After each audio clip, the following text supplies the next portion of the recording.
Hi, yes, hello. Wait, can you see me? I don't know if things are working. This has been too long. Without failure, you're here. Isn't it like super late? Welcome in. How you been? I miss you, man. Everything's great. Is it really? Nice.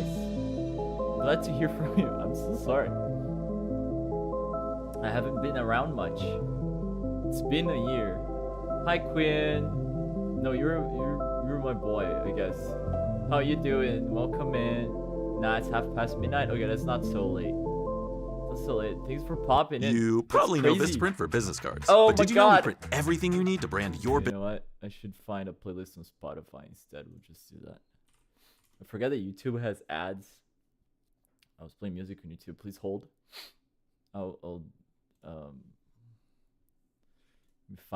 Let me follow Ame's advice on this. Copyright free music. That's what I need. That's what I need because we're gonna be working, I guess. Yeah, I mean, yeah, that's it. That's what I'm gonna do. Oh, I'll just play this one for now. Sounds good to me. Let me see. Does it lower? Nice. Nice. Also, it's weekend, so I'm good. It's true. Tomorrow is the Saturday. Or rather, it's Saturday now for you already. Grind never stops. It really doesn't. Yeah, it's because I had the code pro. Hi, Ame. Welcome in. How you doing? I am indeed. That's all I do. That's all I've been doing, and that's all. That's all that's left of me. After so many months. Oh wow, this is an intense song.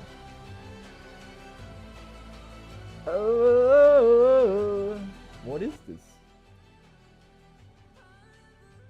Can I have like just free, not copyright? I want like a lo-fi one. I need more chill. I don't know if it gets too intense. I'm gonna like house lo-fi here. This is it.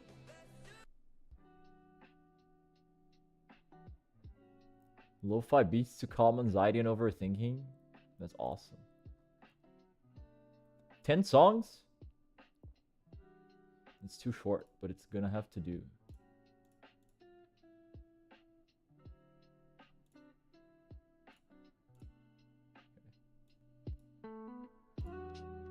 All right. Sorry, I'm still figuring this out. Do you use Spotify? I do. I have it open currently.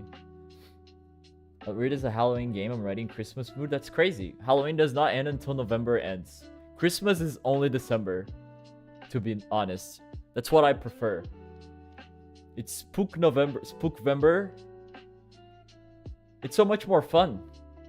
Why are we going to Christmas so fast? It's not even a hot take. Would you like my personal streaming lo-fi playlist? Handcrafted by yours truly? You are the goat for that. Yes, please.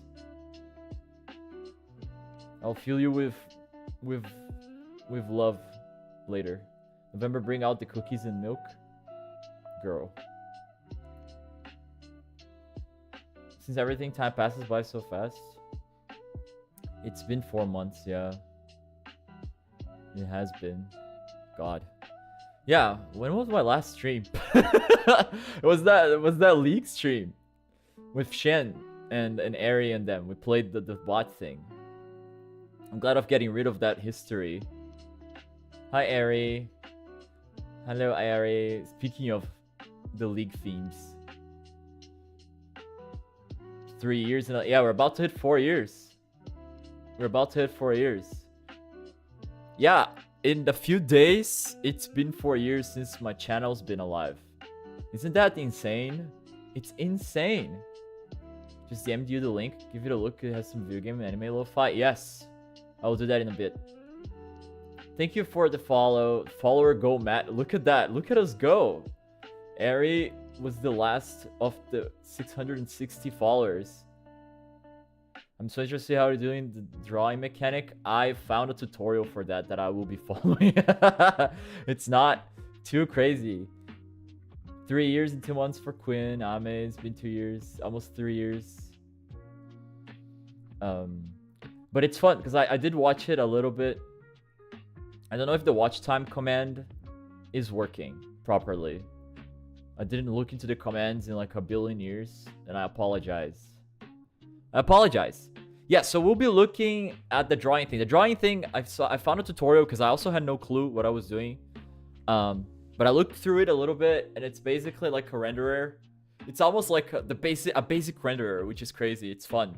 You set like an image with a certain ratio, like however many pixels wide and however many pixels high, and you say that's an image.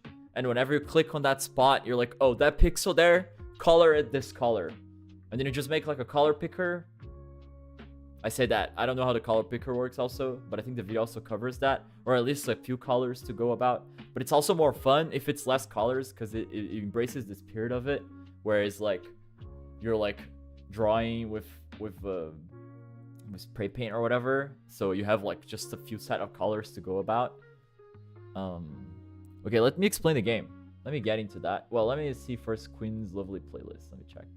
I'm gonna copy this.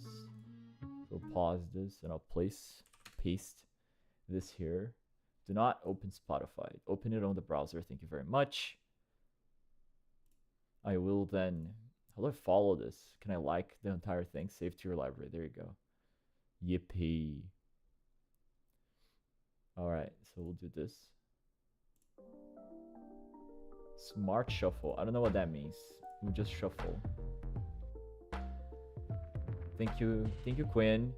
You're a savior. Let me reorganize my stuff. Okay. I saw that you can also filter it so it knows what kind of shapes you're making, because there was a coder that did a free drawing page on her website, but you filter out, let's say for shapes, lol. We're not doing that. We're not doing that. We're doing it much simpler, I guess, for this pass. We're not filtering anything either. And they had a shame page for people who did the wheel ones. That's so funny though. That's a genius idea. But then you gotta like have something detecting the shape. It's like image processing stuff. I don't have time for that. It's cool though. If you can send me that, or I don't know how you saw it or where you saw it.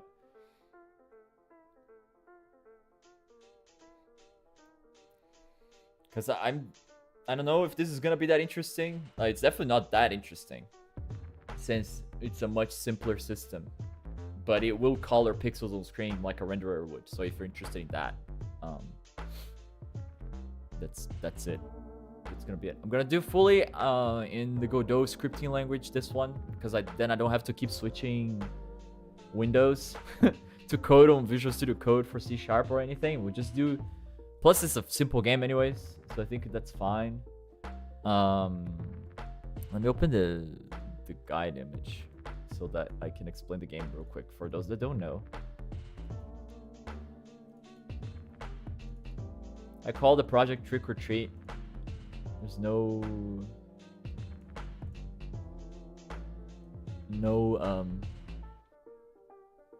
deeper meaning here, because that's literally what the game's about. It's not a horror game, by the way. It's very important. It's just a Halloween game. We go trick or treating. So let's go. Game concept. There it is. You just drag it in. Is that how it works? I don't know how to use OBS. It's been so long. Ugh. Wait. Let me get a image source. Boom.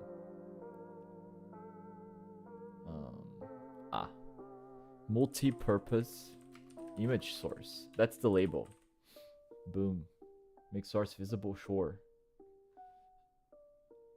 Now can I drag this in there like this?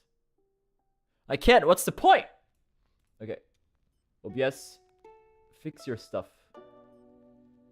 Sorry, I need to find the thing.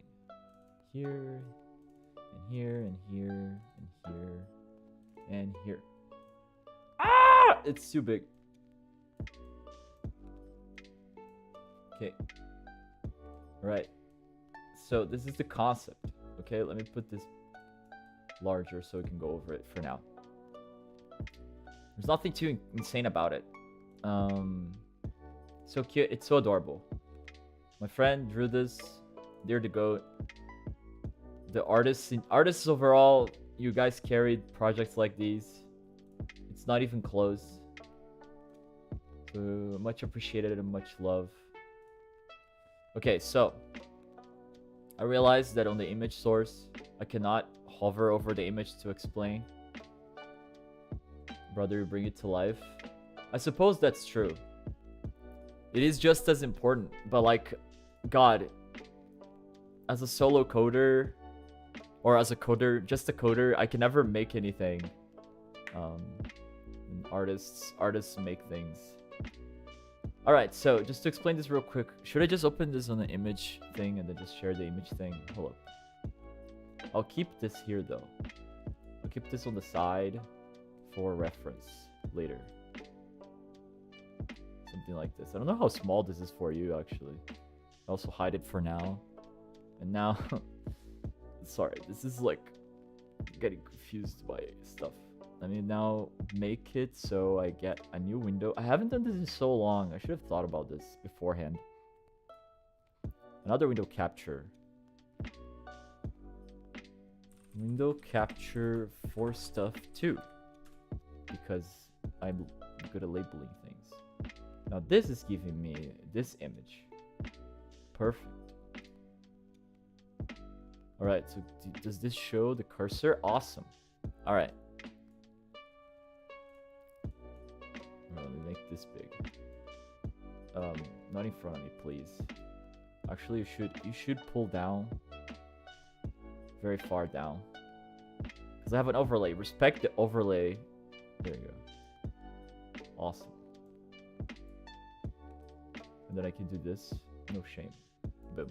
Alright.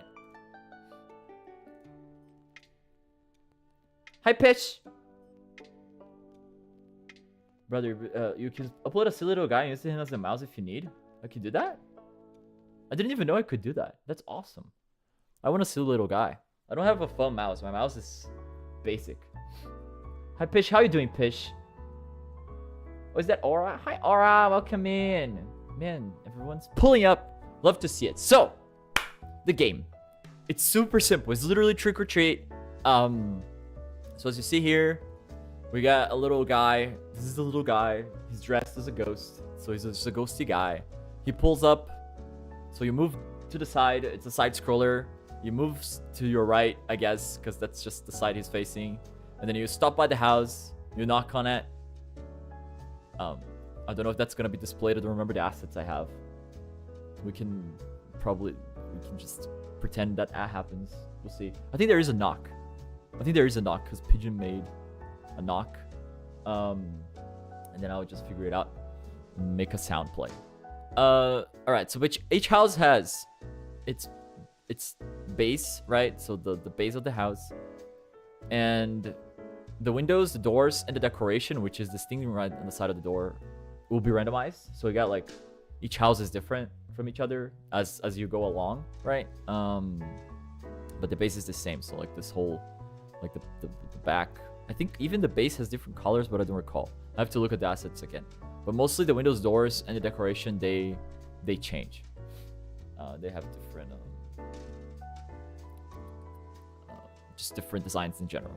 Yeah, so you knock on it, the guy comes out, the person from the house with a candy, and then there's a decision to make here apparently, where we crop closer or not. I don't think so, because that would be too much work right now. We could technically, but I don't want to work with the camera, so we'll just do this. So we get here, guy comes out, so we're animate coming out, and this means that the base layer and the back layer of the inside, there are two different images in different layers, and the door opens. There's another PNG here that goes and opens the door, and then the guy comes in, and the guy's like on a layer in between, right? And then the guy comes out with the candy, and then you have something that like just pours the candy down, and you have to press on the right timing to get the candy with your bag. That's all the gameplay is. It's just a one button press. So you move, stop, and then you catch the candy. If you catch the candy, you get a point. If you miss, then you miss the candy, and then you're mad. And then if you're mad, you just spray paint their door. That's the whole idea of the game. That's how it ends. When's the due date? There's no due date. This is not for a gem. We just wanted to make it. Pigeon wanted to get this done before today. I'm already late according to our plans. But I had the worst the last 2 weeks. So I'm going to try to cram this today because it's a Halloween themed game. It would be nice to finish it at the Halloween day. In the Halloween day. I don't know if I'll be able to. Because the painting thing's a little complicated. But we'll see. Maybe. There's no due date though. So I guess it's no stress. If I don't finish today, I can finish it tomorrow maybe. Or over the weekend overall. I've just been having a hard time sitting down and just making this. I wish that was not the case. But here we are. What we'll do, I mean, what this made is that I can just sit on your own stream. That's why I'm streaming also, because then I can focus. The idea is to focus and talking about it helps me also get encouraged about it. This last shot is an idea we had at the end of the conversation, that we could show all the houses, like pan out and show the entire neighborhood.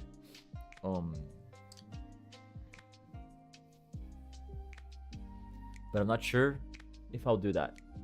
I'm not sure if I'll have time to do that. That's like last thing.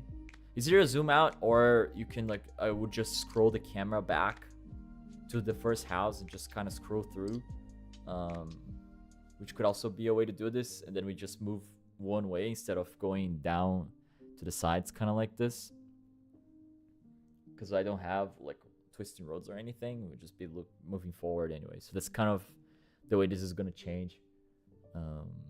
Yeah, so I'll probably have it generate houses over time as you progress, until I guess you can miss a certain amount of them. There'll be a max amount of misses you can have, like 3 or so, just for the sake of it, just for the gamification sake of it. If you miss 3, then you end your run, you'll see all of the houses. And the ones that are spray painted are the ones you miss, and that's all. Simple like that. So yeah, let's get this started. First, I guess I can import. So this is Godot. Say hi to Godot. This is Godot. Quick thing about the project setup so far. There's nothing, okay? It's empty, no resources. There's just the icon, the default Godot icon that's given to us. I got no scenes, I got no anything. I just set up the project. I'm on the 2D tab because it's gonna be a 2D game. And then I put the renderer. You see, we have like 3. Oh, you cannot see because it's a drop down. But we have 3 renderer types when you start the project. There's forward plus mobile and compatibility. And I wanted to have this playable on the browser because it's such a simple game, and it would be more fun if I didn't have to make people download it to play. You just open the browser page and you play it in there. So I'm using compatibility because then it supports that. Listen. It's a Godot song. So those are just the decisions so far. Also, how you doing, Shan? I'm sorry, I've just read what you said and replied, and I forgot to say hi. Yeah, so let's get started. The first thing, I guess, is to plan for the player. So let me import the assets. I'm gonna make an assets folder on my project here in the what's it called, the Windows Explorer. So you cannot see this right now, but it's there. I guess I can do it here, huh? And then do characters, because we'll have both the player and the neighbor and the god house person, house owner, NPC. We'll just call it NPC. And the player, and we'll drop the player here. Pigeon made a good job of already partitioning these things. So I have all the player assets. I'm going to import this folder. Boom. I have a couple things. So I have the sprites for standing and walking. No animations. No animations. Unless I decide to hard code animations. No animations. You can see. Can you see the hover? Probably not. No. But if you hover, it shows. Can I open it? Okay, on the side here. Yeah, so standing and walking. Super simple. And then there is a bag because you press the button and the bag shows. So that's all. The arm for the spray when you're painting the door and the knock. Actually, this is really smart because they just use the same arm. It's like how just the feet change for this one. Very smart, very smart. Time saving here. Okay, so this is just it. This is just our player right there. So make the first scene. So what I need now is a scenes folder for the same. It's the same hierarchy. This is where our player scene is gonna live. This is a 2D scene. And this is gonna be our player scene. So what's important about Godot that always goes into this sort of thinking. I'm really new to Godot. Okay, I did one project with these guys, Ame and Eri and the others. In Godot, it was my first time coding anything Godot related. So I'm not too experienced, but that's why I'm also doing this in Godot. It's simple, it's nice, and I'm learning it because I don't use Godot at work. Yeah, so everything in Godot is what they call a scene. So if you're familiar with especially Unity, I guess, that everything Unity you get like prefabs and things like that you can use. Right, the Persona Lo-Fi is crazy. Is the background audio? Maybe I can like turn it up a little.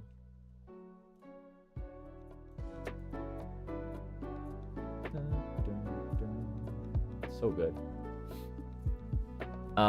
Yeah, so where was I? But I lost my train of thought. Yeah, so in Unity you have such a thing as prefabs that you instantiate, and that's your base object that you instantiate in the world. And the difference here is that you don't have those in Godot. Everything's a scene. Even a level is a scene. Everything's considered a scene. When you think about a prefab or like a base object or anything you're gonna have that's gonna be instantiated is a scene. Everything. I was seeing Godot on the HIO page. Yeah, it's a very common. I mean, it's open source. It's free.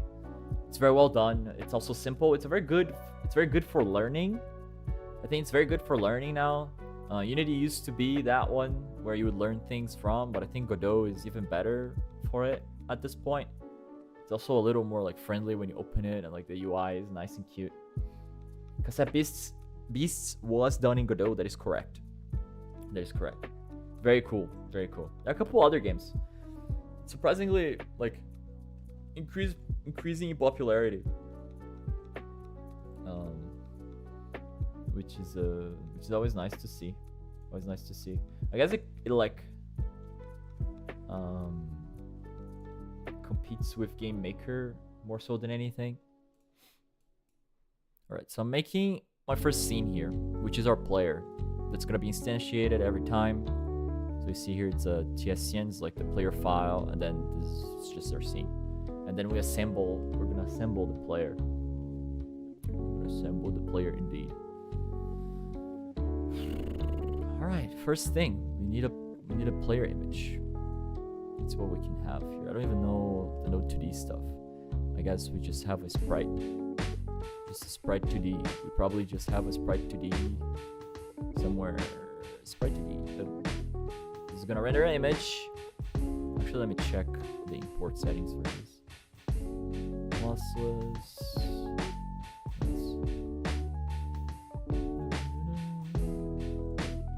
Start with this thing. big. Blue guy is big.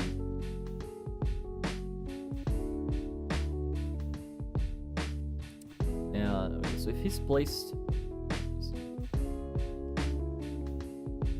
transform. The transform defines the X and Y, so the positions in the world.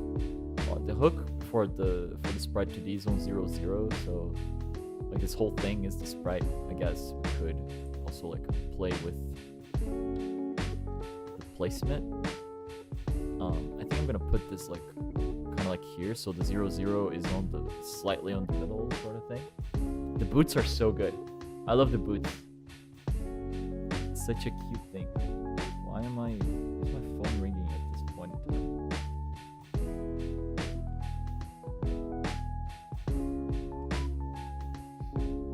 Nothing important. Yeah, so yeah, I'm gonna place it here because I'm pretty sure this is like our origin point.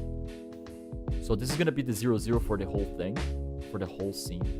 And then I'll place this over at the top of it, so I know that every time I'm instantiating a player or the origin point, whatever point I give to this whole scene is gonna be showing the player like kind of like stepping on it. It's where the boots are, and in the middle, so it's really nice and tidy right there. You can even go as far as like putting it in the corner, so I know that it's always in front. So even if I instantiate a player.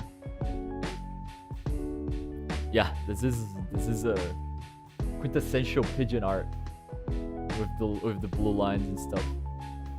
Yeah, Pigeon said this was not gonna be the final color palette. I don't know if we're gonna ever update this. Pigeon's also being busy. They also crammed this in one day, but it was a few days ago. So that's why I also feel bad, because I could have just worked on this, but it's been hard. Sorry, Pigeon. If you pull up or if you watch this at any point, or like here, you could also be here. It's funny because like this is where the screen shows, but I'm not sure if this is the origin of the screen. Could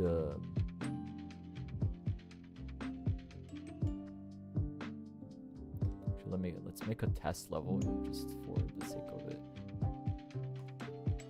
This is gonna be your test level. I'm just gonna label it that way. Star Wars. That's cute. I'm gonna save this on scenes levels. I'm not quite sure.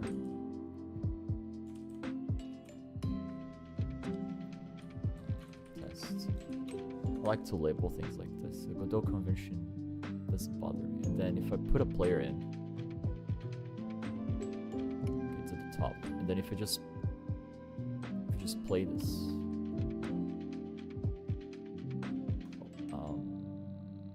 F6, if I'm not mistaken. So I think I need to put it under. I need to put it under F6 this.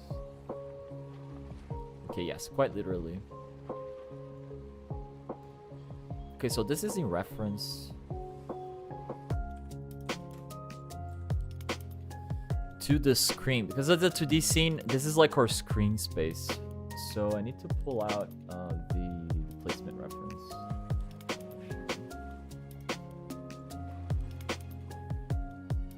Placement reference. Position reference. Okay. Oh, this is interesting. So first, I configure the resolution.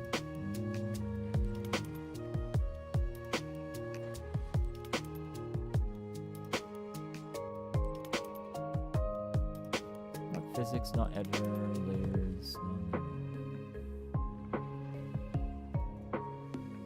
300 by 600 window.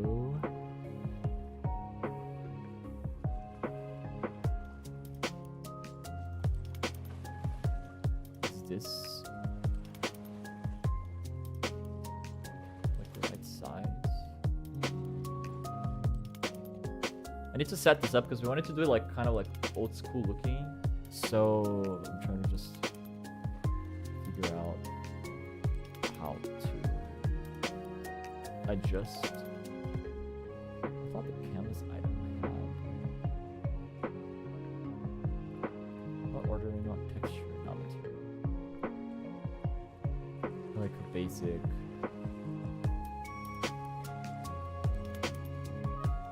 Window size. Oh, I think it adjusted. I think this is correct now. Okay. Okay, so see, now it's a square. We wanted to do like, so it's a cool looking game, so it will run in like a square. And the position reference also takes that into account, so this is easier. Alright, so we'll place this guy here.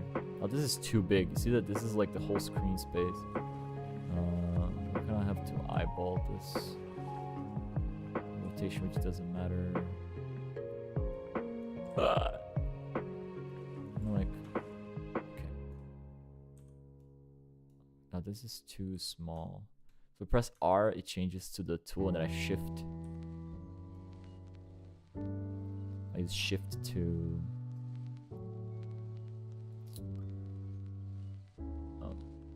keep the image aspect ratio, so it doesn't do like just one side or the other. So shift on the scaling tool. So if I do this, it just, you know, if I do shift, it keeps the ratio very basic. I think this is kind of good. Now we'll stand sort of like. Oh wait, is this how it's supposed to go? Or the size is just properly. Is Pigeon that insane? Pigeon is the best. Look at that. This is it. It's like, that's why it's cut like this. There you go. It's the exact framing I need. All right, perfect. So everything else is gonna kind of fit like that, and we can be happy. Let's see. No getting distracted. I've had a Celsius and it shows. What does that mean?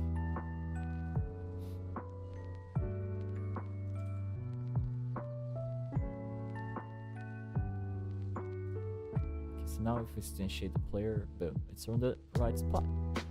Perfect. Okay, so this is the first thing we need. Awesome. So I guess we can start. So our player is gonna have a nice player behavior script. The first thing I want is to know if we're moving. So we'll start with that. I will not save this to this folder because the scenes are the scenes and the scripts are the scripts. Always separate them.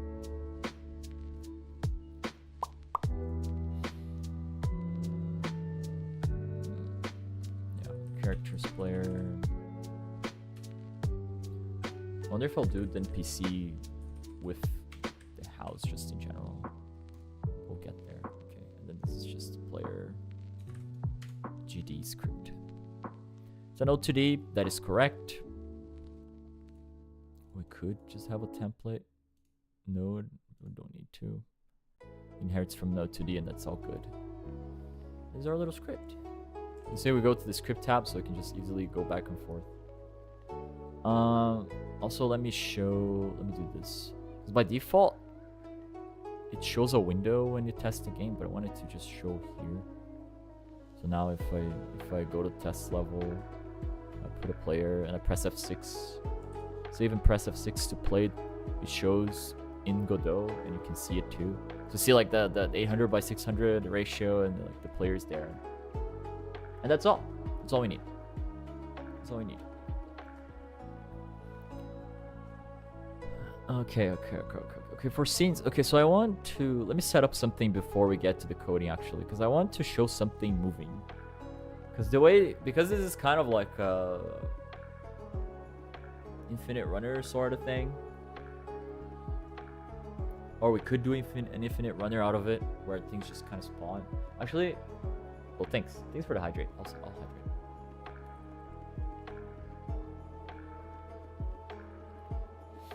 Actually, not. That's overcomplicating it. I can do that another time. the simplest thing to do is that we actually move forward with the player. Because I was thinking about doing it sort of infinite runner-ish, where because when you have an infinite runner, what moves is the stuff and not the player, and the player just kind of sits there, and the stuff's just passing behind him. And then you can procedurally instantiate houses as you go, which would be cool. But I'll try to I'll minimize that. I'll minimize that to just do like about like 5 houses, and it's a predetermined level, and that's the game. That's the game. And then it doesn't matter like the amount of fails and stuff. It doesn't matter. It doesn't matter.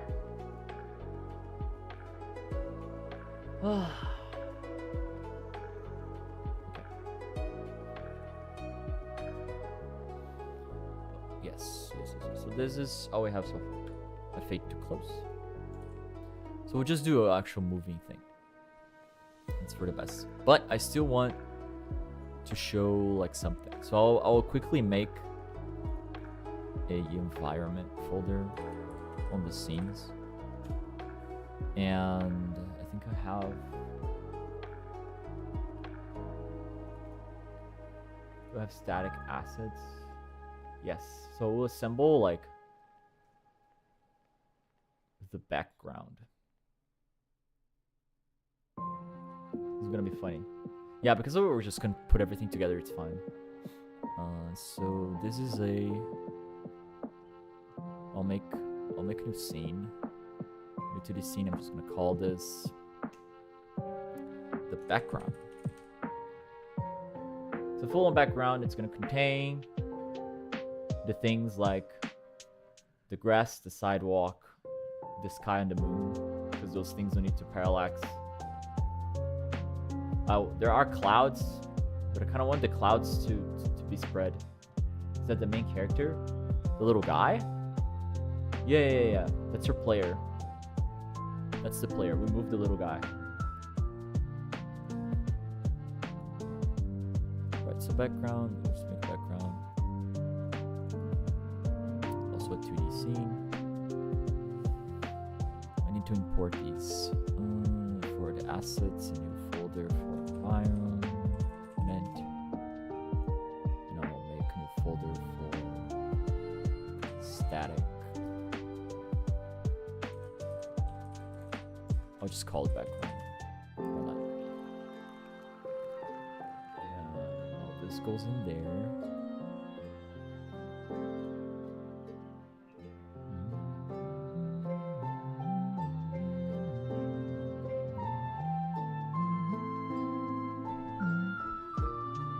What's this from? Oh, it's Tifa, makes sense. Like, it's Final Fantasy. Alright, okay. So our background is gonna have this static. So you see, I got clouds, grass, a moon, sidewalk, and the sky. Now all these 4 things will just stand there. They will just exist. And these things, I want them to kind of move along so I can place them. So I'll just make them in different scenes just so I can paste them in the level. Not too hard. But like these things are gonna be in all of them. Wherever section is gonna have these things. So if we just drag this in, does it work? If we just drag this in, does it put a sprite 2D? It does. Oh, beautiful. And then what's the scale I use here? So I can maybe just, it's about 0.5.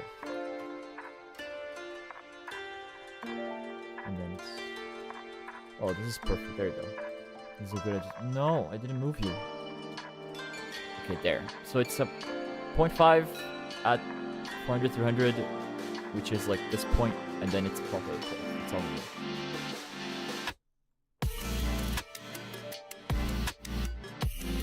So we'll do the same thing.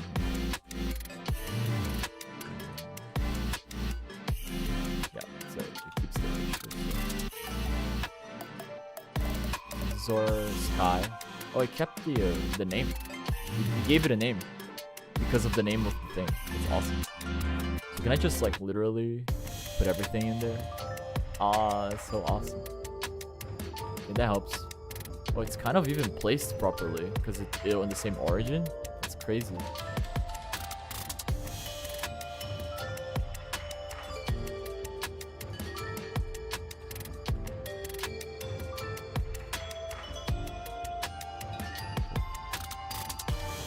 sub. 400. And then it's 300 here. There you go. Music got really loud. Oh dear. Oh, the songs kind of got like different mixes, so it like throws me off.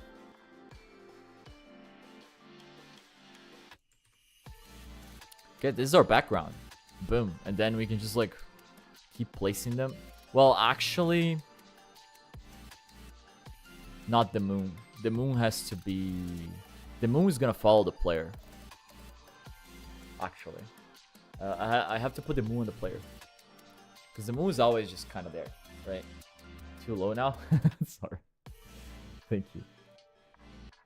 I can tell because I have my earbuds because my hair was drying. I just had a shower before stream, so letting my hair air dry. So I was using my earbuds. Meanwhile. Hi Shadow. Welcome in. How you doing? Okay, let me actually remove the moon because the moon is gonna follow the player. Actually, put the moon here. We'll put the moon here as another sprite.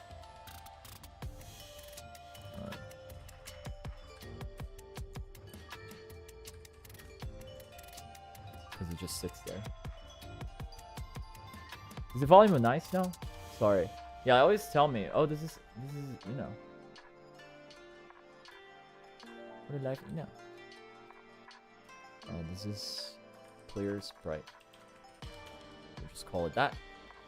Okay, so we have a player, we have a background, and then if we go like in the level, we'll put this here. And instantiate our background scene right there. We have our background, and we can like duplicate it, kind of like just do multiple of them. This is on 800. This is gonna be 1600.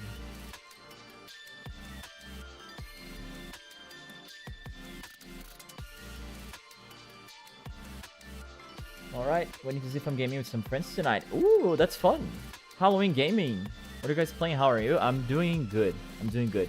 I'm sitting here forcing myself to work on this because I haven't been able to focus on anything the entire week except for work, which has been really tragic because I wanted to put this out much earlier in the week because that's what I promised my friend.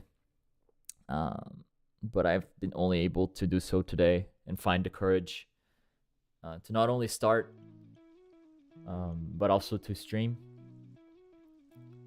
Yeah. That's about it.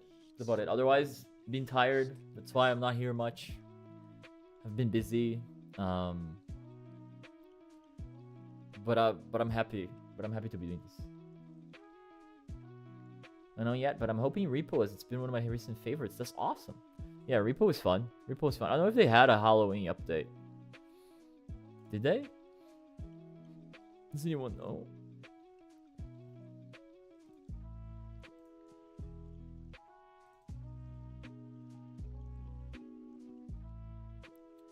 Maybe they did, but I don't know. Yeah, they added more monsters. Yeah. I mean, it's prime time. If you're like one of these kind of games and you're not doing a Halloween patch, then you're doing it wrong. There's one I play with some other friends. It's called Sketchy's Contract, and they do also have like a Halloween patch, but it's an actual Halloween event in the game, which is pretty cool. The game works kind of like Lethal, but it's like just it's slightly different, has its own twist, and it's fun. And you have like a little hub instead of the ship. Of just the ship, you have an actual hub, sort of like space station, because it's in space. And you got like crane machines and stuff like that. It's really fun. I'm just glad to see you on chat every now and then. It's good to see you. Yeah, no, it's good to see you guys too. Yeah, I've not even been able to pop on the chats I pop on like most of the time. I haven't been able to watch a Demo stream much. I glance, although recently it's because she's playing Chronos, and every time Dima plays a game that I plan to play that I have not played yet, I just like I just glanced at the stream. But I've been like busy because you must start stream while I'm still at work, and I've been too busy to like say anything, to actually pop in chat and stuff. But she knows that.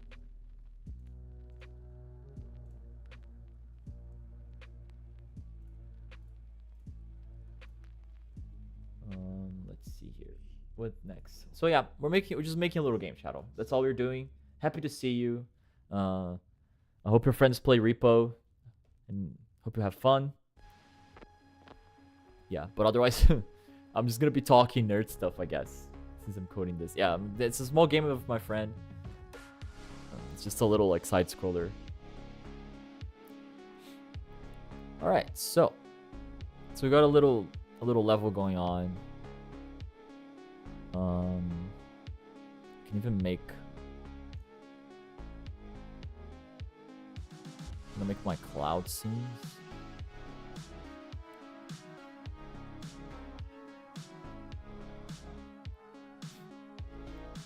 Do I make one for each cloud? I guess that'd be the easiest thing to do. Like cloud 1. Cloud 1.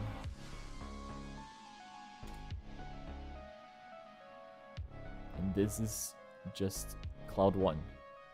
Perfect. Hold drag and drop and add as a similar selected node except when root selected. Hold shift and drop to add as a child of selected node. Hold alt when dropping to add as a child of root node. Hold alt shift when dropping to add as a different node type. Wow. It's a lot of things. If you remember FAR, they made another game, not in the same verse, but similar art style and vibes. I do remember FAR, because Stranger Tides is there on my 2 playlist for the longest time. Wait, did I even buy it? Let me check. FAR. Lone Sails. No. Wait.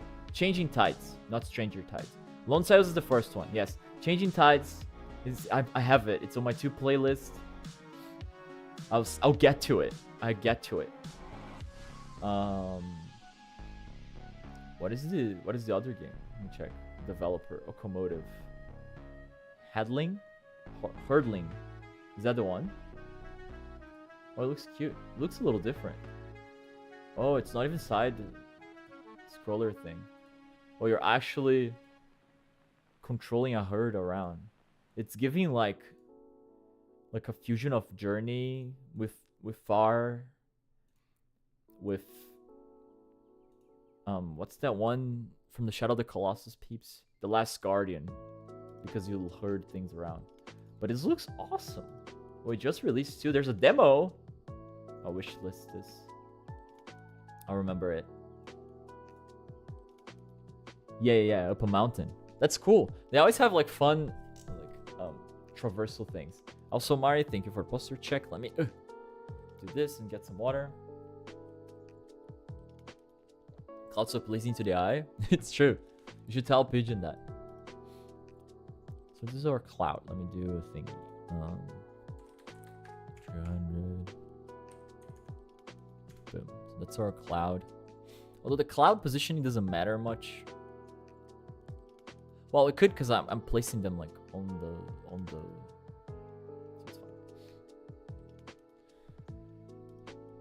It reminds me of the Blue's Clues clouds. It does. The whole art style is kind of like on that motif. It's the pigeon. It's the pigeon. It's like the pigeon sketch. The pigeon sketchy sort of style. I love pigeon's art. So Cloud 2 scene. Same thing. We just dropped this here. Whoa, it went all the way up there.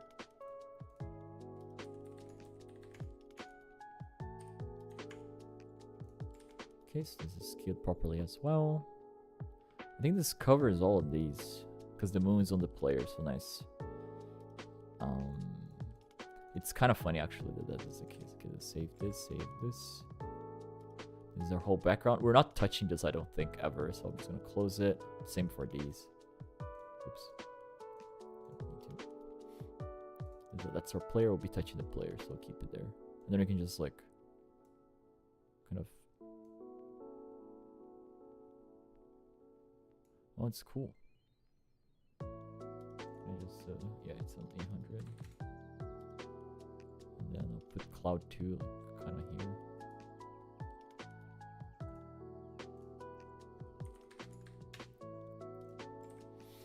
So we can see things moving.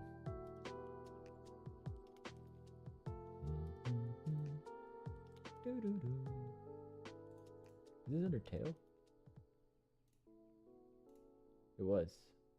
Oh, no, that was Ares theme. Damn. I need to replay the Final Fantasy games. I'm slacking. Ares is gonna be sad. All right.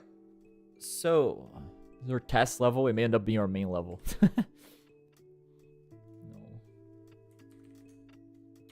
I hate that it just moves like that. Like I didn't even click the thing, but like it moves selected. Can I lock? Can I lock these things? Let me check. Is there like a lock? So I don't have to deal with this? Oh, there it is.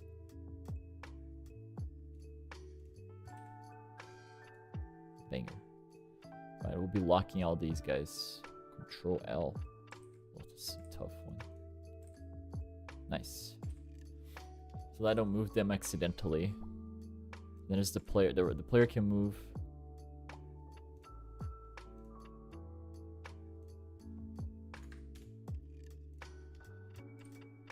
And then every time I click a move, it moves the player. It's so annoying. If I do this, okay. I'll select the canvas that are either invisible or locked in some way and can be transformed. Awesome, thanks. Alright, so these are little maps. Let's make the player move. I guess that's all we gotta do. That's all we gotta do. So we're extending node 2D. Cool. I guess we will do export. We're exporting. How does Godot language goes again? Player speed. I don't remember if this is. Is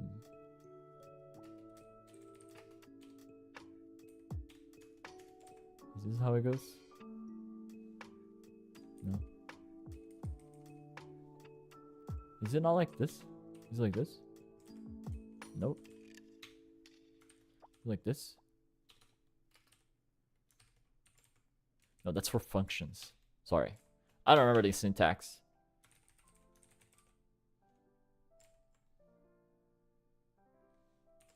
Does this work? Nope. This would be for C. Not like this. If I just do this. I am 2C coded. 1 second. Pro coding. Yeah, this is the pinnacle of coding. Hold up. Why do I not remember GD script syntax? GD script.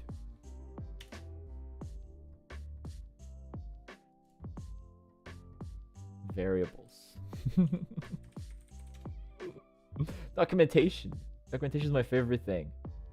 Not the C# stuff. I just want GD script reference. Perfect.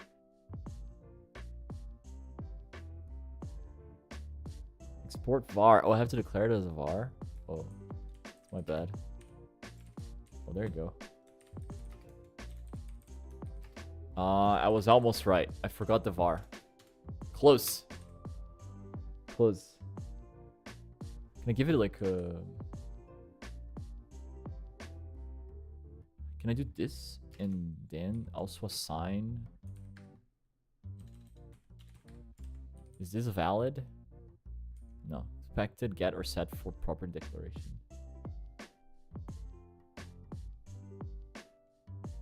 I guess it just gets from context, huh? Contextual language will just equal this to 2. And stop! I hate when they do that. They love... I'm typing on this line. Why do editors do this? They get rid of my lines for me. I don't want them to. Okay, so we'll also pull up. Do we need to pull up ready? I don't think so. We'll just get input. Func input. input just does that. It's like it detects input. You use it to detect input, and you have an event from it, which we'll use to detect which event it is. But also for that, I need to set up inputs, which is very important. So we'll have a move action that is gonna be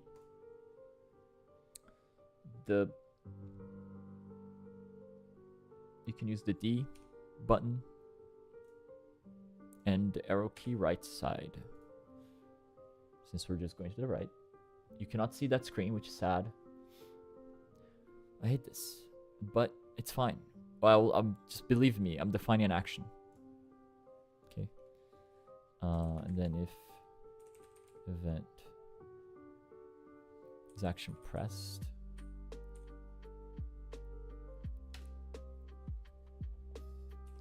move. See, it says it right there. Echo is false, and exact match is false. That's not important. Then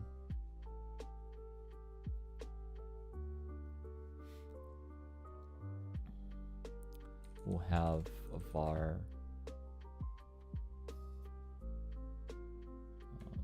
move direction, I guess. That's a vector 2.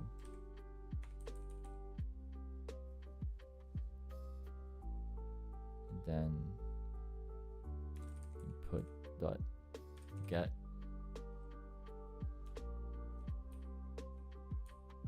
here's a get vector, yes, because it knows it's a node 2D. So string names. Oh yeah, I can just do that. My negative x is not anything, so can I just zero this? Actually, I don't need this at all. I'm just gonna set move direction equals vector 2.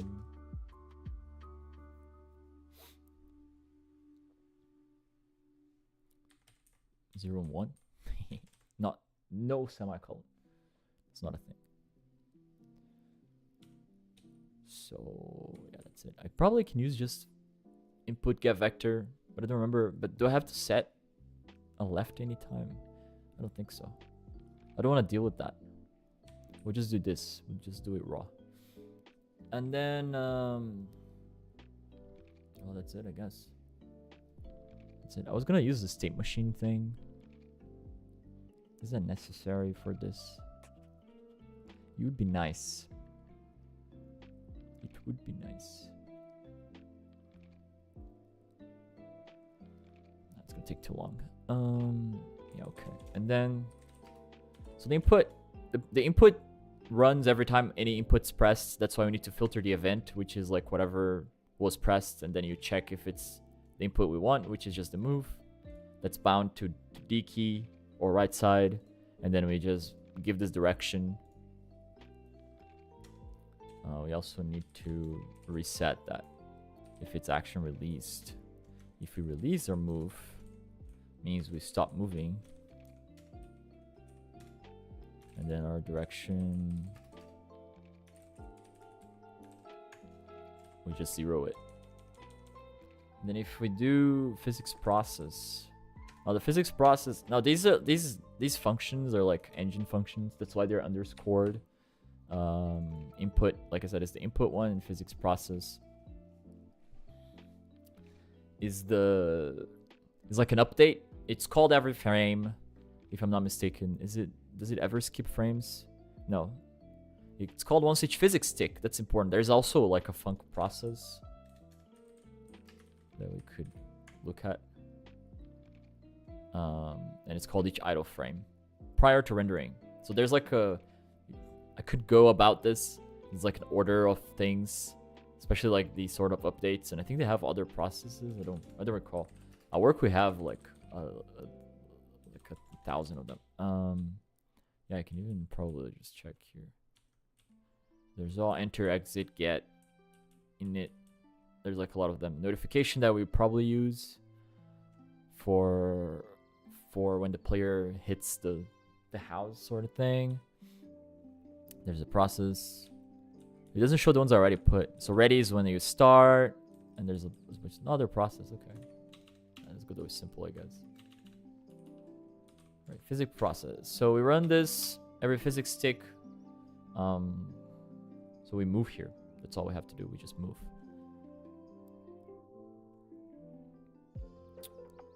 So, do I need a character controller? Let me check.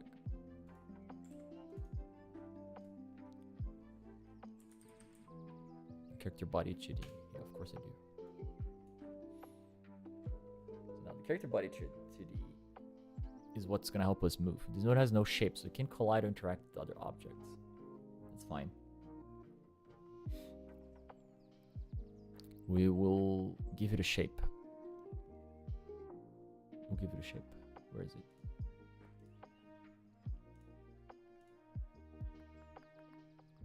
I can just give it a shape actually. I don't remember if I have to put under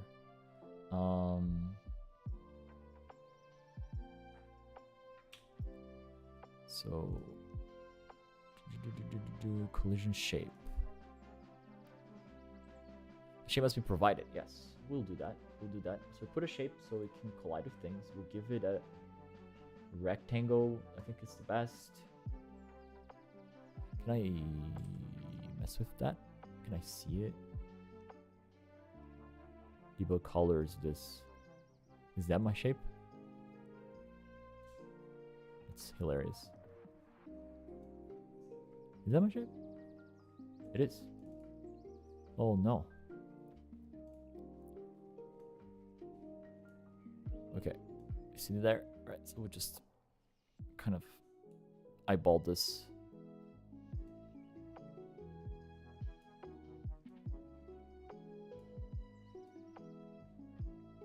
Wonderful. I've never done this before. Okay, so this is our player.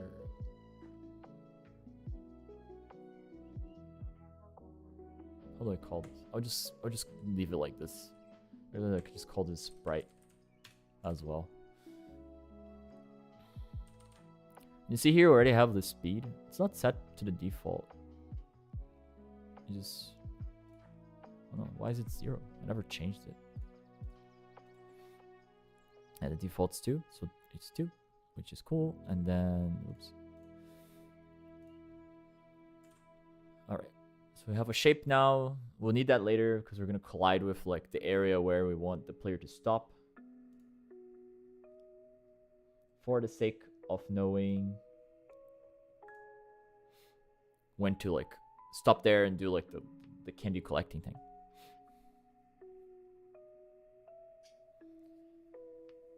All right, so with the physics process, we need to get the nice little character body guy. So I'm ready. So ready is called at the very start.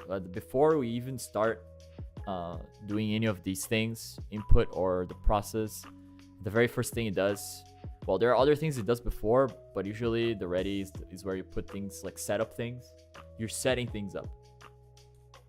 And I need to get my character body, which is a character body 2D. And then here, my character body is gonna be a get node.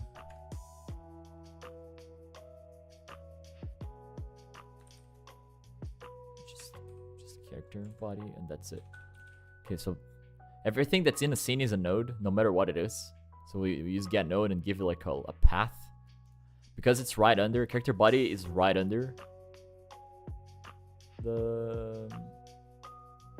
the root of the player where our script lives, so we just give it a name like that. But you see that like on the preview.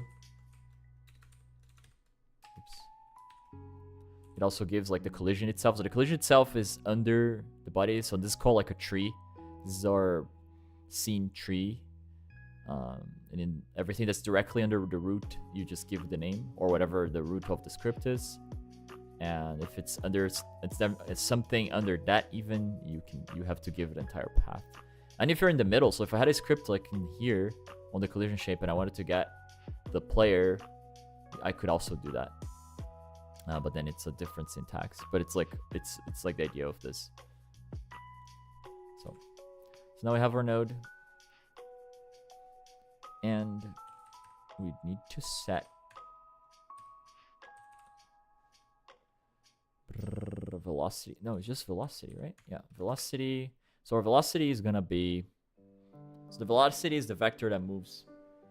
We give it a velocity. It's not exactly moving it, but it's giving it the proper velocity. And we have our move direction, but we need to multiply it. So we multiply the vector by the speed, because the speed controls the actual speed. And then the body has to slide. Move and slide. I think. Because I don't think we collide this time. No, like, just check this.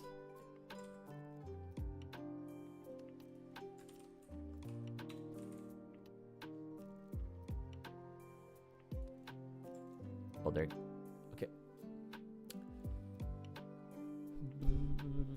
Test move. No, that's not what I want. Alright. Physics by methods. Add collision, get gravity, move and collide. Okay, so there's these two. There's move and collide. Where's move and slide?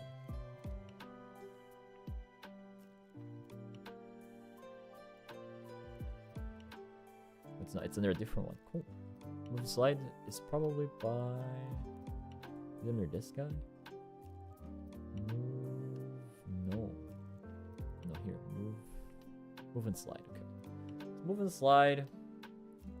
I love this, by the way. Like, the dock is like available like this. Gotta go fast. Yes. Yes, we must. I love this because the dock is like on the thing, and you can just like pull it up. Oh, thanks for the sub, Ame. You don't have to. I barely stream. I appreciate it though. I appreciate it very much. Thank you so much. Yeah, I mean, you get emotes. You got some emotes. There are emotes indeed. Let me see. Yeah, all the pixel emotes, they're already free, I guess, and like some of the other ones. I should get new emotes one day. Maybe if I find it in me to stream more often again, we'll do more emotes. Okay, so move and slide is based on velocity. If the body collides with another, will slide along the other body by default only on floor, rather than stop immediately. If the body is character body or rigid body, it will also be affected by the motion of other body. You can use this to make moving and rotating platforms or to make nodes. Push other nodes. I should be used in physics process. This is the physics steps delta. Yes. We need the delta. The delta is like the time between frames.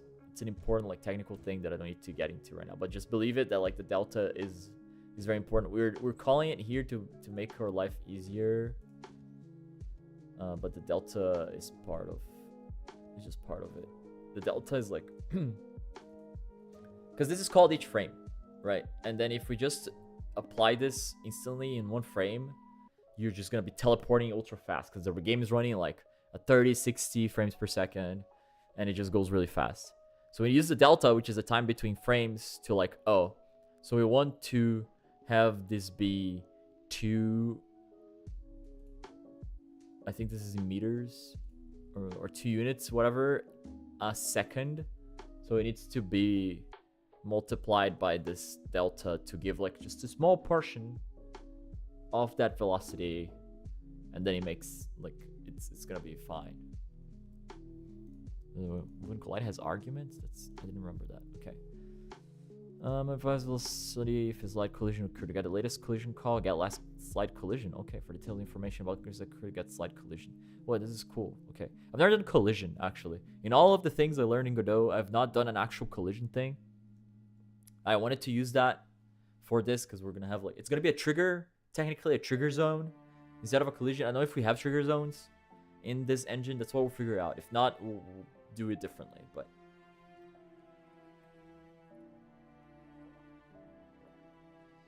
The body touches the moving platform. Platform's velocity is automatically added to the body motion, which is important. It's like the motion sharing thing.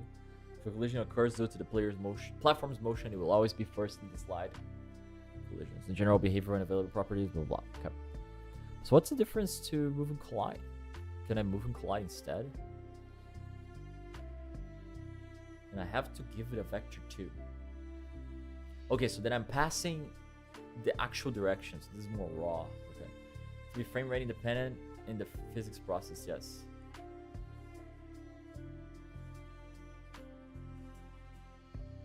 And then I have to give the delta to the motion. Okay, returns a kinematic collision which contains information about the collision when stopped or when touching another body along the motion. If test only is true, the body does not move, but the would-be collision information is given. We may want to do this instead, but we'll see. Safe margins, the extra margins for collision recovery. See character body 2D, safe margin for more details. If recovery as collision is true, and the deep penetration in the recovery phase is also important. That's not important. This is used by character body 2D for improving floor detection during floor snapping. Oh, that makes sense.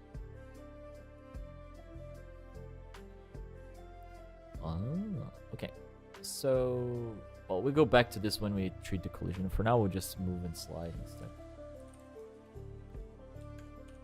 I think it's gonna be enough because the trigger doesn't necessarily does anything. It's gonna just know that the player is in there. If we do that, and then I just need to like notify this to just stop. Just stop. Don't move anymore. The thing about this though is that like this will not allow me to do that until like later. We'll have to fix this later. Probably have like some control variables. That's why the state machine is good, because then we just like send this to the state machine and stuff. But I'm too complex for this. Too complex. Okay, so this is complaining for some reason. I think this is because of this, because the delta is not used directly. Yep. I don't know why this is the case. It likes me to do underscore delta here if it's not directly being used inside, even though move and slide is using it. Shrug. So at least it gets rid of the warning, and I don't like the yellows. Okay. I mean, that should just do that. That should just do it. Actually, I think this is wrong because we're moving on X. So it has to be 1. And I think we're moving X positive. So I think this is right. I'm pretty sure I'll put the stuff X positive. So moving X positive. It's important. Let me clear this. Yeah. Will this just work? Let me think. I guess. Maybe we can test it. Now, will this follow the player? Do I have to update the camera? I need to add a camera, right? Camera to D. Yes, I do. Yes, I do. So I have a camera to D. That needs to be also on the right spot. So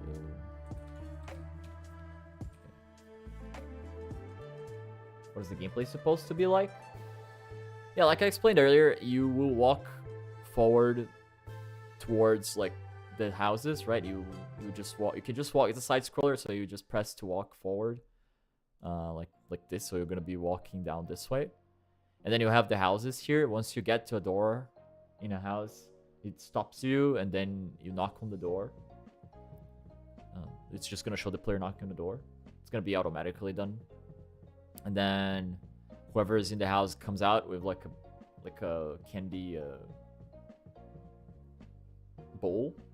And then what you're supposed to do is that whenever the bowl is flipped and the candy falls, you have to catch the candy falling. So you have an input for putting your bag out. Here, there's a...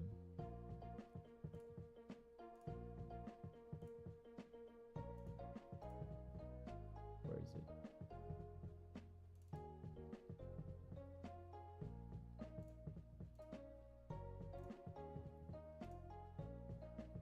Yeah, so you put the bag out, kind of like this. So this is the bag.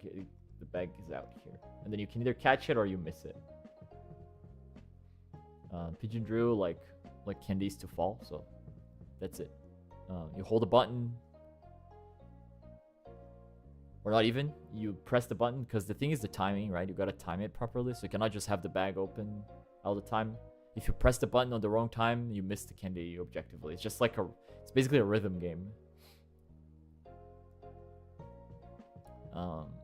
Yeah, you press the button only once, and I guess that's the determination. Press the button only once, so you're gonna extend it for like a period of time. If it's enough, and you catch the candy, good. If not, you miss the candy, and then you get to draw on the door. That's the consequence, quote unquote consequence. Your shameful acts of painting around the houses is your consequence. That's all the gameplay is. It's silly, but it's cute. It's funny. Let's see if this works. I don't know. Actually, I cannot predict. It doesn't. Do I have to? Actually, maybe, but I don't know. I know I have clouds, so we should eventually be able to see them. Oops. So something's going on.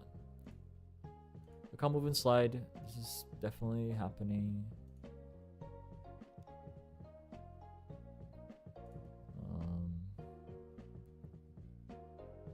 It's gonna be a web browser, yeah. I also set, I set up the compatibility rendering type up here, so I can compile it for browser, yeah. So you're gonna just be able to open the web page to play it. I think it's small enough to do that, so I decided to do that because it's also easier to share around.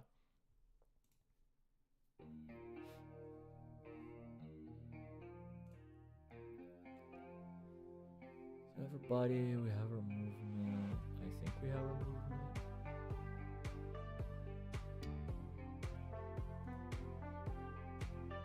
What's wrong? What am I missing? Can I break point? There we go. Is it possible that it's just that slow?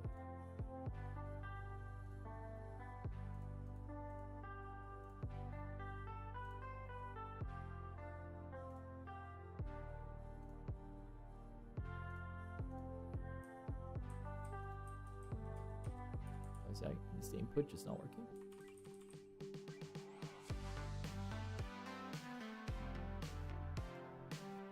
Did it break? No, it didn't.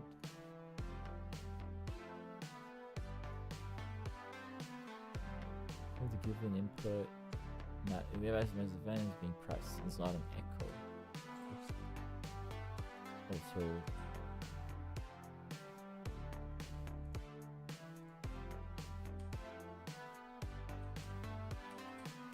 How goes progress? I'm back. I was locked in. Oh, good. What are you locked in on?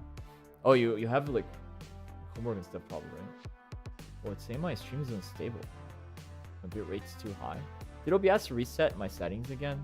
I remember I changed this last time.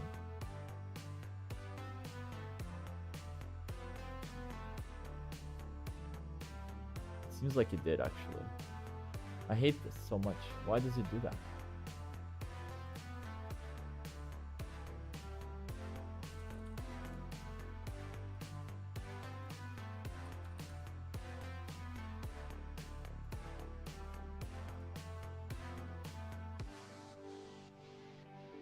It did. Okay, I think this is better. I'll actually make it faster also. So there's not as much latency. There we go. Oh, that's cute. Nice.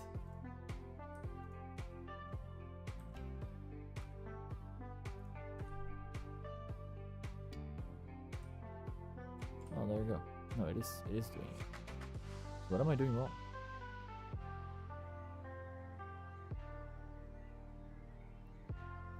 Do I have to put everything under them? That would be hilarious, actually.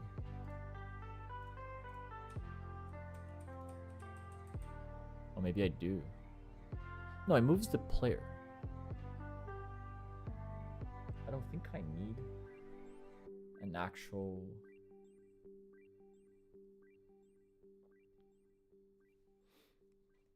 I'm a little confused. I don't remember how this works. I don't know how this works in Godot. Do I need to just put all these things inside the body?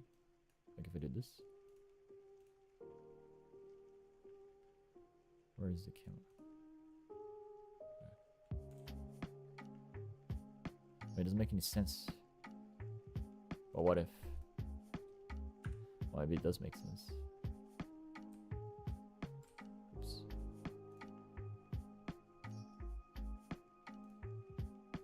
Oh, it's because this was... It was... How do I continue it? Continue, yes.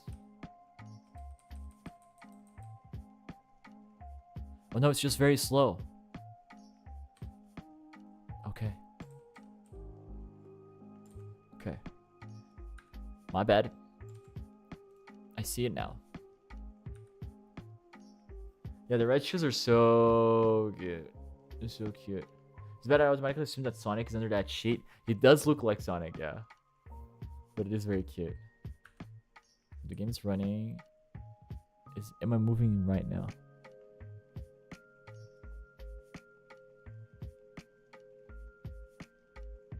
I don't think so. Okay, so I think everything needs to be in the thing. Like this. So if I do this and restart. No, not this one, this is the player. This one. Then the sprite follows. Okay. So everything needs to be under the body. That makes sense. Okay, fair enough. I mean, it doesn't make that much sense. We'll just do that. We'll just do that. And then also give it a lot more speed. It's gotta be like, it's gotta be up there.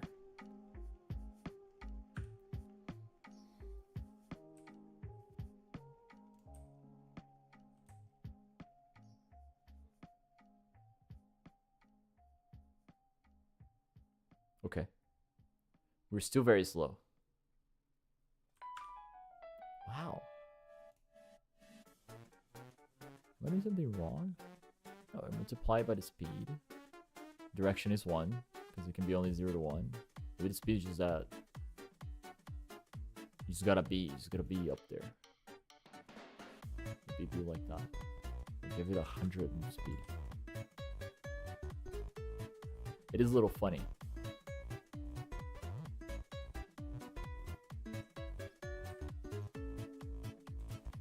I don't have time to fix this.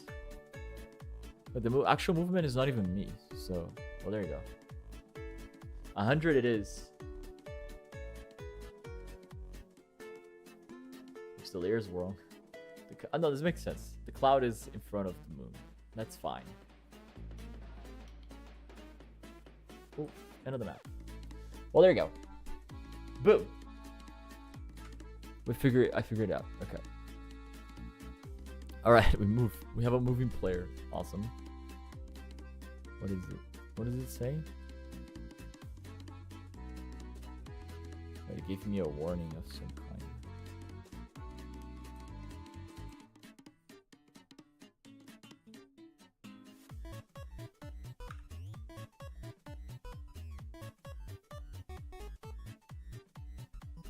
Was this Super Mario in the music while we brainstorm? Yeah.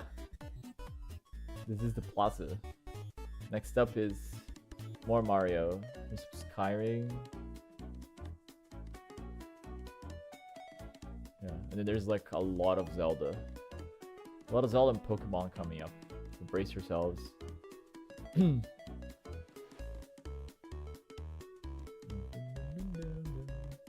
Alright, so this is it. We got a player that moves. So now we can do...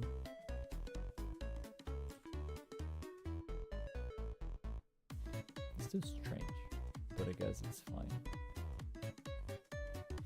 Everything moves with this.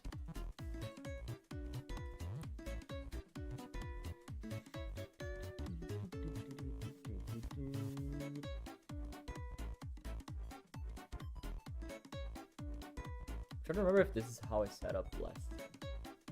Like everything under the character body. Let me check something real quick. It just feels odd, and I may be missing. It's been a few weeks, so let me check on something.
Oh, I see.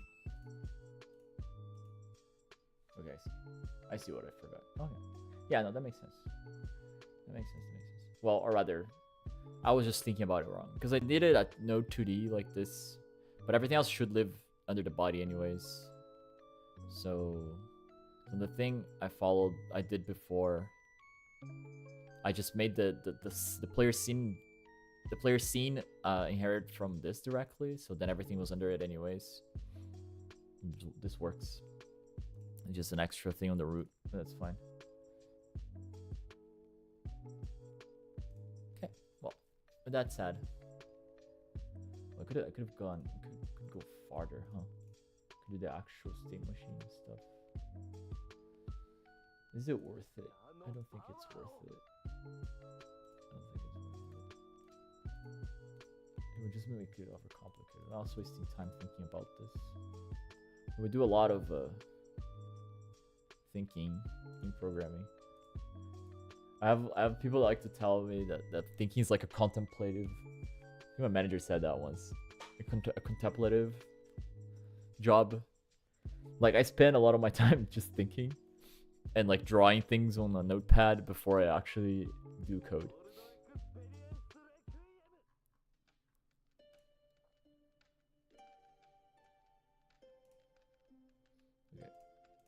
I think I'm done with that. Okay, well this works for now. Posture check and a stretch. Oh, nice actually, because the stretch is good. I'm starting to get hungry. How has it been? Already an hour and a half is crazy to me. I just started, but that's just the reality of it. It's insane. Actually, I'm gonna stretch my legs also to let the blood flow. Okay, so. We got the player moving. We gotta get to the next step. The next step is my leg stretch. That's the next step. Nice. So the next step is gonna be the house. I think we'll assemble the house so we can have a house, and then it will make the house stop the player when we get to it. So that's gonna be the first step when it comes to the house. They'll make the house a character for fun. That would be funny, but that's not. I don't think it is necessary. The house is static, so does it need anything else? I don't think so. I also need to go to the bathroom. We'll just make it first. House.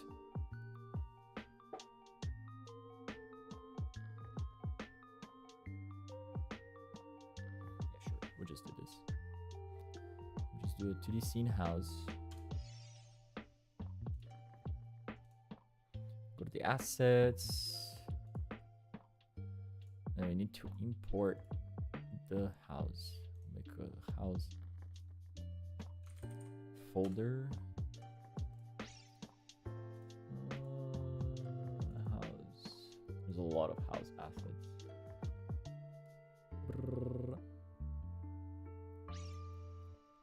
Yeah, so see, like for each thing, there's 3 options.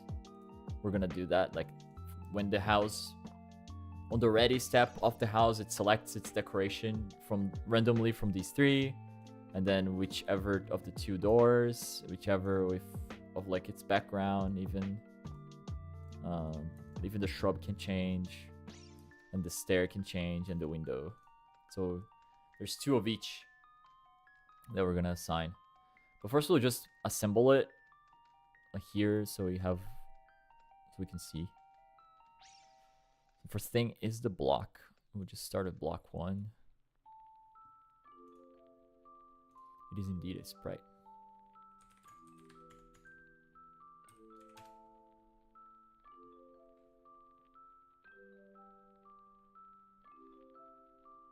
Does this look right?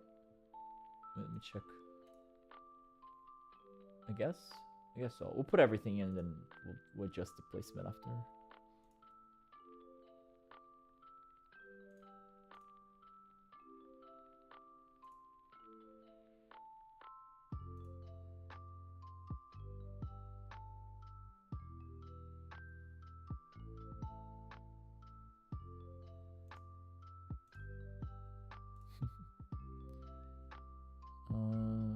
Okay, so this will be the block.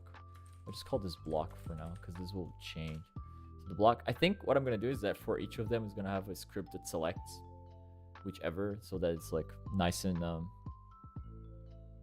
fragmented over each thing. So there's the block because it's called the block. So we'll just call it the block. The block is not the frontmost, but the light block needs to be in front of it. Let's put it here. It's gonna start getting confusing.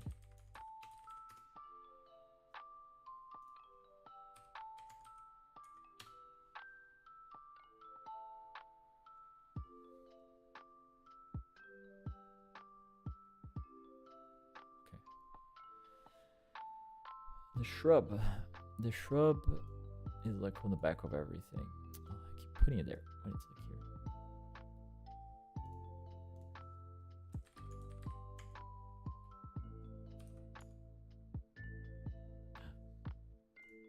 No rotation. Okay, no, this is definitely wrong. Oh, let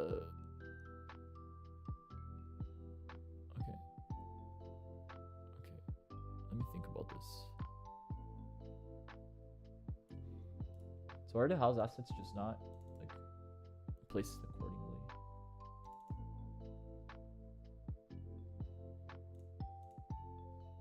Or am I crazy?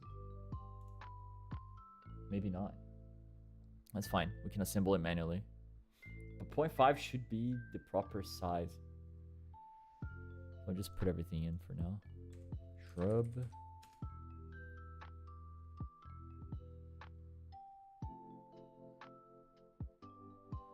The step. Oh my god, here. Wow.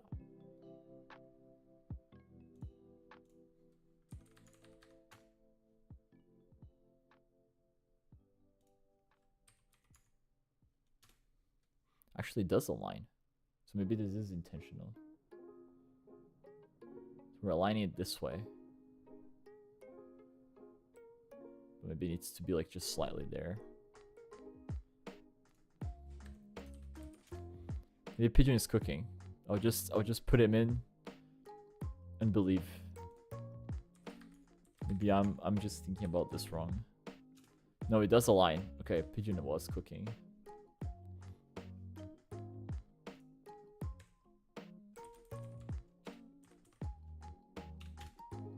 What? Window. There you go.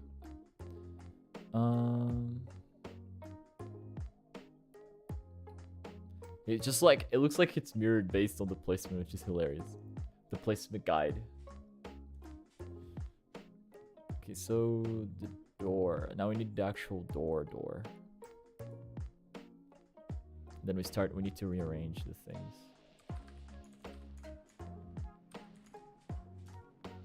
Yeah. Okay, so the door. Well, definitely the shrub has to be in front. And this is definitely wrong. And then the door needs to be behind the step, kind of like here. But in front of the light block, that's all that matters, because the neighbor, or rather that the house owner just kind of comes out like in between these two, because the door becomes open. Yeah. Oh.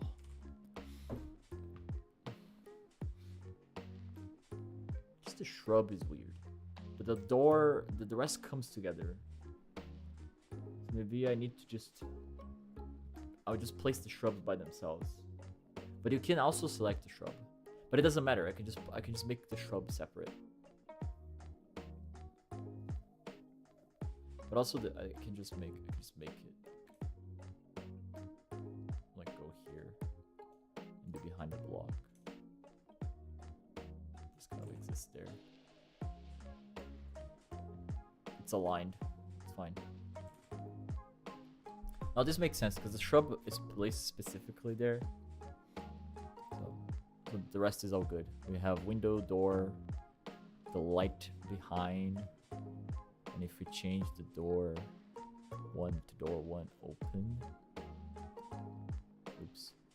The window has to be here. There you go. Then we can put this one. Oops. And we can put this one back.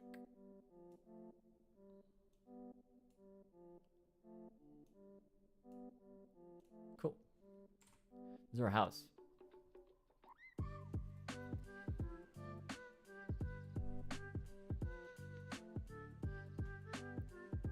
I think I'll just leave it like that for now.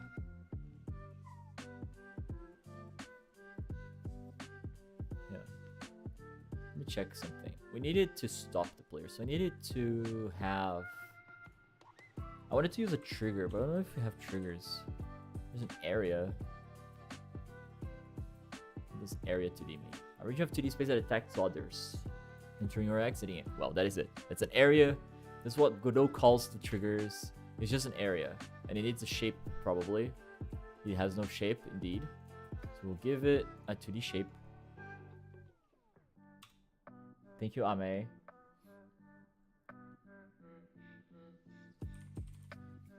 A shape 2D.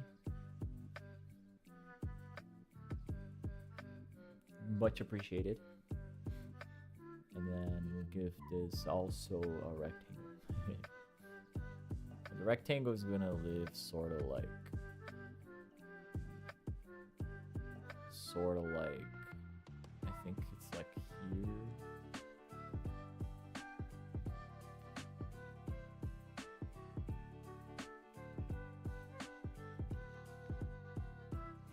No, it has to be like here. We'll have to add a player here just for now. Just for a ref. Okay, so we want the player to stop, and the player is gonna stop like right as we hit it, like so about here. I think.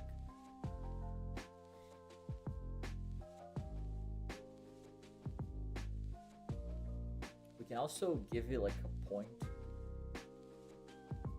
We can have the area and just like have inside of it also a point. And it's like, okay, so you have to stop right here.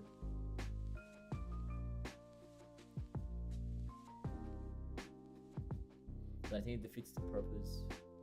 It doesn't have to be crazy. It's just like, just here's fine. Oops.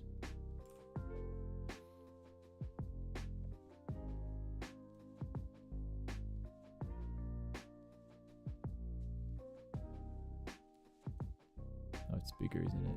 I hate this so much.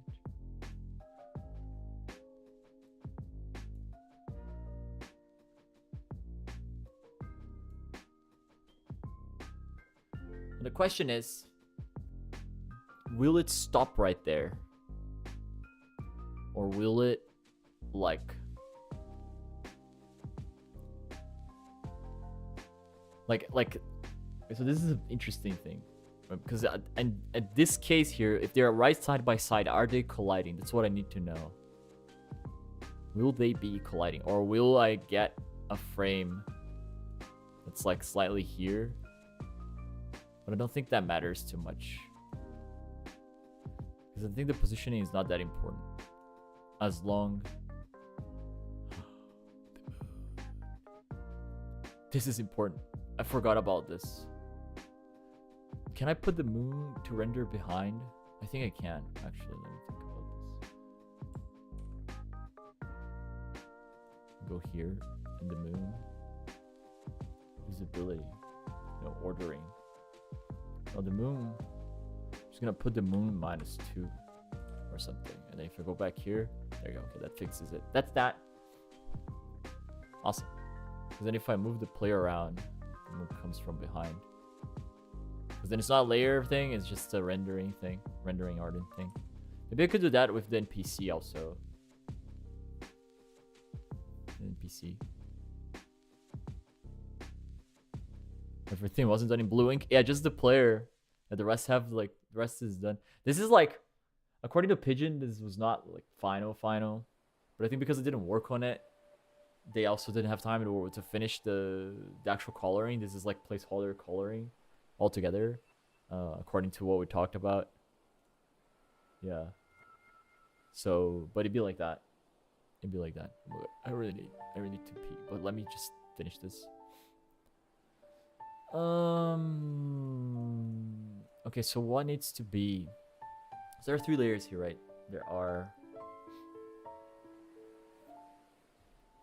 There is. So everything is at 1. Everything's at 0 by default. Everything's at 0. I don't think we need to change it at this point because they already ordered properly here, and I can just put the NPC here, and it's gonna be okay. Hopefully, it's gonna be okay. We can change the ordering thing if it's necessary. Anyhow, I think this collision placement's fine. As soon as it starts entering, we'll stop and we play the minigame. It should be fine. Should be fine. The only thing I'm scared of is because the hand, I was given a big ass hand. The NPC has a huge hand. So I don't even know. We'll test the we'll test the distance in a bit. We can actually, let's just do that. I'm gonna bring the player away. I'm gonna just name this player test. Kind of delete later sort of vibe. Put a delete. Del for delete. Actually, I'm gonna go to the restroom. Give me 1 minute.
I'm also making popcorn. Please hold.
Okay, I'm back. Wait, I'm gonna switch from my earbuds to my headset because my hair is dry.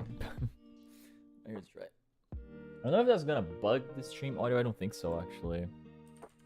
I think it should be good, but if it does, don't falter for it. Will be fixed.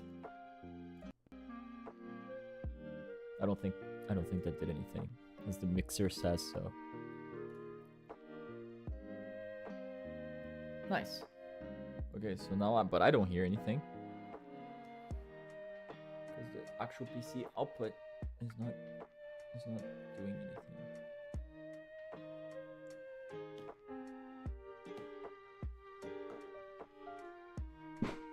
Thank you. My headset.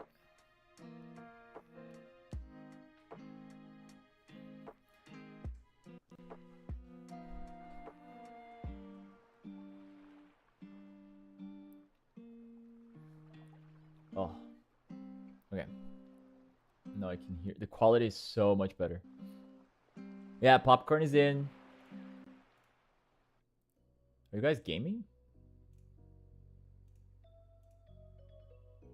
Yeah, what you guys doing? I see y'all. I wanted to game, but I need to finish this. I may have time to game later, but I don't know.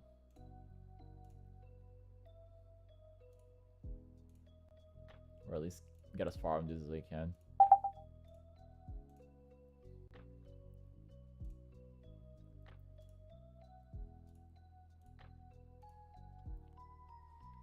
wouldn't know. I am sitting. But sitting is good. Okay, I think that's all for the audio. Yeah.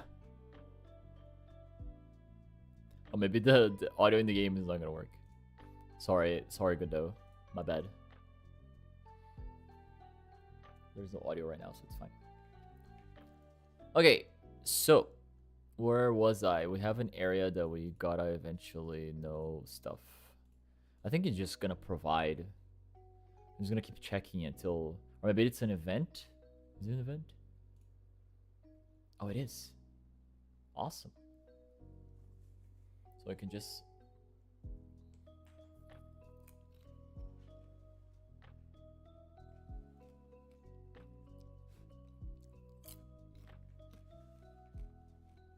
Yeah, it gives like a body entered.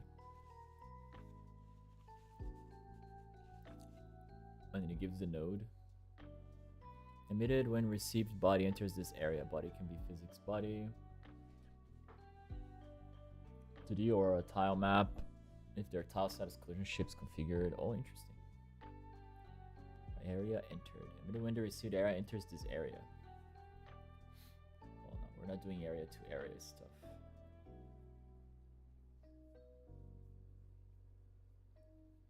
Well, look, there's so many interesting things.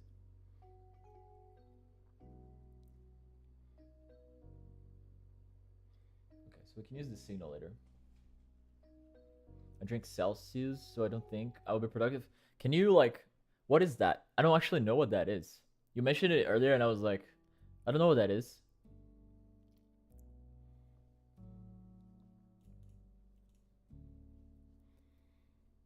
This is our player stop player trigger, I'm gonna call it.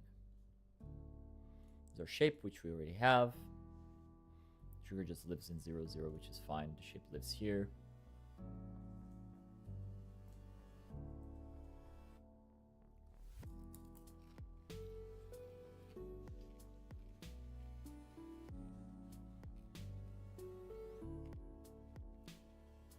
Okay.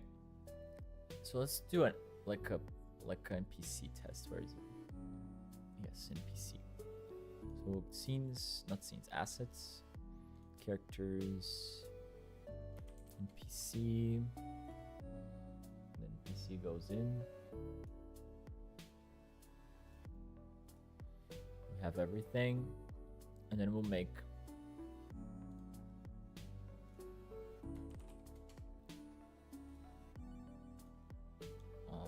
new scene. I'll save this, and then I'll make a new 2D scene. It's just our NPC. I'll save this. Yeah, here. I'll just give it like uppercase everything. And then we can we'll also have different bodies and stuff. Cool.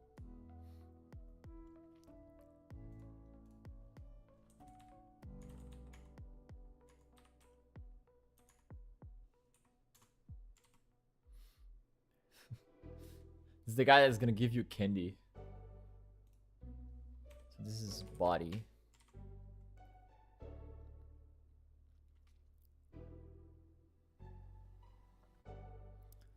And then this is the arm.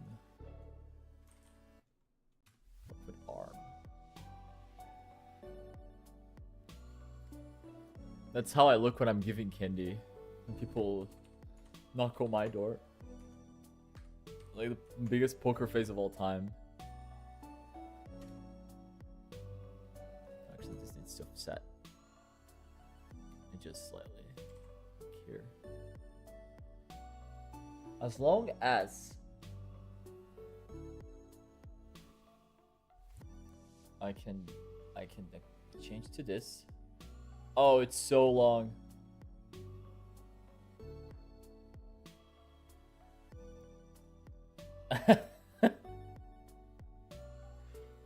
Oh, it's big AF. It's big AF. Hold up, let me think about this. It's gonna be a little. I don't know what to do. We have to make this smaller. Wait. That's gonna have to be. Actually, oh, I'm so sorry, Pigeon. Because I cannot crop this. I don't think. Can I crop this? I don't know how to do it. I don't know how to do it. I can't. Actually, if Pigeon gave me just the arm, I should have asked for this. Then maybe I could crop the arm, and then because I can just use the hold, because the hold's literally the same thing. No, it changes the position of the hand. Man, that goes in front of the person. No, the problem is that, like, look at this placement, right? Like, this is so big. The player is standing here. No, it's fine. It's fine. The player is I can just make this smaller, because honestly, he may be too big right now. Put him in there in a bit. Actually, we'll just leave it like this.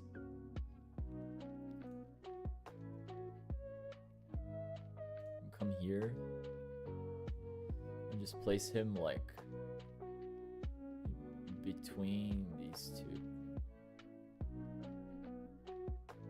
So it's like off screen. Hi Sun1, happy Halloween. How you doing?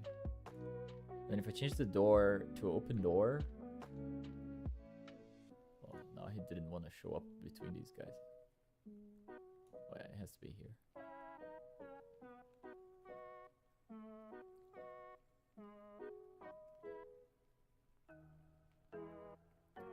So what's the solution here? What's the quickest thing? Can I just make this small?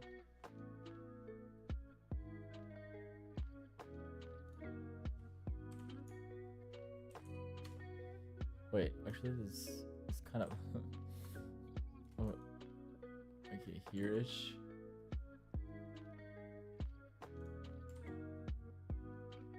Because the player is gonna be, oops.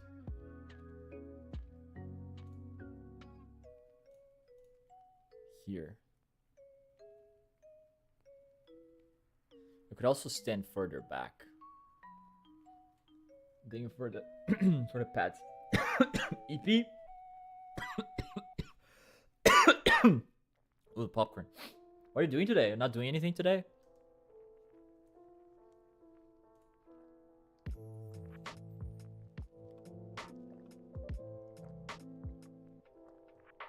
I love how I talked about food to you guys earlier, and now both you and Shaname are sending me videos of just food that I should try to make.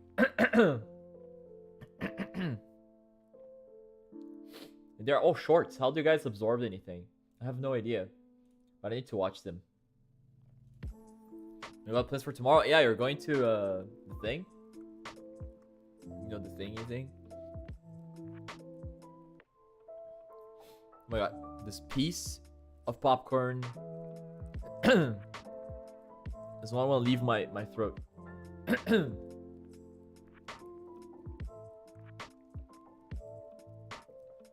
There, I think I did it. I did it. Oh. Jesus. Alright. Crap. The, So he has to be there. And I think slightly we'll do like here, but then the door is in front, which makes sense.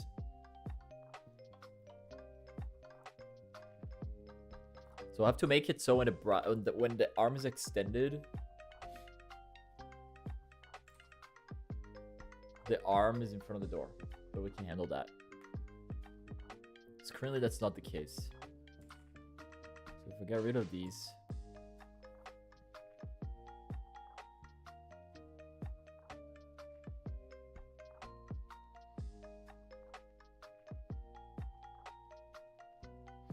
this is okay. So if we go to the player and I add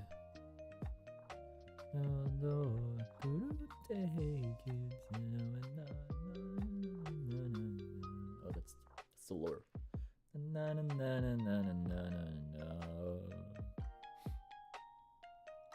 Player bag.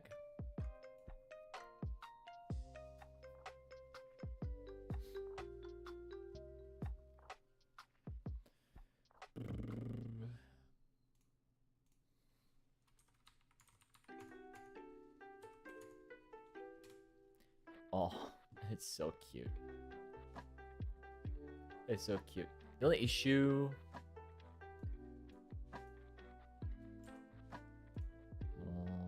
yeah, so it's disaligned.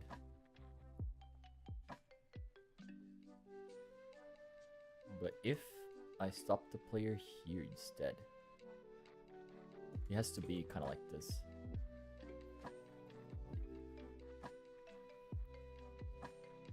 But then the knock's gonna be... let me think about this. I'll leave the bag here. The knock.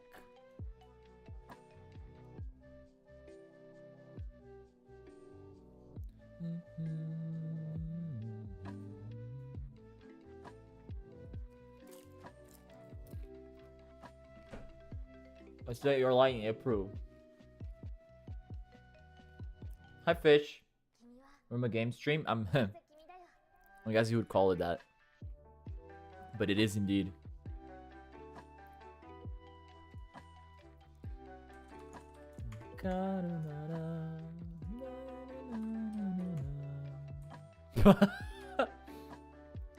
Honestly, fair. Valid. Does this hit the door? You know what? Good enough. We'll just go with this. A big ass... Oh my god. Okay. You know what? Fair. Fair enough. Does this even look... It doesn't matter. It does not matter. It does not matter. It does not matter. It's good. It's perfect. This is perfect. The arm spray is hilarious. We're gonna spray the hell out of that door. That's the knock. The other one was the knock, not like actual punch. Extended arm, and this is bag.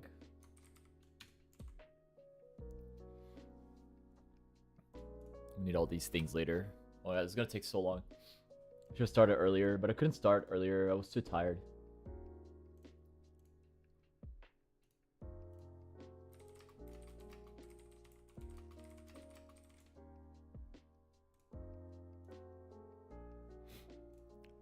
Hello, yeah, but it looks good. It looks good. Okay, so we'll stop here instead, I guess. So I'll just move this here, and it is what it is.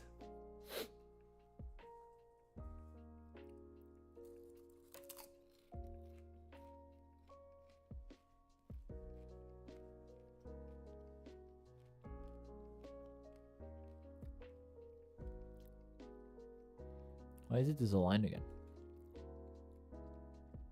No, it's aligned. I'm just insane. Okay, so do I need to use events, or can I just get the area and know? Can I just get something from this? Can I like? How do I do this? Area 2D. Can I search? Sorry. Can I go here?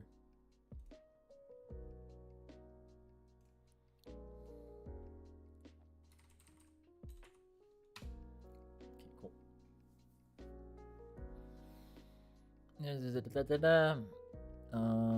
Properties. This is not important.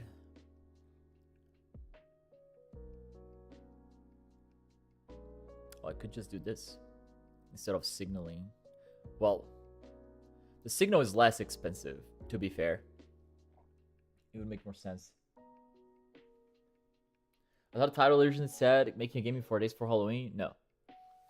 This isn't Godot. This isn't Godot 4. We're making this today. Unless it gets too late, in which case I'll stop because I need to do stuff tomorrow. I need to be alive. I have boat practice tomorrow and everything.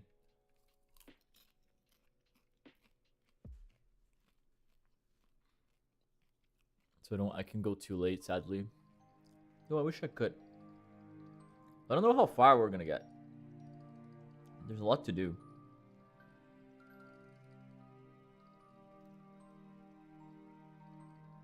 There's still a lot to do. Actually, let me check about the boat thing.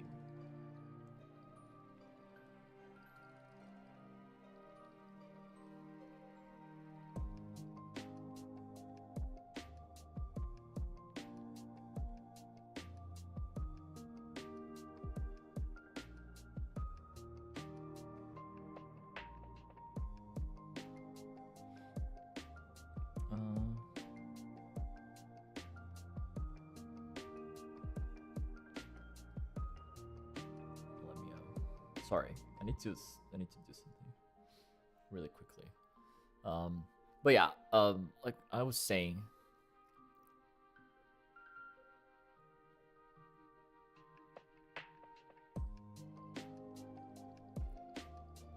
I could use the signal because then I know exactly when something enters and just stop. Or I can just get these. I keep checking these. There's not a lot going on in the game, so I think I can just use this instead. And like, oh, if we have overlapping bodies, then just fetch that. Whatever. It's just objectively gonna be the one, right? Because there's just the player, so there's no problem here.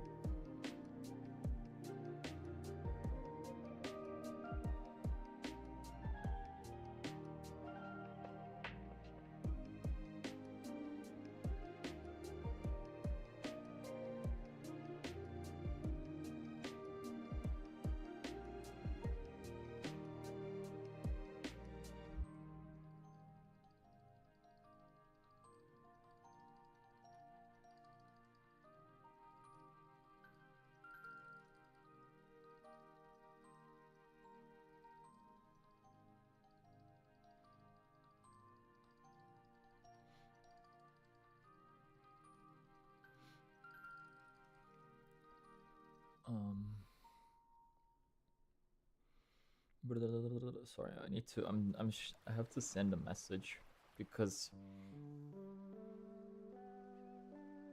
of some stuff.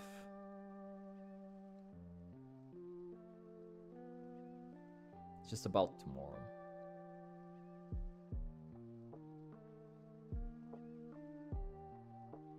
It's because we're having a strike, like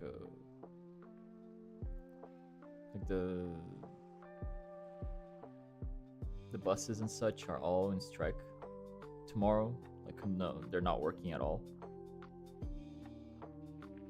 So I'm gonna have a lift to go to my practices.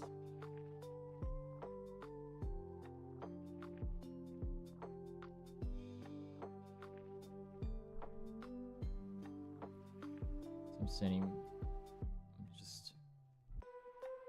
I just talk. Making plans, I guess.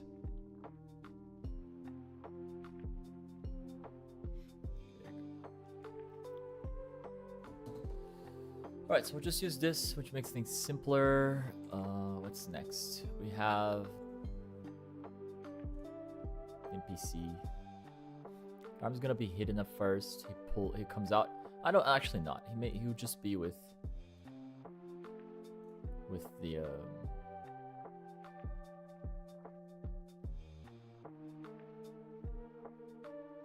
let me check the placement. Let's see.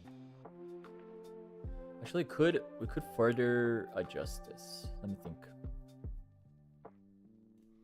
think.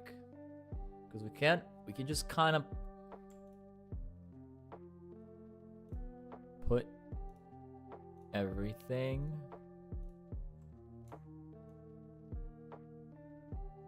kind of like here.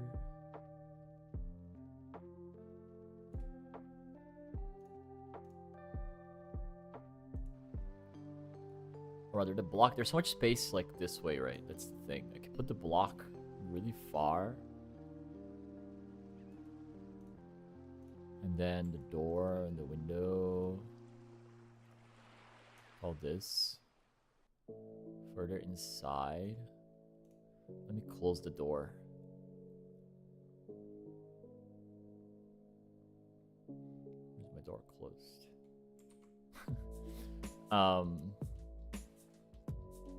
So this is nicer. So then you even see a bit more of the shrub there. There's still like a lot of space.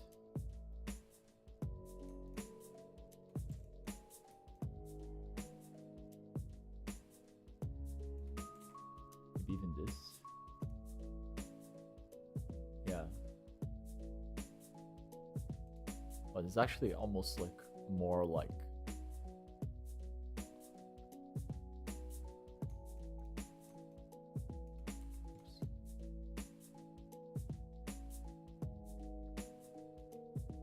or what the reference shows anyways. Oh my god.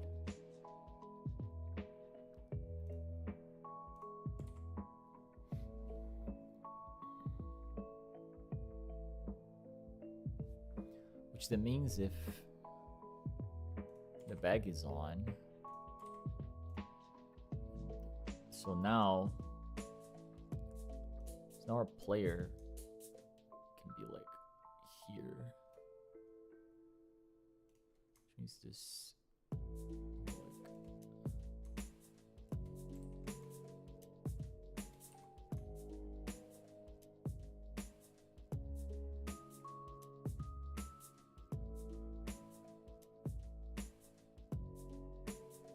oh my god.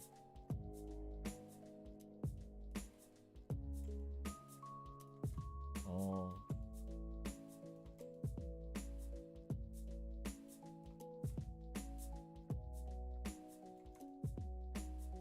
Really? I don't understand the snapping at all. Yeah, it's such a threatening poker face. It's awesome.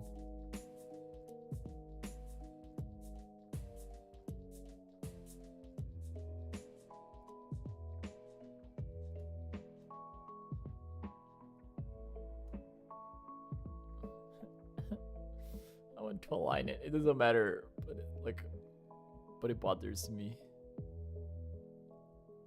Look at that, a pixel at a time. Tisk tisk.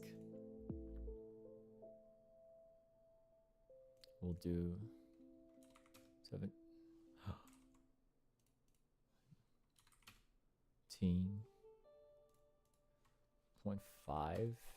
There you go. Yeah, aligned. I don't care. That's all that matters. So believe this is enough. Even if we go like a pixel-ish further, should be fine.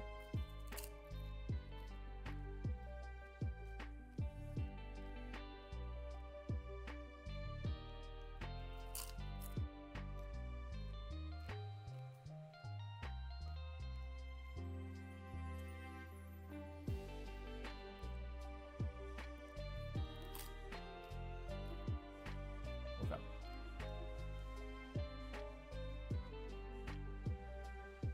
This is the best we're gonna get.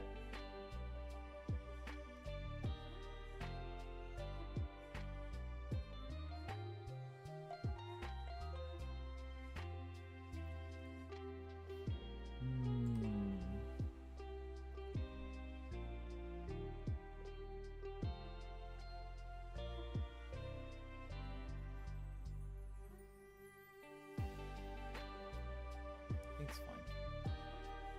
This is like this green, right? This the blue.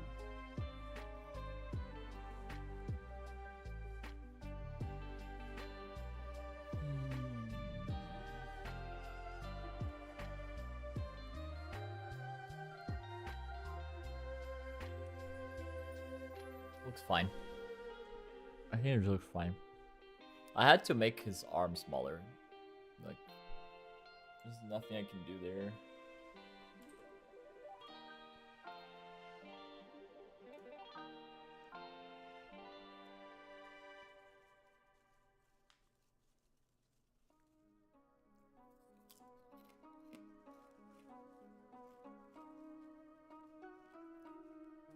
Because if it was bigger...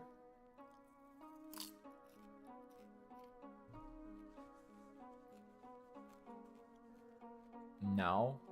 Let me see.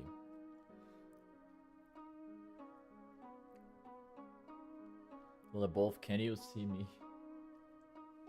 Like open mouth. Just straight up. Yeah. Yep. Just about to get it. Yeah. Based. What's your favorite Halloween candy? Well, I guess any candy overall. I don't have one, I don't think. I like chocolate. I'm a chocolate guy. Not too much into candy. Give me dark chocolate.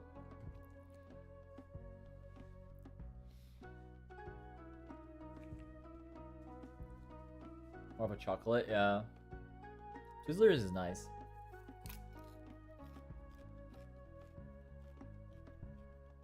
Like when they give these small M&M's bags, those go crazy. This is like super small, but it's so good.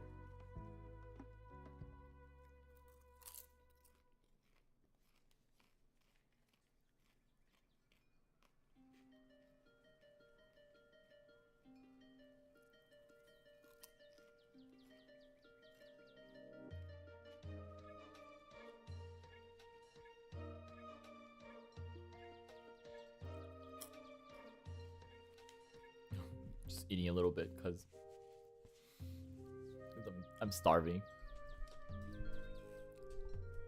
Is this probably my favorite overall than the Kinder Buenos? I think Kinder Buenos are my favorite overall. It's so good. I love those so much. Reese's are good too, though. Yeah. Okay, I think this is set up okay-ish. I'll change the arm to the hold arm. Because he'll just be like that. He'll just be like that. Does it look fine? Is it too weird? Because if we go back to 0.5 and then align it properly. No, it's not gonna work. Because I already changed it too much. No, it's fine. It's fine. Oh, he holds farther back too. I'm insane. He's holding like here. According to the guide.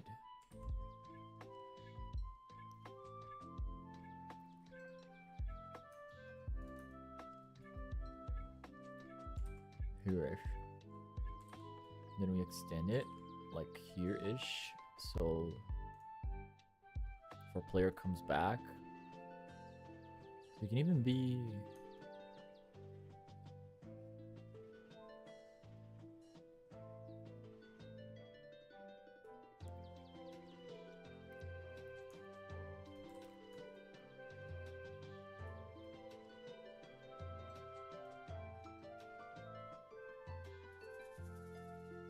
here-ish.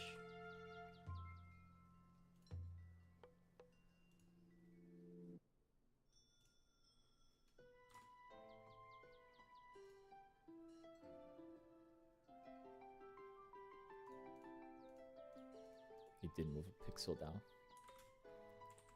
There you go. This is like the collection scene. I think it's fine. You barely see the candy, I guess. We could move the player down. Worst case. This makes sense. I love them in the more. It didn't hurt my wallet. Yeah, if a Kinder Bueno wasn't so expensive, I also would like them more. They're still the best ones.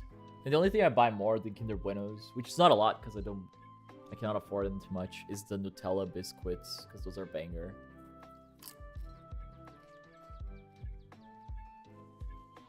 Those would destroy me. I like to get once in a while the mini Buenos. It's like a mini Buenos bag, and then you just like get one at a time, and you just go to town. It's pretty insane.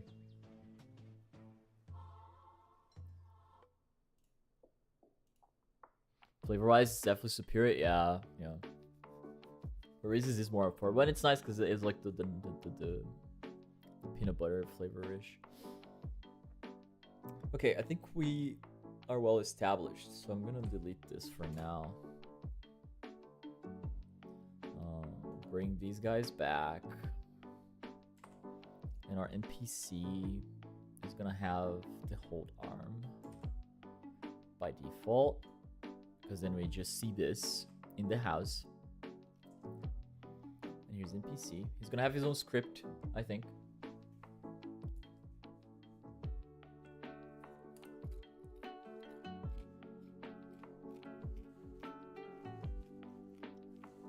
I got a long box of them and do my best to have self-restraint. It's a good practice of will. So what we're gonna do here is we'll make a house. A house script is crazy. Is that what I want to call it?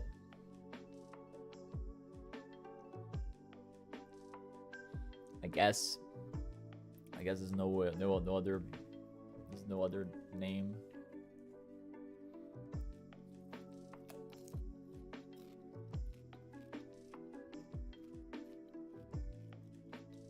I'll just call it house. Who cares? Script. It's not a character.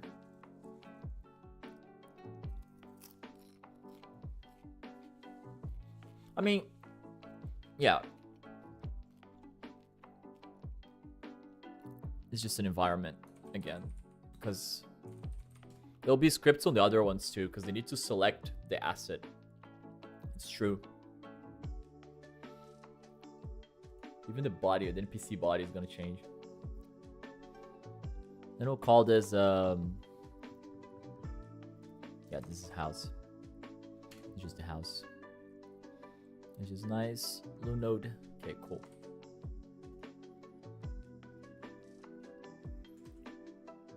So first things first. When they're ready, we need to get our area or stop player trigger, which is an area 2D. So equals get node stop player trigger. So we have access to that. And then this is kind of ugly because I think technically we should just watch for the signals, and that's like the cheapest thing, more optimized way to do it. It's like, oh, when the player touches the collider,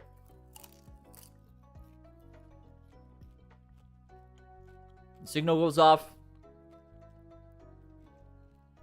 and we're happy.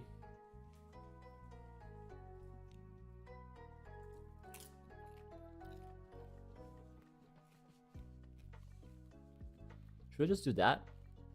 Because I can just do that, right? I can just call a handler. Do I have to name? I don't remember how to do it. If I go here, and I go to this, and I go to this, and then it's body entered. I'll link it to the house. This is gonna be the method. I'm just gonna call it that way. What's the advanced is gonna say? Extra call argument. Whoa! Oh my god, it's so funny. Deferred? Why would I defer it? Oh, interesting. This is good. Because this is true.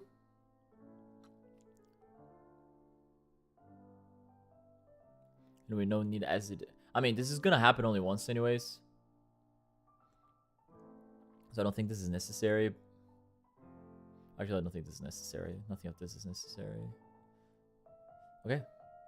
I mean, sure. Boom. Okay.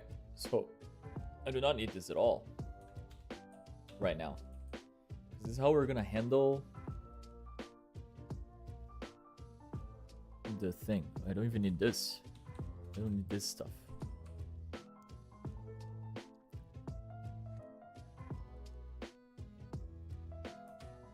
The body has to be the player. There's nothing else it can be.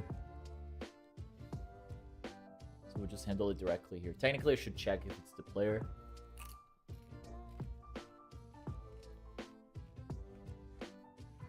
Oh, I can. I can just get the script. I mean, I need to get the script. So I'll just check it anyways.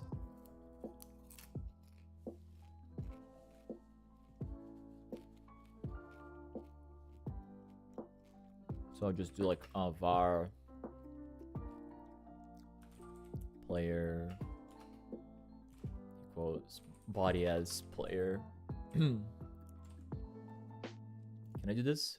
I don't need to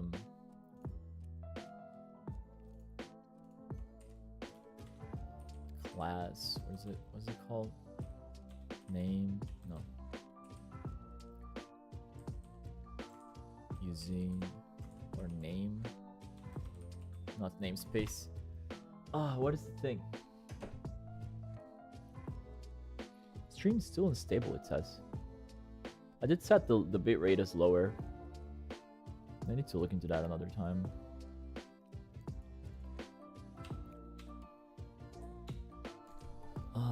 What is the name? It's not it's not export either.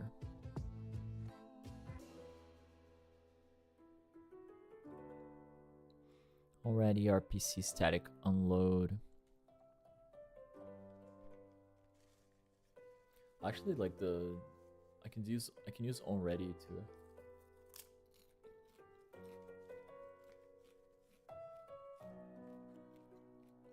do the stuff instead of the ready thing.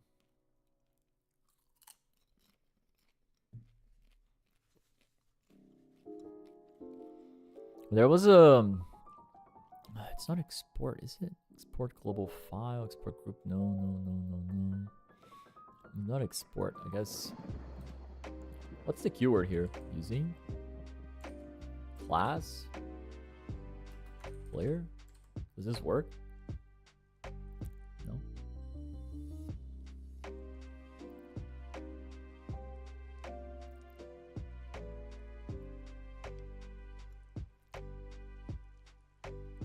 Not flying claim record scope. Oh my bad. I forget. I hate syntax. It is class name. Okay. Oh, and then this should work now. Okay, awesome. And then if player not null.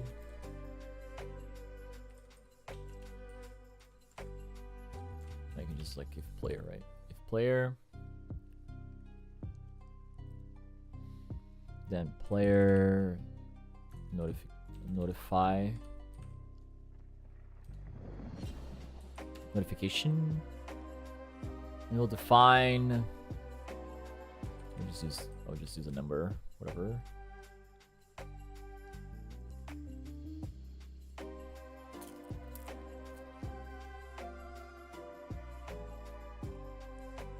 So what notification does is it like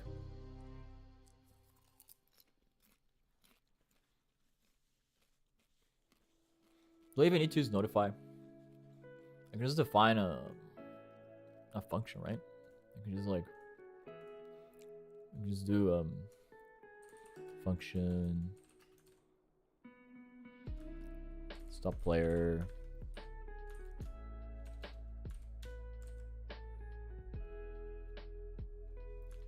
Let's move direction to 0.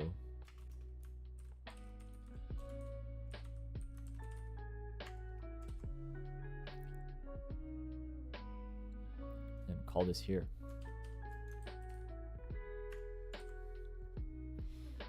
The notification system is nicer if like multiple things can do the same thing. Especially if I'm doing like state machines and such. It's also less, there's also less code coupling that way. But for this, I can just do this, I think.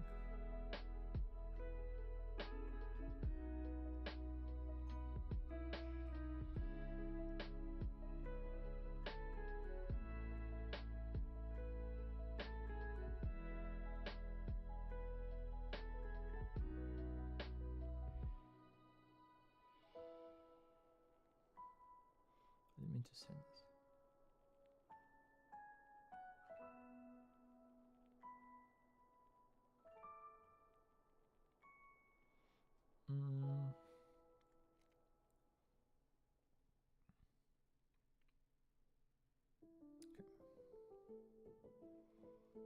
Nice, wonderful. I also got stuff set up for tomorrow. Okay, so I guess we'll just do this.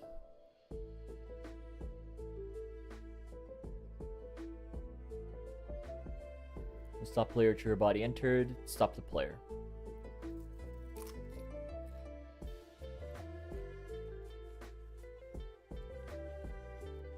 What else do I need to do? And to know the player is here.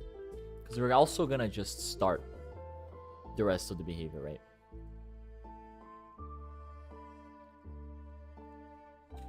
No, because the player needs to knock.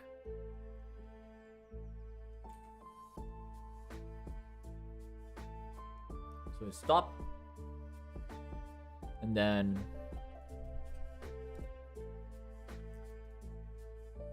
I keep switching or just switch here. They put an input to knock. Can I just walk through? Then what's the point?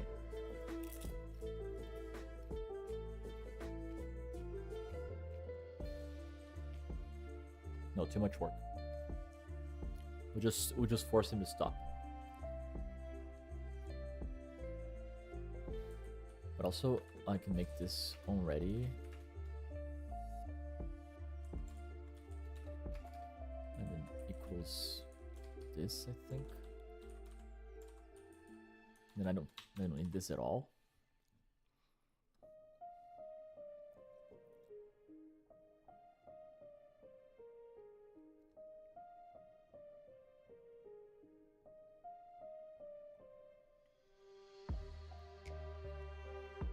Yeah. Well, there you go. Okay, this works. So what do I need now? I'm gonna need a delay between stopping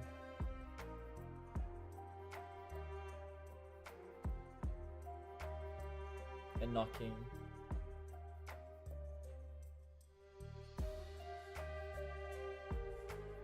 So I think this is gonna live here. Export time to knock kind of thing. I guess initial time to knock. And it's gonna just be like a second, even probably less. Because what I want is like the player stops, and then you have just a beat, right? It's just a beat, and then you knock. Is that necessary? Let me think. I don't think so, actually. Let's just not. It's too much work. Anyways. Because I don't think the player's going to notice it that much. It's just going to be instant. So when we stop here, we also have to call the knock. I don't want to... There's nothing else that stops the player, I don't think. The game just ends.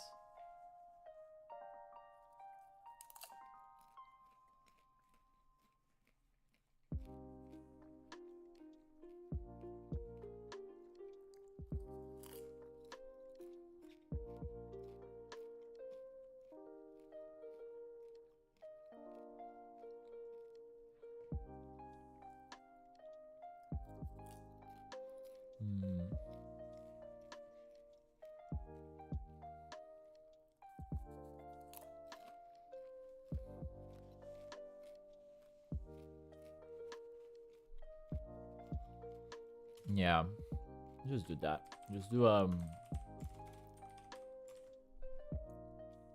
knock on door.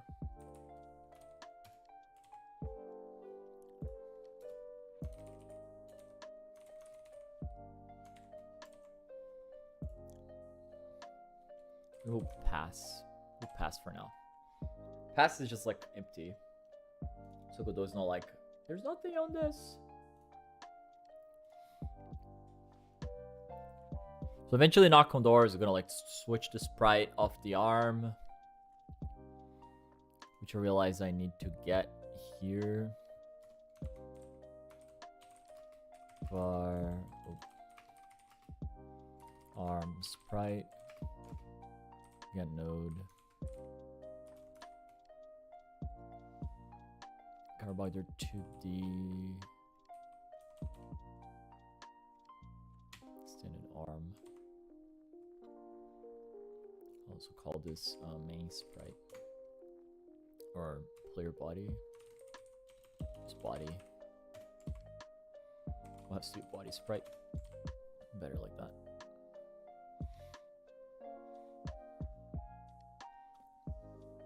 So we got the arm because we'll change it.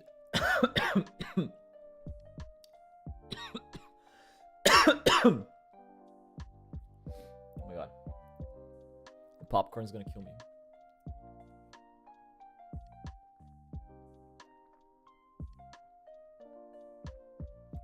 So we need to change the sprite. We also need to enable it. Well, not change the sprite. We just need to make it visible. We could also just have it deal with its own thing. It's probably gonna be that, actually. Probably have like extended arm script.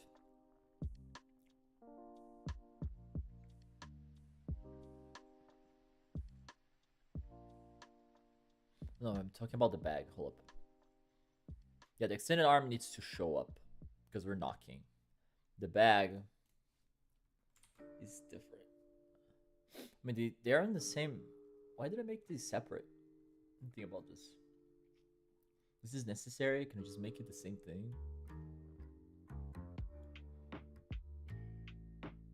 Just if they were a different sprite, I could just make this the arm. Because I don't think this moves around and then this disappears. Because the first arm is always the knock, so it can just be like that.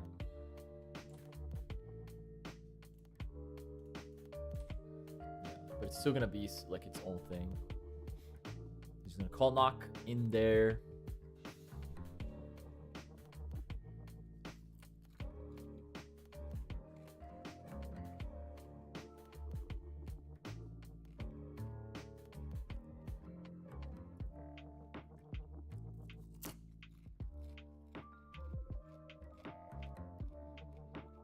So the arm extends, knock knock. So we just like when you knock is extend arm for like however much time. Remove it again. So then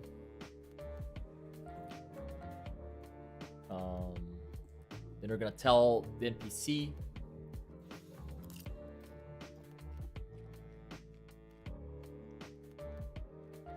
above the house and NPC that their routines start. So like start candy or whatever. Start candy pour. Or the house opens the door. Or the door opens, the NPC's already there. He's already holding the thing. And there will be a timer for the hold to extend and then extend to pour. So there's like 2 timers. Yeah.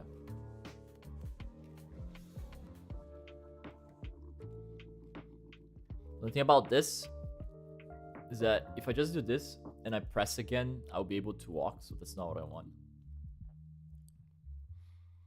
So what I'm gonna do is I'm gonna also have a var can move. I thought that the state machine would have been better, but alas. Can move equals false. This is like easier to understand. I mean true. No, false, because it stopped. This is false. I'll just actually make this true by default.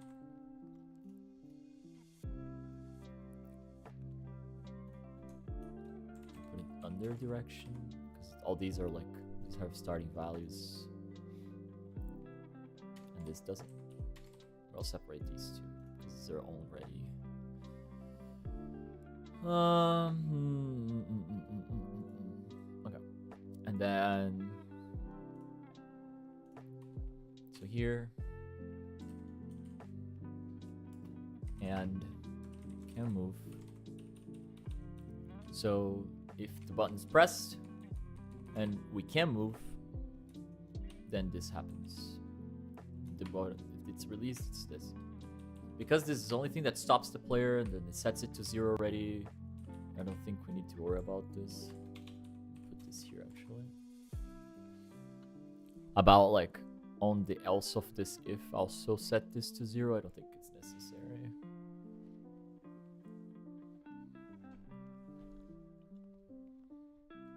I guess we can try kind of like that. Okay, so yeah.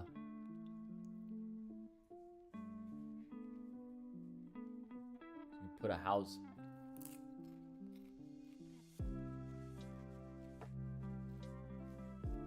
Put a house in and see if the player stops. I have so many Discord notifications.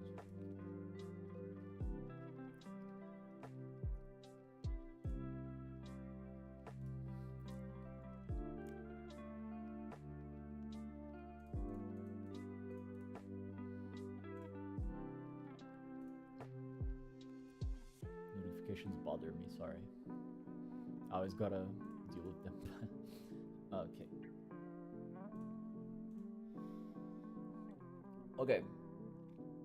Yeah, let's test this out. So in our test level, we'll put a house. Where's our house?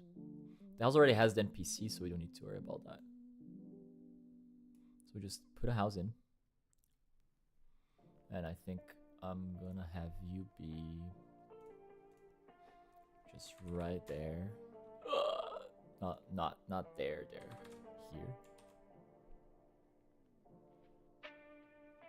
Oh, it's funny because I always need. Because if I put two houses, this is like on the edge. Well, I guess I can like just have an end game trigger, like sort of like at the end, and then he like, the player just walks out off screen.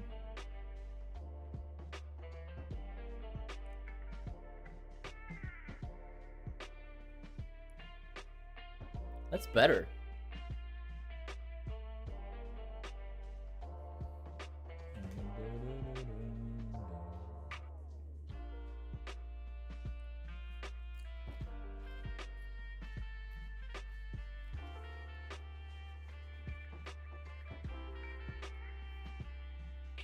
That's better. We'll just do that. We'll just do that. Okay. So I don't have to worry. Even if I have a house here, just like.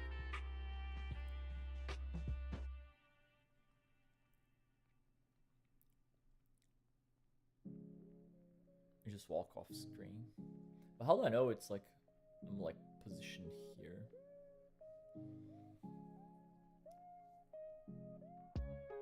I could just hard code that, but I'm thinking like realistically.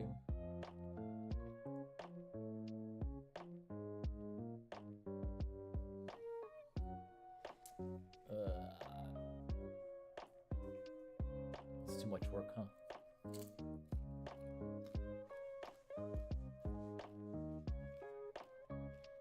I can deal with that later. Worst case, we just put an extra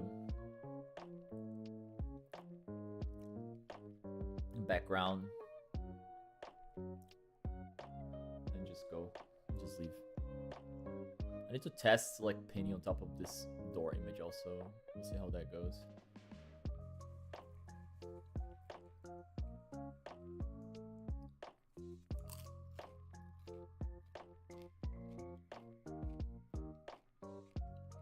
It's gonna be interesting.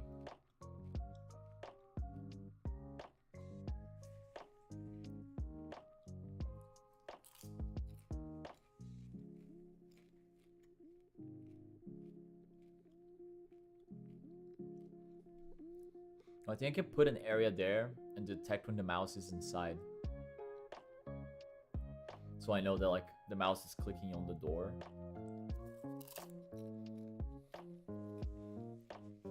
So I'm just rumbling now. Let's just test what we did so far.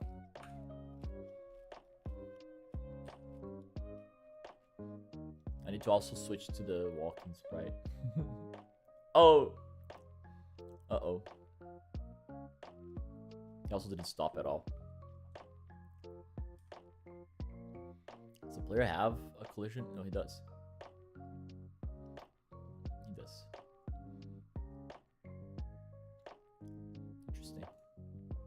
Okay, so the player needs to live like at the bottom here. So then it's correct.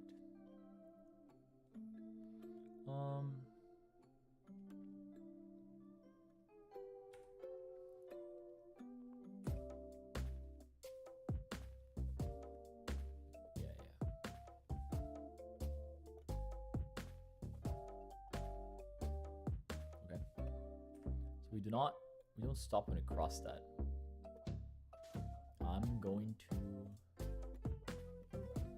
We never hit this at all? The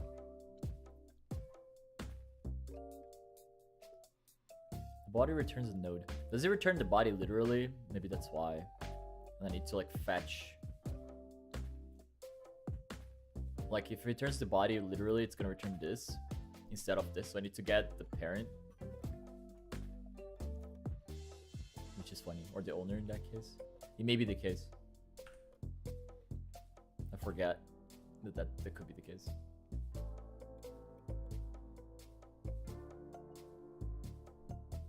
Yep. Yeah, that is the case for sure. And then like we're never gonna get here, so if I continue.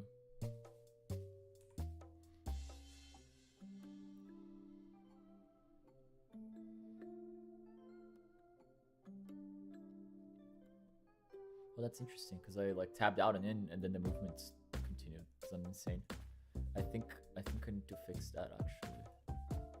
I think I was wrong when I said that I don't need to handle this.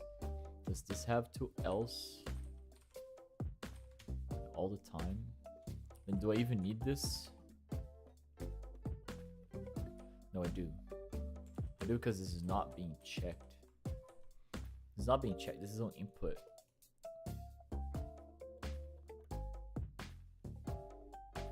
Then if I do that, like kind of like a tab in and out.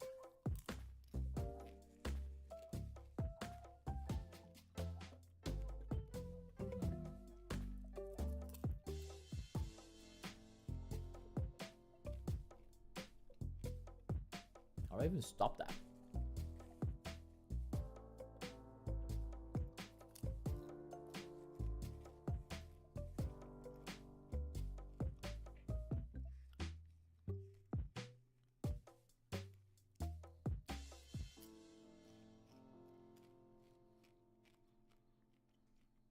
Guess I'll just not bother. Oh, thank you, Mari. Yeah, let me hydrate before the popcorn chokes me again.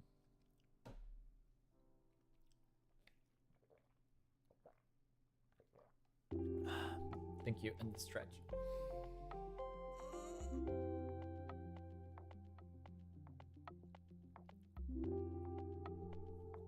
It's gonna be my cutoff tonight. I think midnight's gonna be my cutoff. If I hit midnight and it's not done, which is very likely looking at this, I'll finish tomorrow. I'm sorry, Pigeon. Tomorrow? I have volleyball tomorrow. Sunday. Likely Sunday then. We'll finish eventually. See, that's why I should have done it during the week.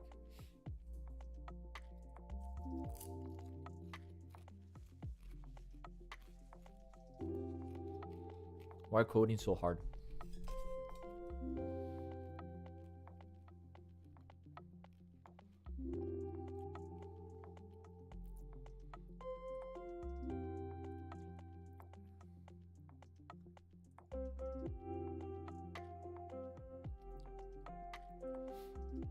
Actually, having the move, like the input thing, is the best way home. Get vector.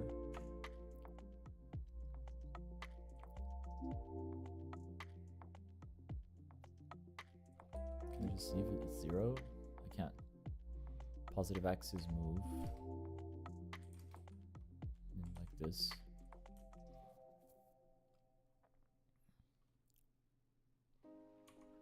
And then, what's the problem?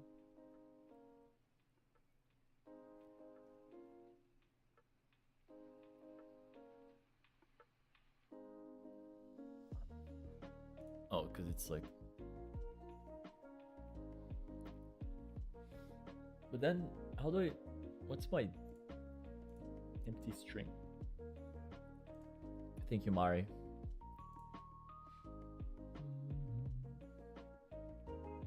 Da, da, da, da. Input get vector. Da, da, da, da, da, da.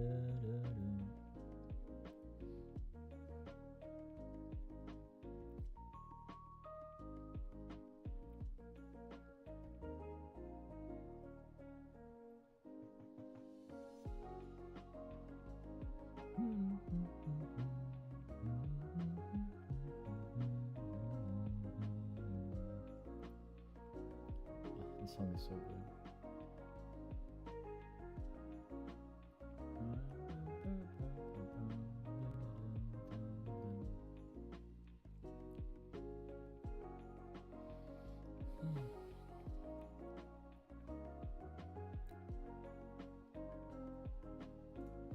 Here's a thingy.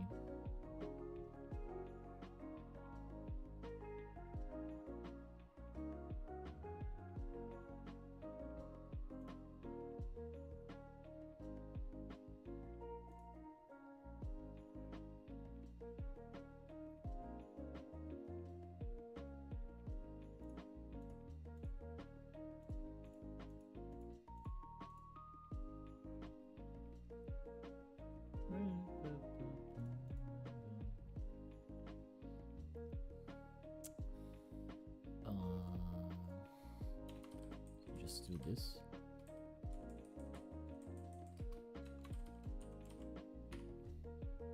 That makes sense.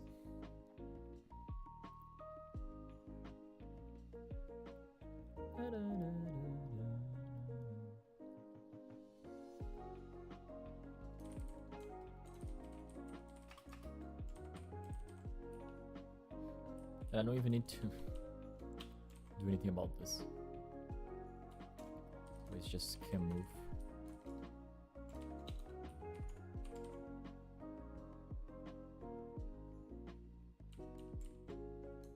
It is also not used directly, so it's probably better, huh?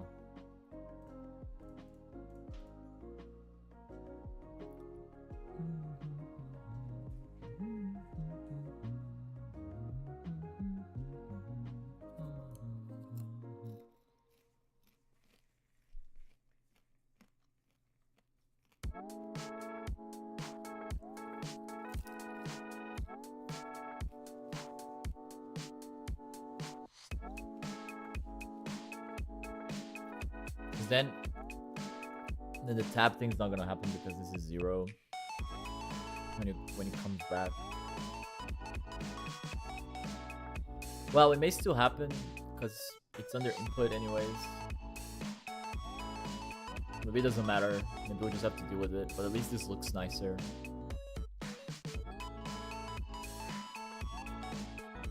It's the problem with the input thing. It's fine.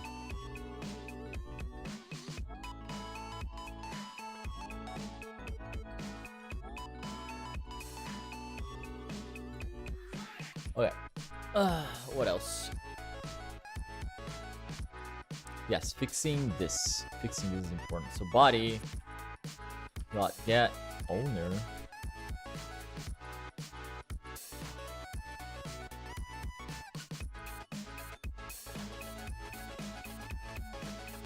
This is a thing. Not no, actually it isn't. Get owner. Not on completing it. Is the game running? Oh, it is. I bet.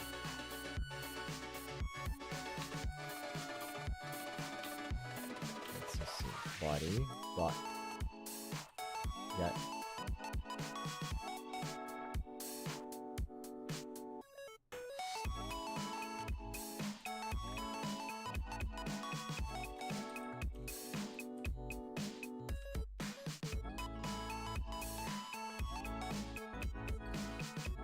Body is a body to node 2D.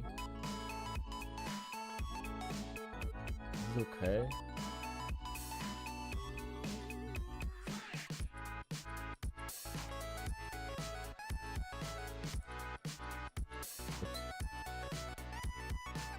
Didn't complain.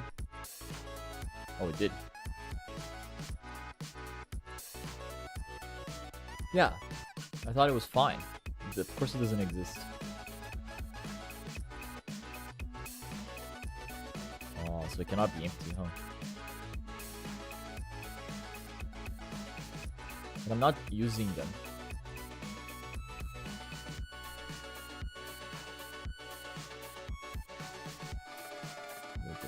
We'll just keep it as it was.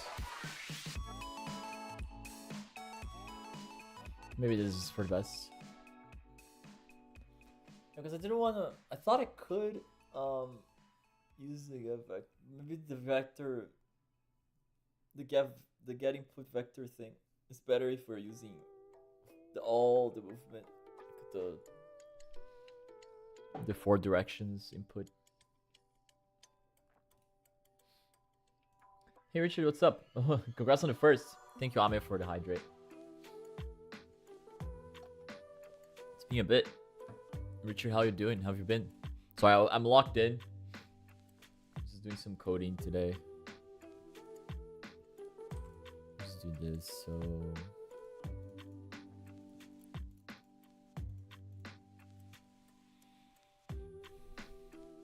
It's fine. And we'll see if it complains about the other thing in a bit. 6 out of 5.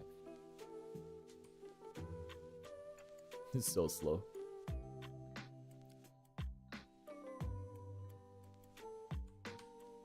Hey, there you go. That's all I wanted. Awesome. Okay, we got here. Oh, this is pretty far. It's pretty far. So we need the we're gonna need this.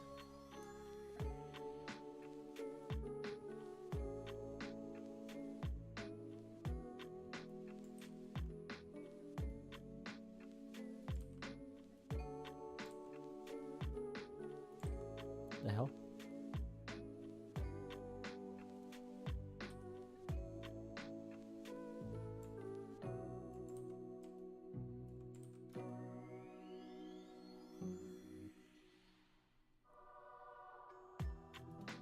Let's try here.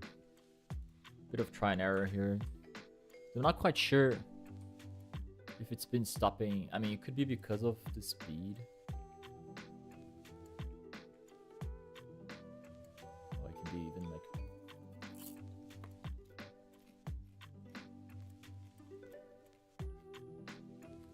even further.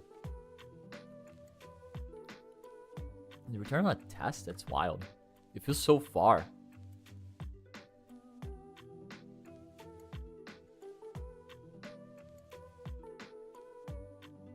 No, wait.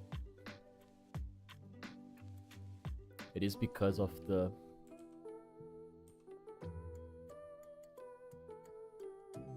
No. Oh, no, my bad.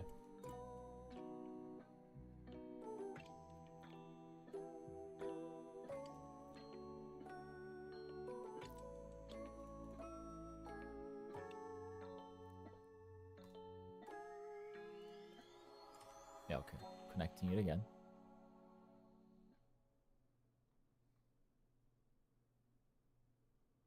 Okay. I disconnected it for a second. I don't think, because I'm scared of the distance here. Because we're stopping here. Well, we'll see when the actually, let's do that. Let's change this to show the arm. We'll just have the arm up until we get this right.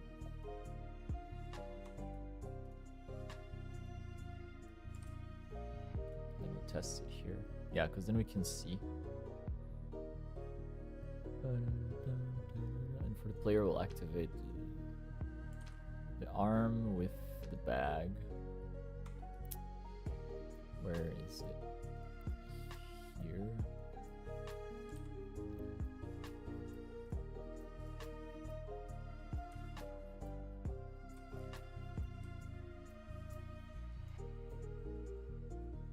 Batman bag is adorable.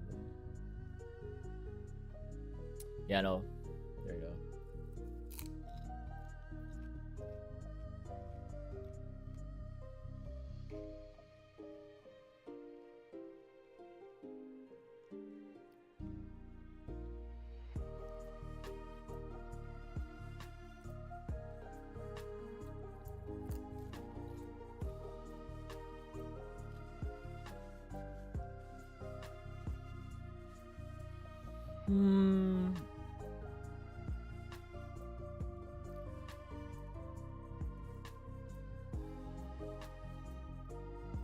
But I thought this was maybe because we're following the player, we're never like actually in the middle. I should have thought about that because we're looking at it like that, kind of like that. So this has to be further in. We're gonna select everything.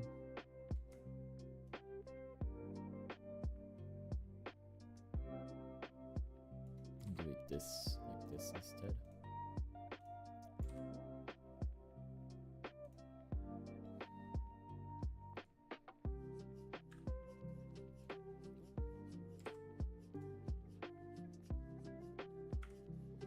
Wait, is it gonna change even?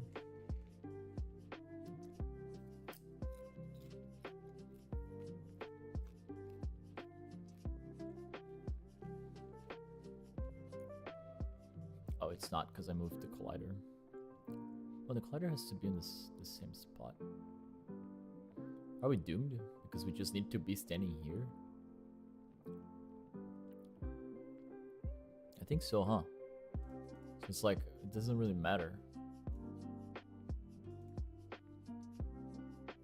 So if I do this, we're never like standing in the center as the player, because the arm's just going all the way here. So while do we stop here, and we're not gonna be able to see it. That's fine. I can move stuff a little further back, but this looks so good. Man, it's fine. We'll just be like that. We'll just do this. It's all good. So we'll bring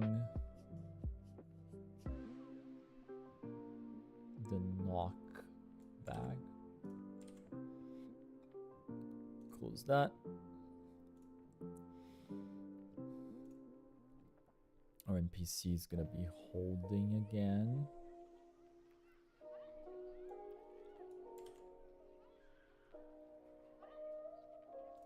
And then the house door is gonna be back in. There we go. Okay.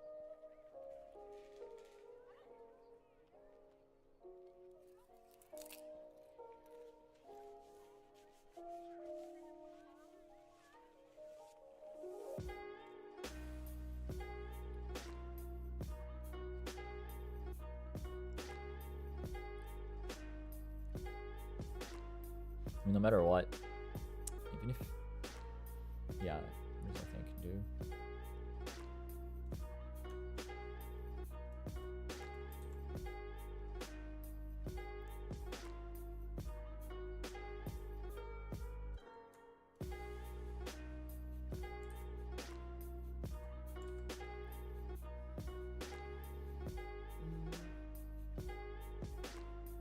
God.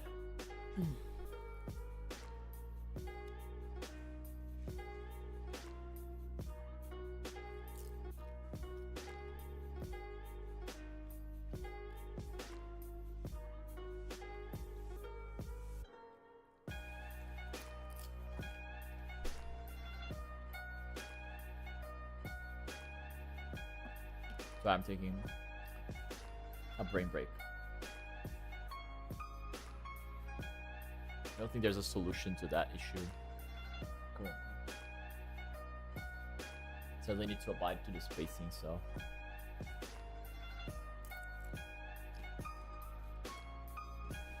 The only solution would be to move the camera slightly. Or move the player backwards, starting further back.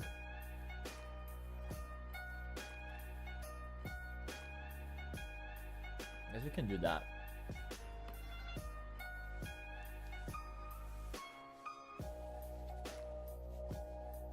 Because it is on the frame, right? The issue is that the player is standing here. So when he hits this, we just have this frame.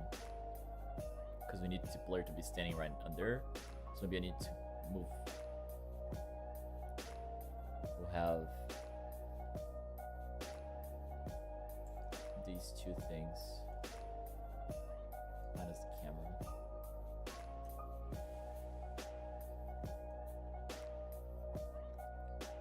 Actually here.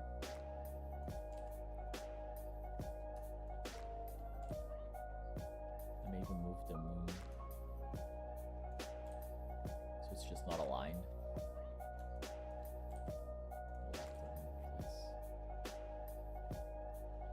If I lock it in place, the node's locked, but it should still move. Should be fine. Because this is not locked. Camera is also just there. It's just gonna be there.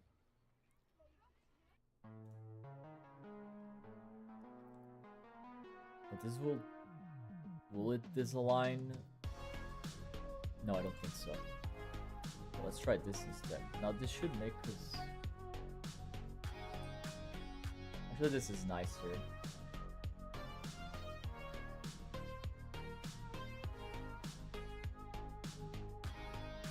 Yeah, then you see everything. I think okay, this is better. The door, like, I think the frame use is better. Why did it traumatize you? What's up?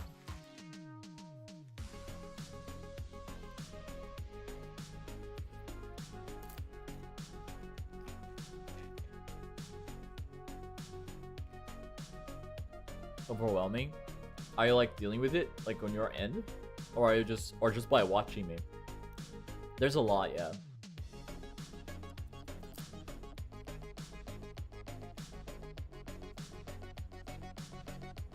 Well, all the engines are. You should see Unreal. I mean, it's a lot of the same stuff, but it's like Unreal is like crazy. And we also have other tabs that like change the entire view sort of vibe.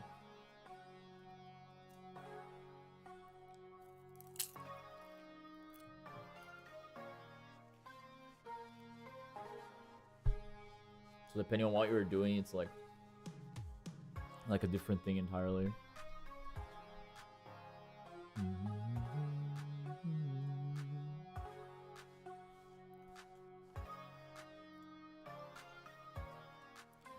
Okay, we'll just I think this is good.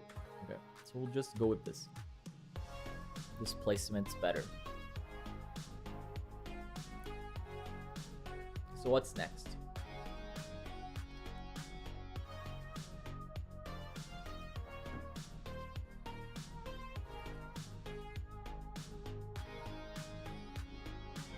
I think this only fires once, so we don't have to worry about it.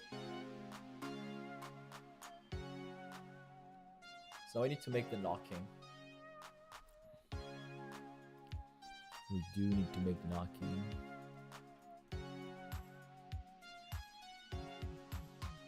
So next thing is the knock knock.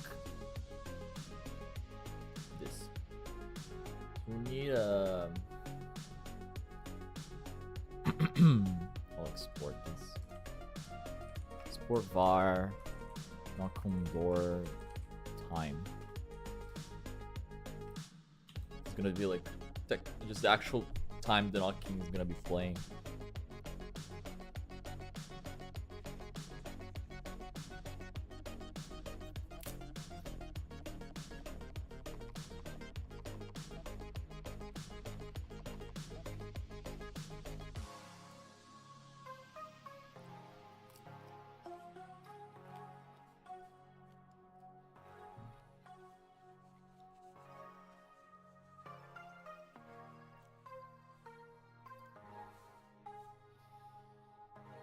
Just give it like 3 seconds, I guess. Oops.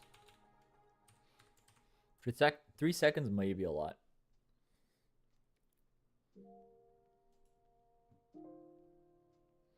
I wish I had a little effects thingy for the knocking. Not even sound. I mean like actually visually, like you have like when you like in cartoons, if you or comics, and they beat like on wood or stuff like that, you have like the little sound indicator. Is it called, what is it called again? I forgot. Or you can even like actual like comic onomatopoeia thing. It says knock knock. It'd be funny. But either way. Also just wishful thinking, I guess. Okay, but that's the time this is just gonna be essentially the time the arm is extended.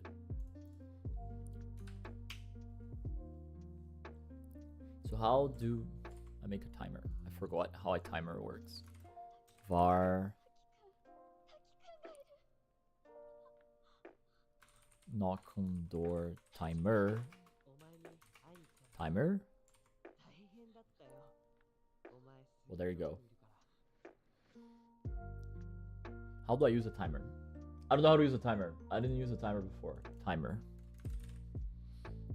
Look in the documentation. Timer.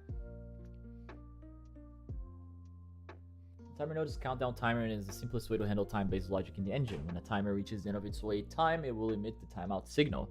After a timer enters the tree, it can be manually started with start.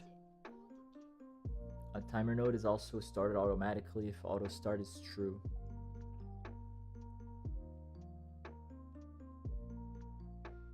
Does it have to be a separate node?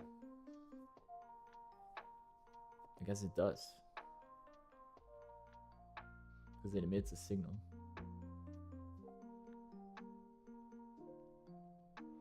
To create a one-shot timer without instantiating a node, use scene_tree.create timer. Timers are affected by engine time scale. The higher the timing scale, the sooner the timer will end. How often timer processes may depend on the frame rate or engine physics ticks per second. Of course.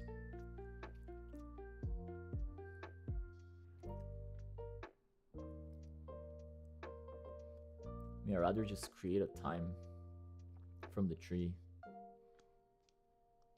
Right? I don't need a whole thing. I mean, will you reuse it actually? We will reuse it though, so maybe it's just better to have a timer. And this is still, but then it's gonna be a node, I guess, on the player. Timer. Yeah.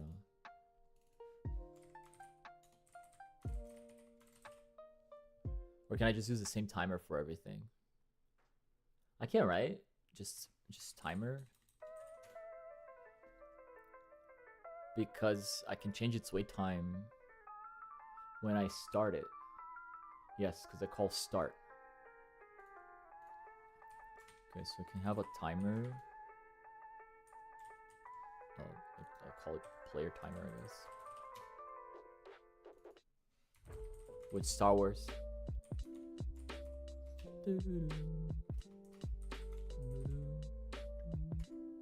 No! Get node. Just timer. Player timer. And this is already.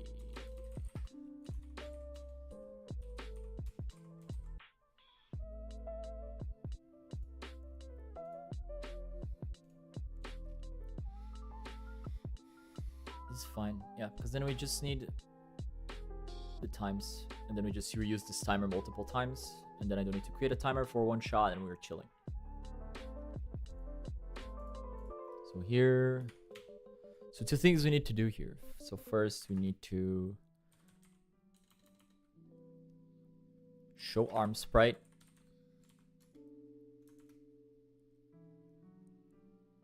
Start timer. Set timer wait time for knock on door time.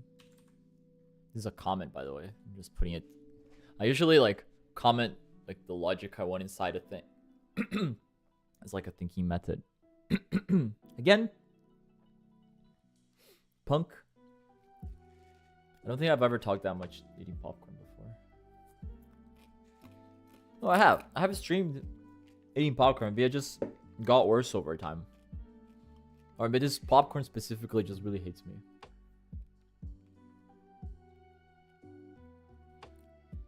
Okay, so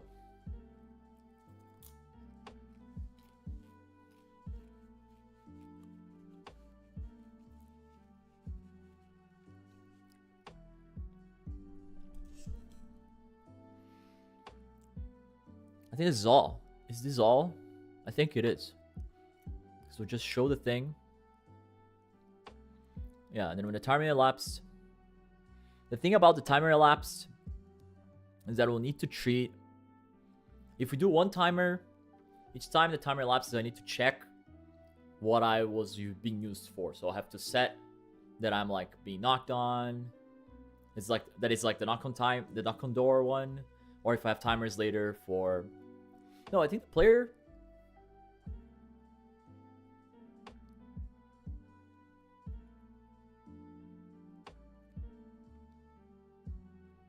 No, I need a timer for the bag.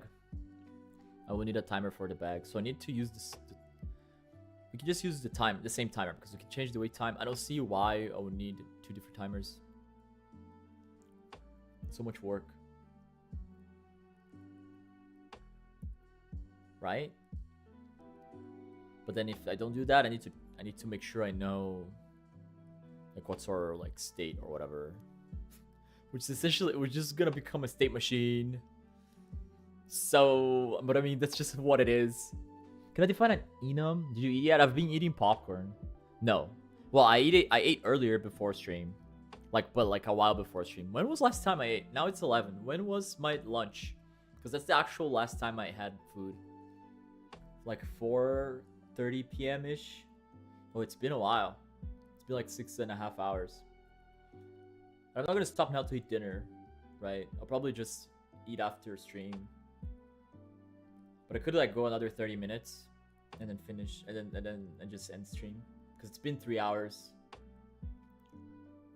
If I go until 11:30, it's a 4-hour stream. I can kill it there and continue on Sunday. Finish it. Try to finish this on Sunday. I don't know if I'll have the energy to stream tomorrow. Maybe between boat and volleyball.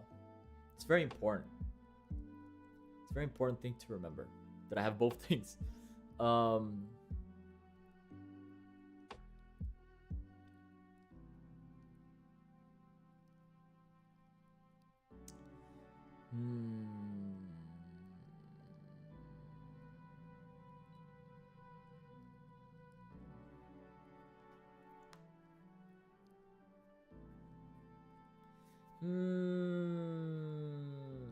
That would be the healthiest option. I'm so sad though. I was hoping to. Well, to be fair, 4 hours is not a lot. Coding takes time. Coding takes time. I'm just really, but because I need to do stuff tomorrow, so I don't want to like go too late. It's also the healthier option, like I said. It makes this whole thing more digestible. I could even like just work on this tomorrow, and then on Sunday, I can just explain, which may be even better. To be fair, I just go over it, what I did, and then finish. I don't know. I'll think about it. But I also want to like lounge and stuff. Because it was a long day, and I've been coding all day, technically. So I should have done it last weekend. But it is what it is. This is a lot of progress, but let's continue. How do I do an enum in this script language? I have no clue. What's the enum syntax? I've never done an enum. Please.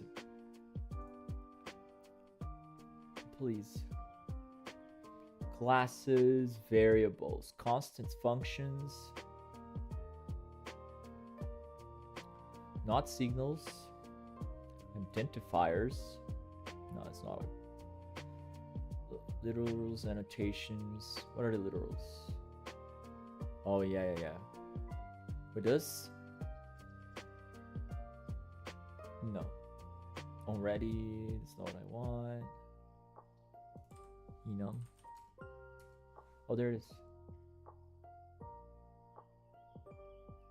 Oh, it is just that. Oh, this example was perfect. I could have constants if I wanted.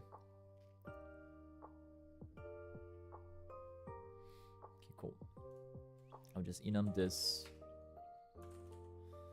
We'll just make a pseudo state machine, which is disgusting, but it allows. State idle. We'll do state moving, state knocking, state bagging. Bag. I don't know. Collecting. Collecting is better, I guess. Which may fail. And this is our states. It's named. I can give it values, but if I just do this, does it work? Is it just a thing? I guess it is. And then I do var states equals states. Crap. State idle. It's our default. It's our starter state. This is hilarious.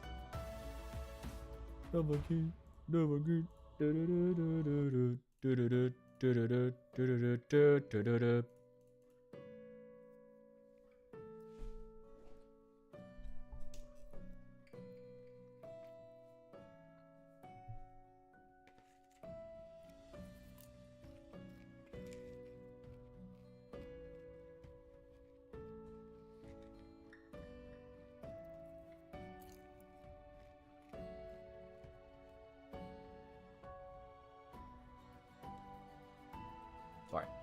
I'm trying to finish my popcorn. So I keep having to stop to eat it and it's bothering me.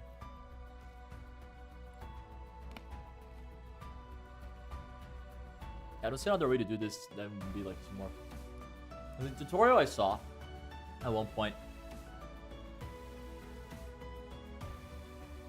they made the state machine a node inside the player scene. And I was like, that's fine. Because then you communicate between the states with like notifications and stuff. And it's like, alright. We're changing. And then like the state machine controls which state's active and stuff like that. And it makes the code really nice to read. But you keep spreading it and I don't know, the node thing is weird to me. It's like the problem with Godot, and I was like confused. Because you could have just all that code in classes, but not in nodes. But I think you need the nodes to use like the stuff like notifications and things, and they do operate as nodes anyways. And the nodes only work if they're instantiated.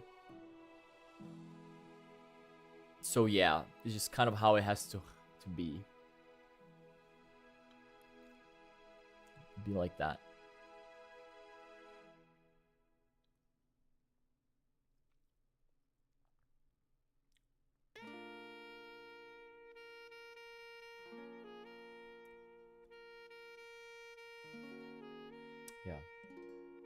Yeah. But for the purpose of this, we'll just put it all in one file just for fun.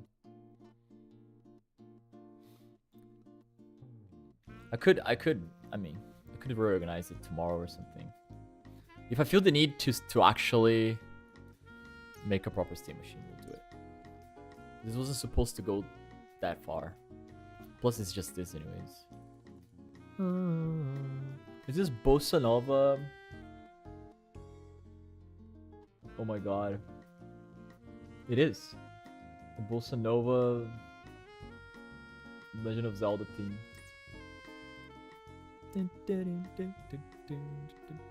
Bossa Nova goes crazy.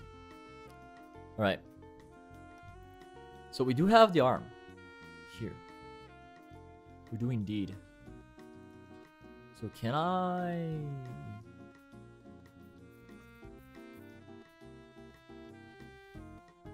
I know what the...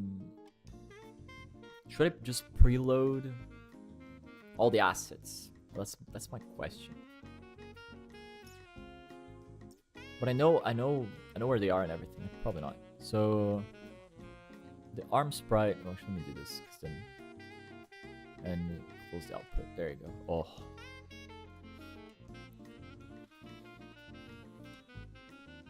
Okay, so we're in idle, and then if you move, state equals states, state moving.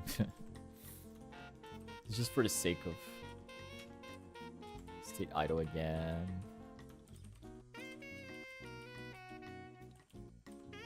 And then we don't need to do that.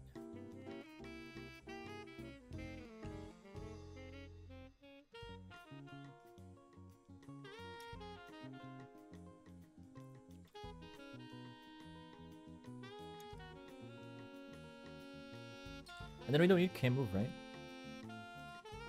Because knock on door can just set the state to knocking. And then instead of can move, it's like states not.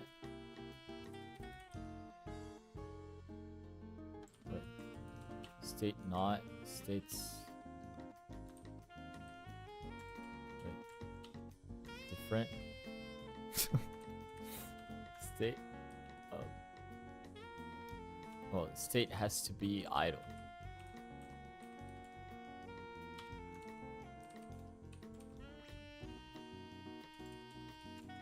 Yes.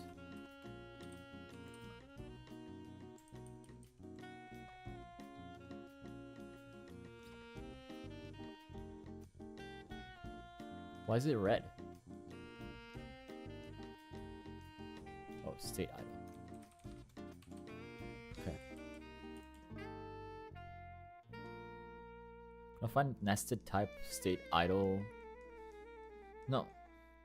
I mean equals. Equals. Okay. That's better. Is there not a literal for this? He hates like no words. Where is it? For comparison?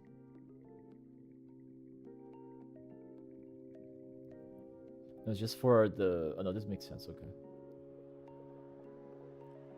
It's just is and isn't, is and is not.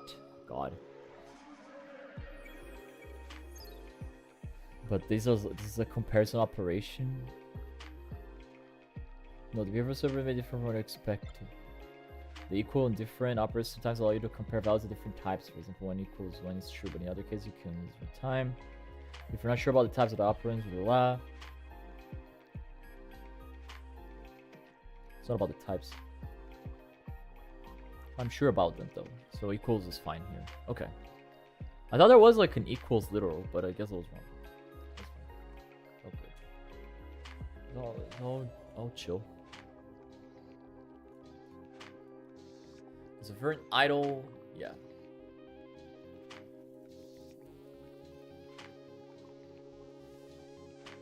And this is only going to be processed if we're moving.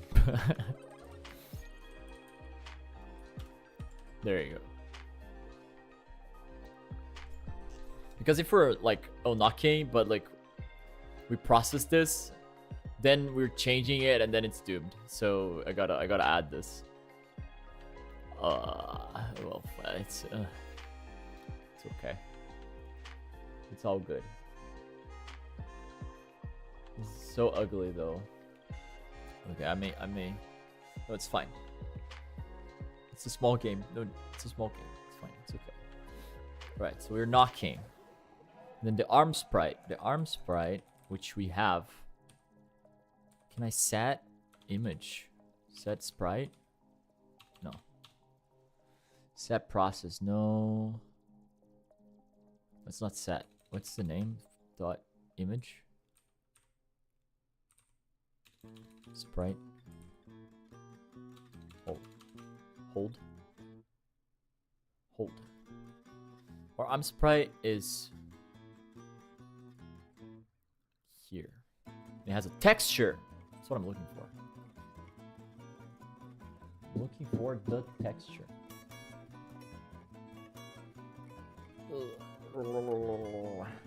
Yes.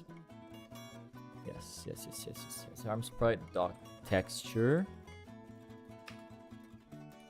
Right? text. No. Set. Texture. No.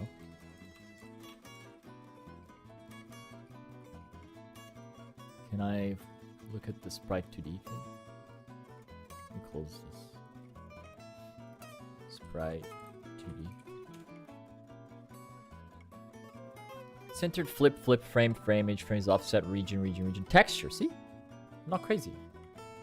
The autocomplete's trolling me. Is there a set? No. There's no set. There are signals. Which is fine. I just change the texture, and it takes the texture 2D. It does indeed. I don't know how to do that. Okay, so arm sprite. First, visible.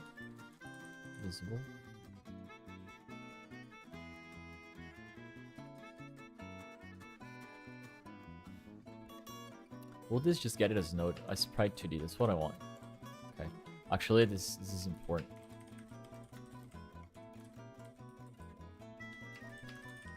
Just do this. There you go. That's why I was getting confused. This is visible. Okay, visible equals true. Okay, so this is the last thing we do.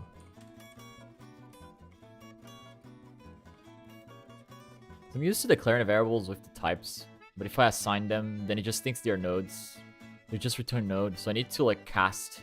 This is a cast. It's like, oh, don't forget it's this. It's like what we did here, right? As is the as. But that get owner returns like.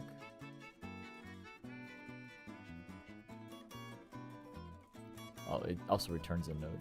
Apparently, you cannot. I don't know why this is not working. It's not auto-completing issue. It works, but should I just do as node? Is this necessary? No, it's not. We know it is a node. Because this is all it returns. So why does this not work? It's not an old node thing? I don't know. It doesn't matter, it's working. Maybe I could just get node. Just do whatever. I don't need to do that. Arm sprite dot texture equals. Now, how do I get that texture? Is there a get texture? No. Get canvas. No. How do I load the texture? Oh, I think I can do that already also. Already.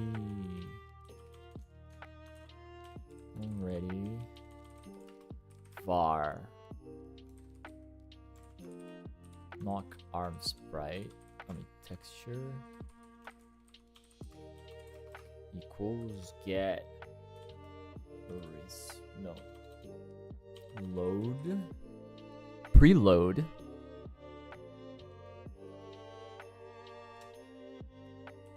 Yes. And then knock. Does it have to be already even? I don't think so, right? Ah! Oh, that's fine. Can I just do this? And be happy? Maybe. Can I do as texture? No errors? It's because it's going the other error. Knock arm texture. Wonderful. So texture set to that. I mean, it's already on there, but we need to set it again anyways. Beautiful. Because here we just reload. We just load the resource as the type we want, because we don't declare it here. It always bothers me. And then we just assign it. Awesome. Well, I'll just call this sprites. I'm just gonna do preloaded sprites. These are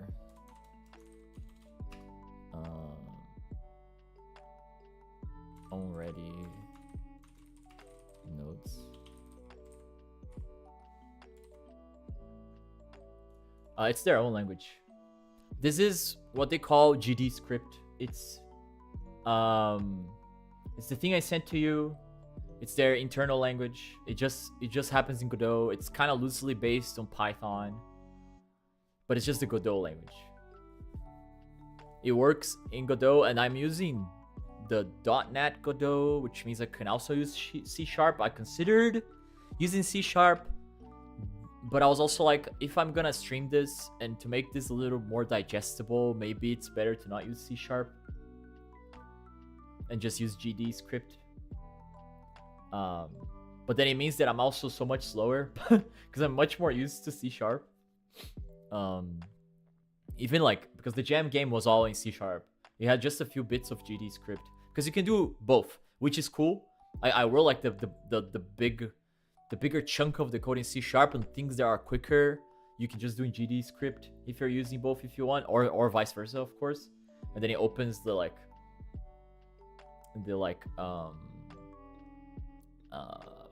way to use other C# things for other things, like if you want to do online and stuff like that. But it does look very similar to Python. It's very, it's the indentation. You don't have semicolons between lines, while the C# always does that. You can use like vars and not specify types, although I do here because if I don't assign a value, so it doesn't know. And here I have to specify because I get a node, and this function specifically returns a node type, so I need to cast it to this, so it's the type I want. It's all that. I'm gonna move this down here because already happens when the thing's already ready. Already initialization.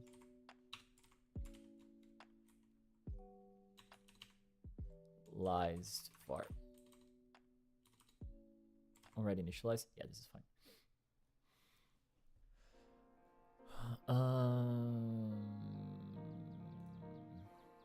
Exported.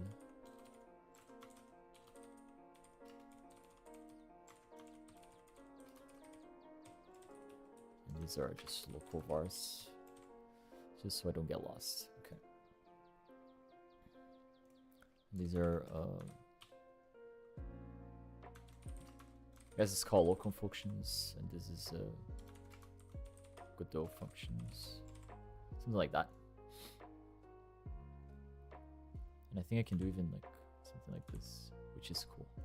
It's a double hashtag. It gives a little lighter color. Okay. So what else do I need to do? Okay, so I changed this. This is preloaded. We'll have other things preloaded. I'll just call preloaded vars actually, because we may have things like there are not necessarily textures here. It probably will be most likely just textures, but if I want to preload the ending scene, but I can do that on like the level script instead. But just in case it's not just this. Or other, because you can preload any asset of anything, almost anything. I can preload another scene if I want, like for the candy. We'll probably use that for the candy. We'll make it a scene, the candy a scene that just falls and stuff like that. Anyways, we'll get there. Okay, so now I need the timer. Player timer dot wait time is gonna equal the knock on door time,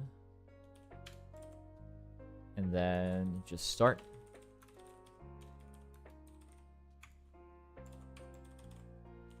And this is it.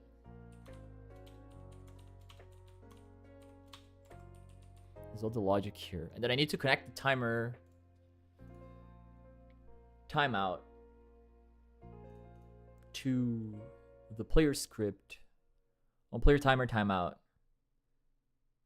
I'll just use this, I guess. And this is gonna be our signals.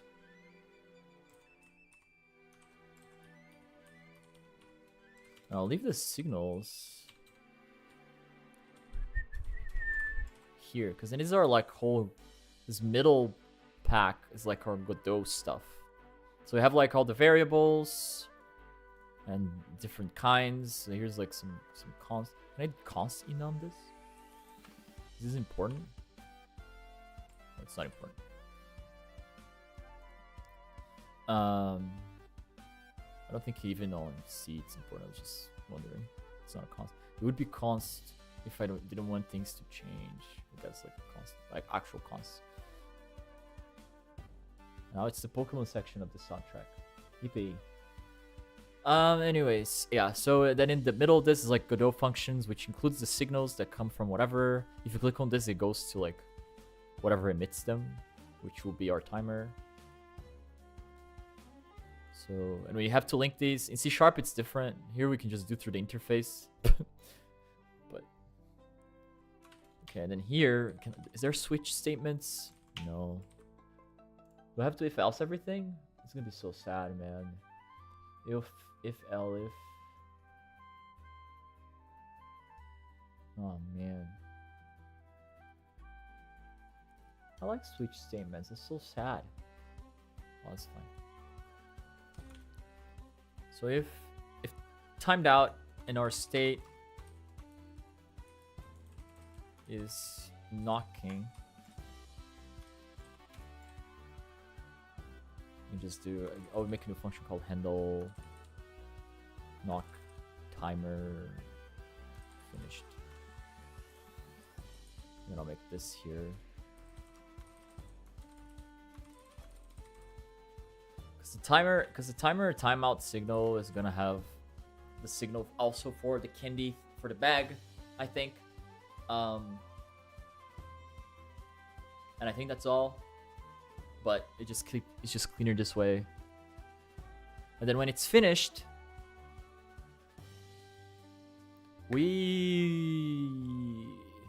I guess we immediately go to collecting.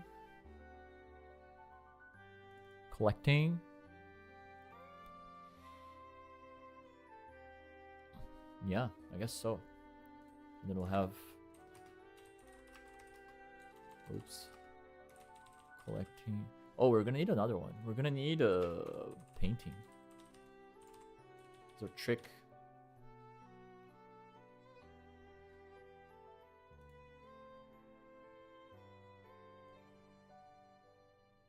I'll call the collecting not like bag holding or anything, because the bag holding is part of the collecting behavior, right? It's not. And then a painting is actually like, it's actual thing when we're gonna be like painting the door. Oh god, it's gonna take so much work. Maybe that's what I do tomorrow. But I wanted to do it on stream so I can do it. Still probably, well, guess Sunday tops. It's okay, right? If I finish Sunday. Pigeon's gonna be sad. I just cannot physically finish this, I don't think. Alright. Let's move on. Alright, so when we finish, we just go to collecting. Because that's it. Right? When we go to collecting, we also have to hide the arm for now. We hide the arm. I could already change the texture even.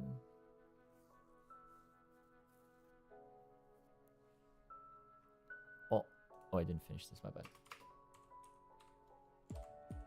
Oh yeah, bag hold time, I guess. Because now the bag hold time is like the time you hold, right? And it's gonna be like a fixed time. I'll call it initial, because maybe later on I can add like a thingy that it scales up, or rather, if as you go through I mean, initially what I thought is that a quick way to have like an interesting progression would be to have every few houses, the game gets more difficult, right? So your bag hold time would also get shorter over time.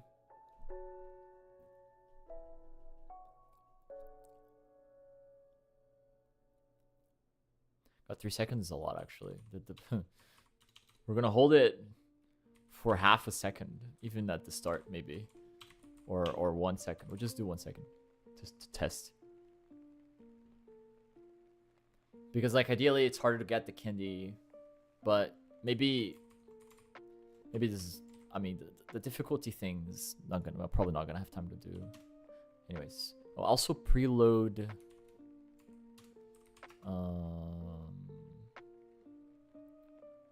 Bag hold texture because it's also on the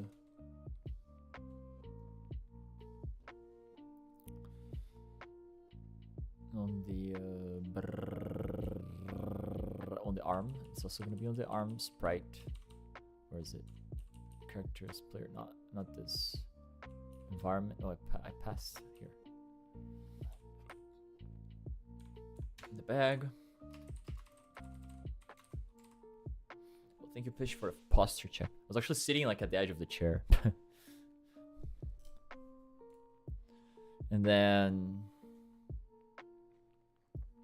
we'll just change it here. Texture equals bag hold texture. So we leave this ready because this is gonna run only once instead of like checking anywhere else multiple times. Knew it? Yeah, thanks. I was like starting to lean closer to like dive into the code literal, just get inside the fucking the Digimon movie. You know the Digimon movie, the OG one? And it's like they're like watching the thing unfold on the screen of the computer, and then they start getting close and close, and they just like get inside. It's so funny. They just go in, and I'm like, it's about to be me. I'm just gonna go in the Digimon world. Yeah. It's a laptop too. Laptops were rare-ish at the time. And the other one has an actual computer, and they're like, man, that movie's so good, and to watch that again. It's a Digimon movie night. I don't even know if we can find that. It's an OVA, I think, technically. We could probably find that somewhere. But not like Crunchyroll or something. But I don't know. Crunchyroll only has a 3. They don't even have the OG anime, I think. And like they also have the remake. But alas, not important. Yeah, we can get the other arm later. Okay, so this is it. The last thing for today.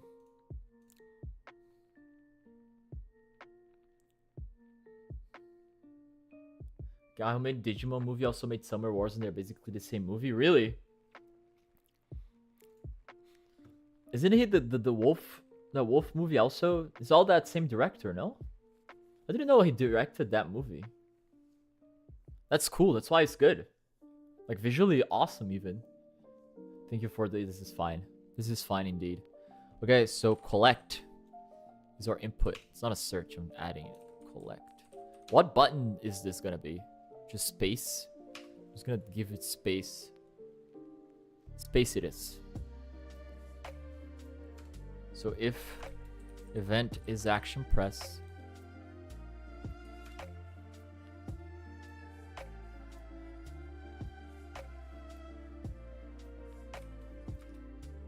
space, not space, oh my god, collect.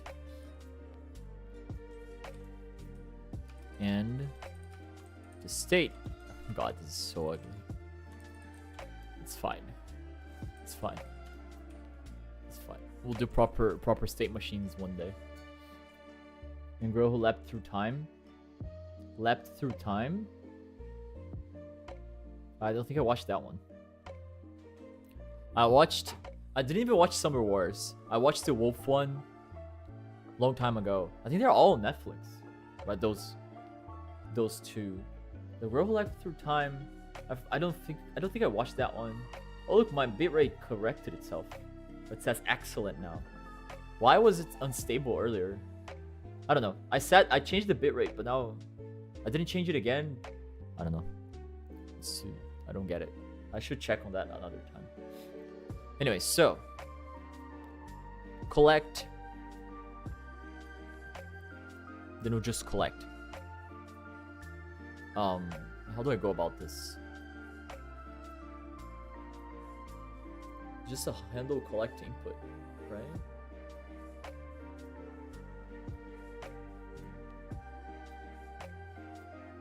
I'm just gonna do that. I'm just gonna make out a function. Handle collect input. I just call it here. Cause this is like small code, so it's fine. Now this is gonna be like a bunch of stuff. So there are multiple things, but it's very similar to knock on door actually. Because the texture is already set, so we need to make it visible and set the timer. There's not even a state per se. Now, what's important is that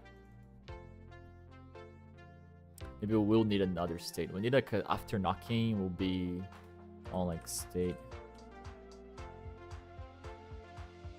collecting. Wait.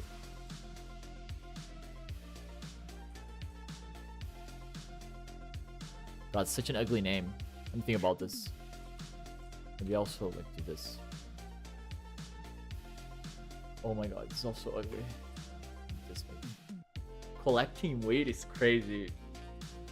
I hate naming is the worst part. You can ask any senior of anything, of any part of programming. They'll say the worst part is to come up with meaningful names for things. It's so hard to descriptively give names to things in the code. Like, I think one of my seniors has even used ChatGPT just for that.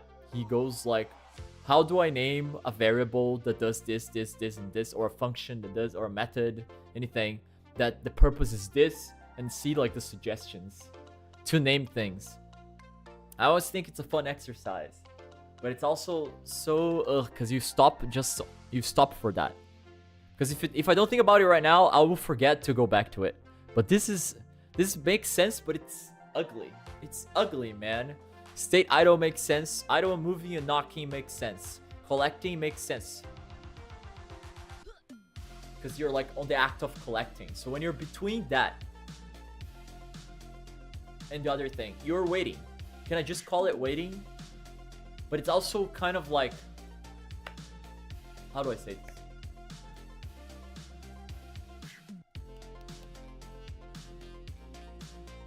If it's just waiting, then it's not descriptive enough. Because what am I waiting for? You know?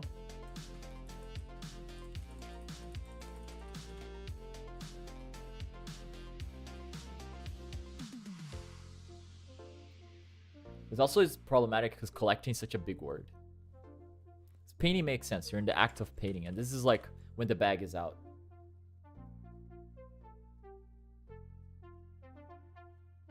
So I can just call it bag out.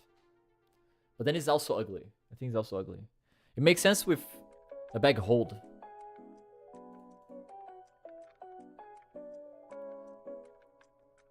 State painting. State. I'll just call it bag weight. Is this even... Oh my god.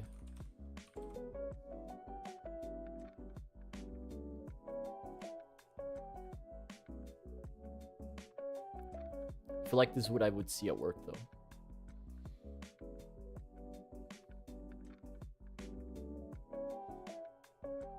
It's not descriptive, like it's not...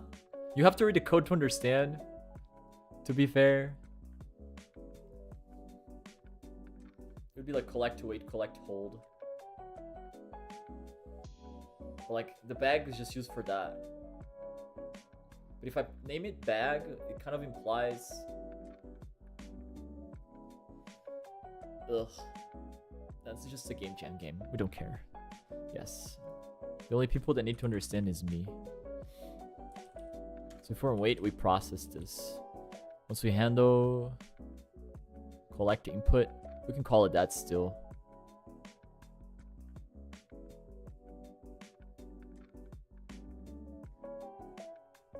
Yeah, we'll call it that still. Who cares? State bag hold. Wait. But hold and wait. What if it's bag down? Bag wait, bag up? Bag up is so bad. Bag hold. Bag.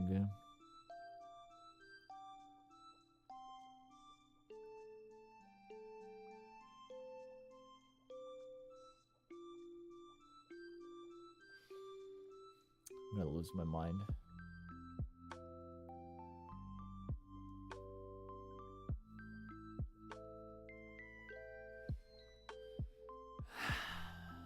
Stupid English, man. State.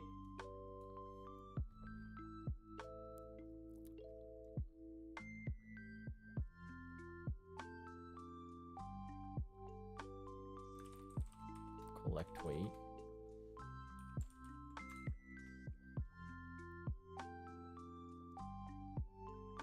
Like ideally,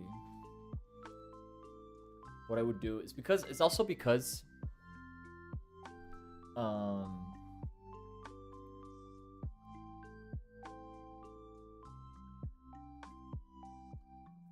oh, I know. Bag weight still works, and then I'll just call this bag.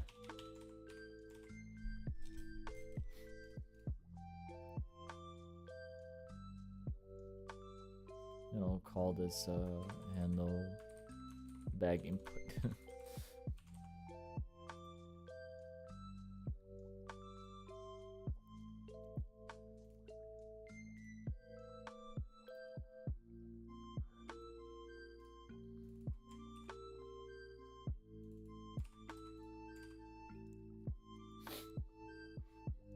Okay.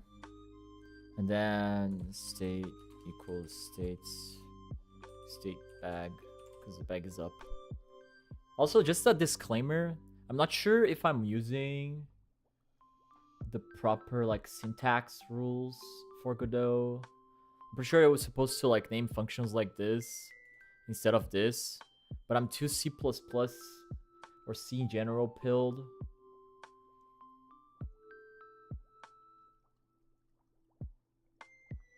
Let's see. Yeah, same for variable names. They use the underscore. It's underscores. What's it called? There's a name for it. Is it snake? Snake. There are names for the conventions. Cause I'm using Pascal case. Pascal case is like, oh, the words are like linked like this, and each word has the first letter capped, and then you have camel case, which starts with a lowercase, and then everything else after has caps. At work we use like a mix of them. In C#, you're usually doing Pascal case for everything, if I'm not mistaken. But for the GD script, any example of GD script you find in the GD script documentation, you will find it like this, right? The only time you don't is if they're defining an inner class, from what I understand. Otherwise, you're using the underscore thing. Not like this is for the inner functions, but like, it would be like without this. Inner functions and signals are like this, but I would write like this if I was using proper Godot naming conventions. And same for the variables. The variables would also be changed. But I'm the only one touching this code, and I like this. If I were doing a project with other people instead, then I would probably abide to the rules. But I also like that it kind of defines the, although the underscore already does that, but it helps me find more easily what I wrote and what's like Godot stuff. Like this is these are Godot functions, and the signal is like also tied to the Godot system.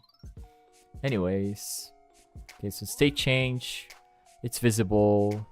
We're already on the right texture here, so it's showing the bag.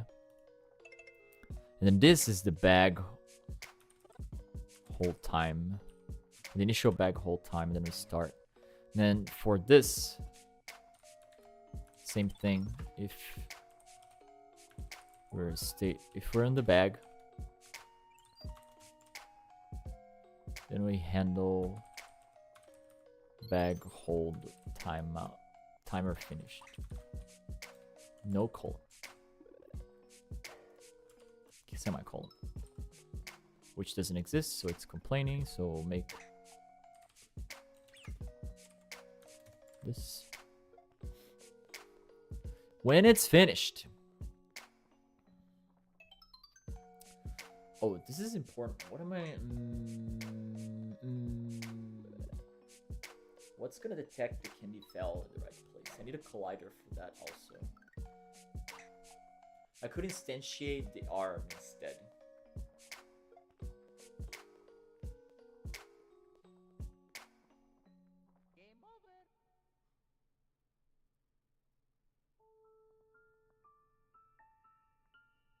Or I could just add a collider here inside this. That only works. I mean, it's only gonna go off when the candy goes down because nothing else is gonna cross.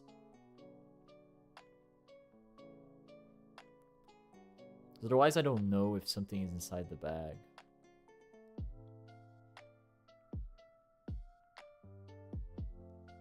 I don't think.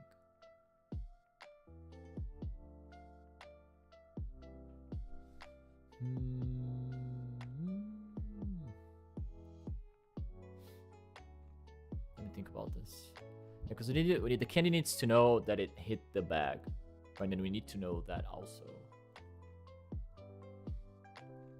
I guess, can I stop the timer? Is that a thing? Where's my timer documentation? Timer. Well, actually, I can find it here.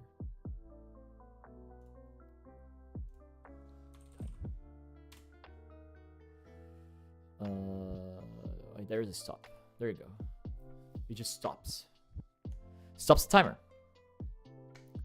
Constant does not emit timeout. That's what I need to know. Perfect.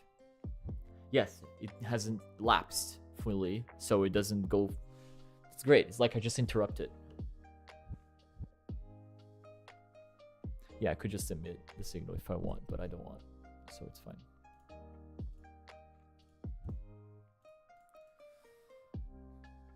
Okay, so what this means, let me put pass here for now.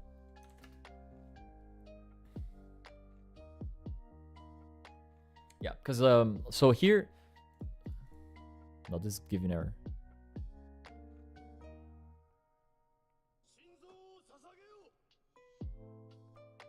What happened? Oh, it's probably because, yeah, the script wasn't compiled. Okay. Don't scare me like that. I was like, what did I change? So like here we have this trigger, right? That gets called. I think it gets called. Yes. With the signal. It's on top player trigger body entered, which is this, which is how we know that the player hit this trigger, so we stop him. So the house stops him in place. Boom. Right there. And then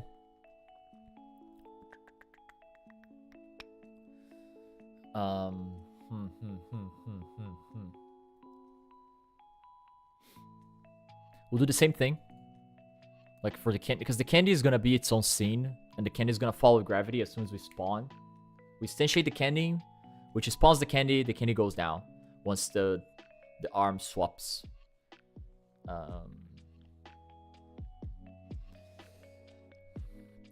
Yeah, so, and then if the candy hits the bag collision,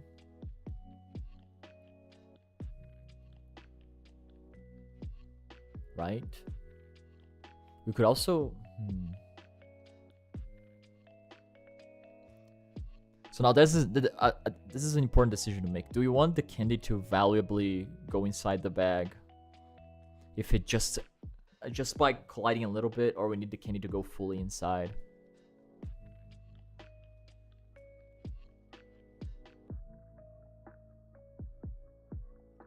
I think we need the candy to go fully inside. Well, I could put the collider closer down. Make sure that like it just detects the candy if it's fully in. The candy is like, or like halfway-ish through the bag. We can play with that. Yeah, I can just do that. Same thing. Okay, we'll just do that. I hate that this doesn't change the tab here. This is the tab for the script. This is the tab for the scenes. This I don't like. It's like I get it, but I don't like. Okay. Okay. So this means candy didn't go in the bag. So it's a fail. Go to painting? Question mark. No, it's going to go to painting objectively. We'll pass for now because we don't have the painting done. We don't have a painting state yet. Because that's gonna take, it's gonna be a whole other thing. The painting thing is gonna be its own scene probably. That's gonna be like spawned on top with the hand, with the spray hand. But you wanted the hand to kind of follow the mouse. But we'll see. We'll see if I can do that. It's gonna be a lot. Cause I don't know, like. I don't know how to do it, now that I think about it. Cause it's just a line, so I need to keep kind of rotating it up and down. I guess it just follows the height of the mouse. Maybe it's doable.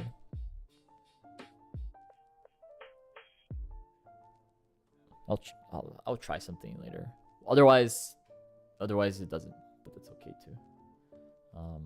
Anyways, we'll get there when we get there. The painting is later, so we'll do to do painting.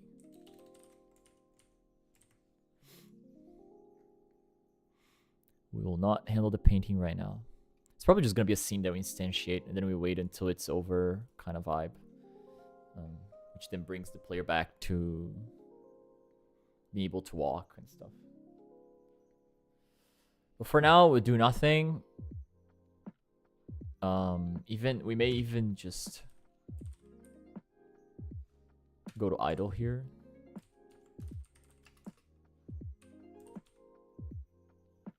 To do painting. This is just so the game continues for now. Painting behavior.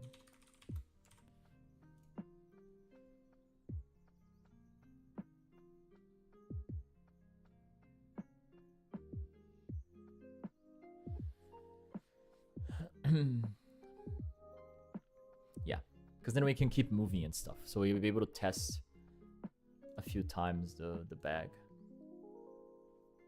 Wow, is this good? I don't know actually. We could try.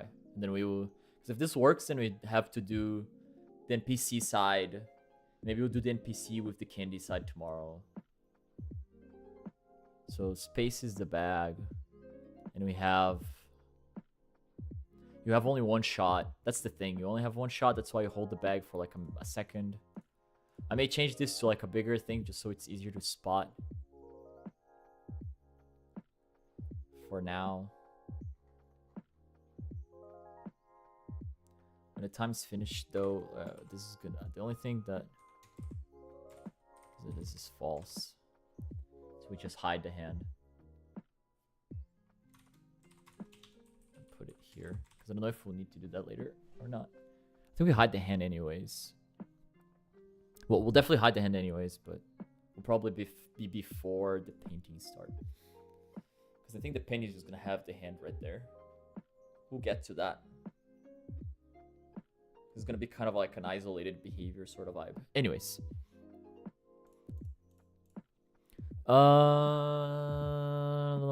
Okay. I think this is good for this side. We'll see if this works. Because I don't need to wait for anything else after the knock. Because as soon as you finish knocking... Now this... What I need to do here is... Notify... Door. Notify house to open door. That's important. That's important indeed.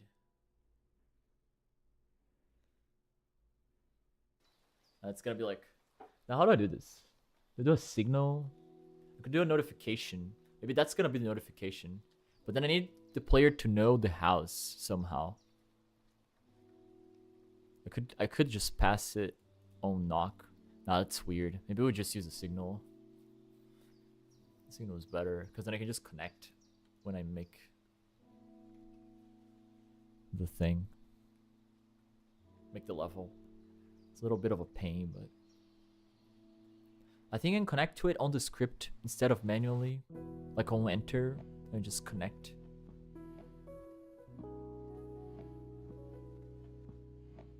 Like when the player enters, or rather, yeah, when the player enters,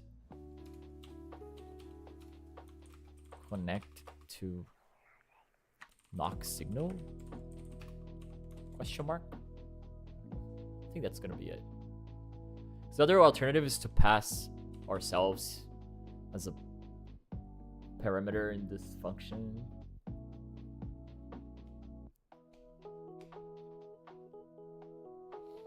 So, like, ourselves, I mean the house. The house passes itself as a parameter in the function, so the player is like, oh, this is the house that I'm in at. So, you have this communication.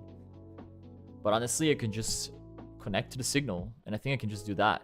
And then it doesn't matter, and then it's just cleaner that way. Because it's a little weird. I feel like it's a little weird to pass the house. Or it's just better to use the signal overall. Plus, it's fun. It's a fun new thing to make a signal rather than just connect to one. Because we'll make a signal and then we'll connect in the script at runtime.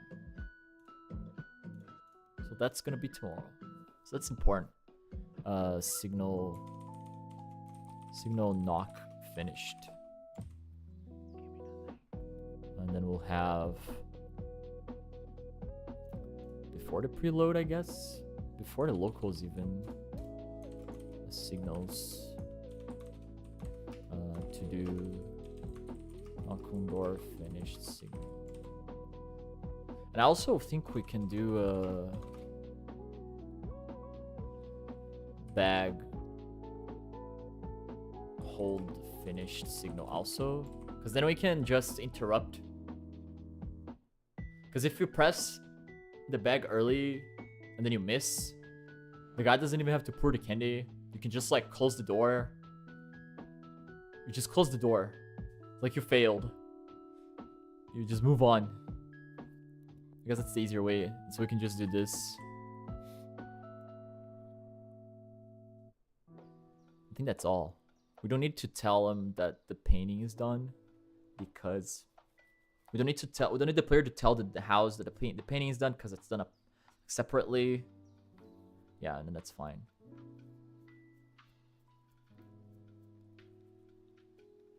Okay.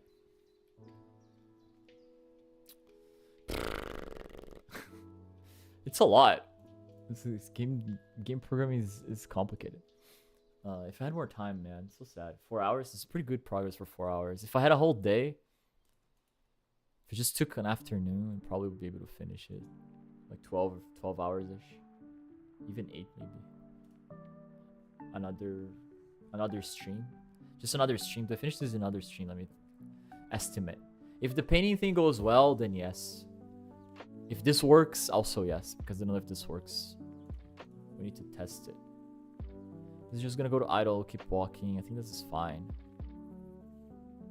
We need to do a signal so the door opens. But we can test the player thing without the house working for now, to be fair. can just do that. Let's try that. It should stop, and then it should be able to like see a knock.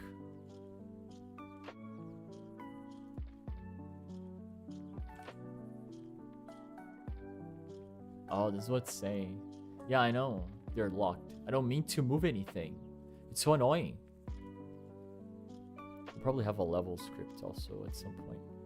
So F6 to run this script. Well, I need to change.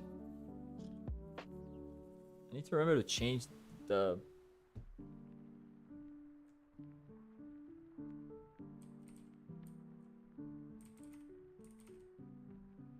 That was a long time. But it worked. But maybe 3 seconds is too much. We'll do 1 second.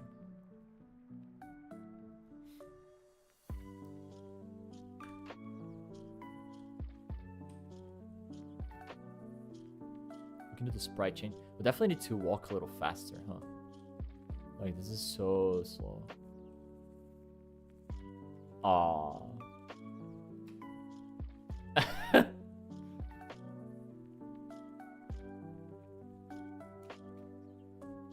Is this how it's supposed to look? Wow, why is it so far? Oh, it's because I didn't move the arm. No wonder.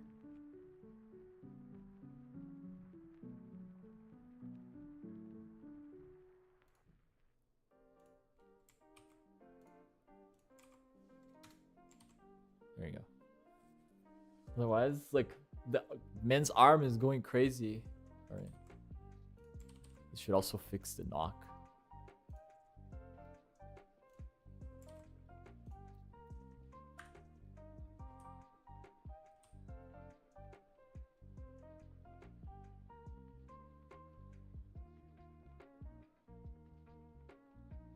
Tuk tuk. This door's gonna open and then it's gonna pour. We grab. We didn't grab, so we keep walking. Yay! Nice! Okay, we got this far. We'll have the painting done later. But this was on first try. First try. Banger. Let's see. So we need the signals for the communication stuff. We need the painting. I think that's gonna be it. With the signals, we'll be able to do, you know, open the door, and then we'll have to do the whole NPC code. The whole NPC code, which is the timers to pour and stuff like that. But now we know how to use timers. Now I'm a timer professional. It's gonna be easy. I'm even gonna add a timer here, and we'll call it NPC timer for later. Awesome. The house is all good. It has its own NPC, which is its own scene. Oh, there's like an opening editor thing. That's cool. Good. Let me think. Oh, the sprite change. We can just do that.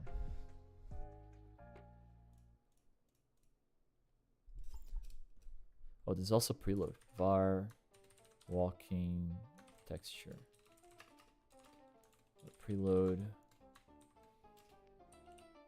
A player walk. Next texture 2D. Do I have the body sprite? I don't. I need that. I should just load both, huh?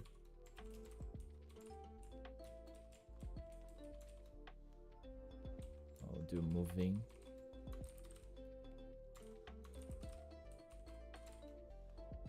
Idle. This player stand.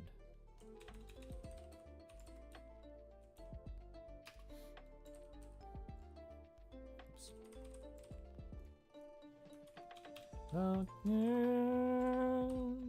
Oops. Oh my god. Body sprite.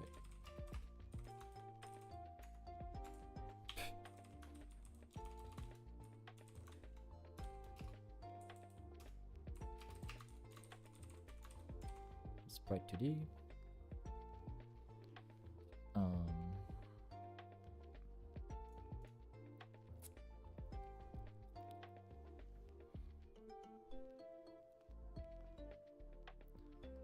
guess.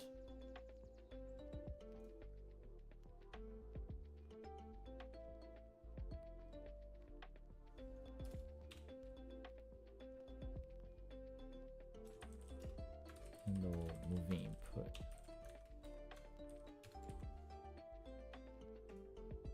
Whoa. This is gonna be stop moving input.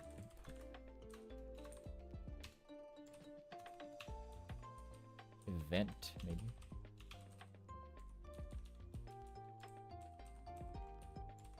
Well, I guess it's all input anyways.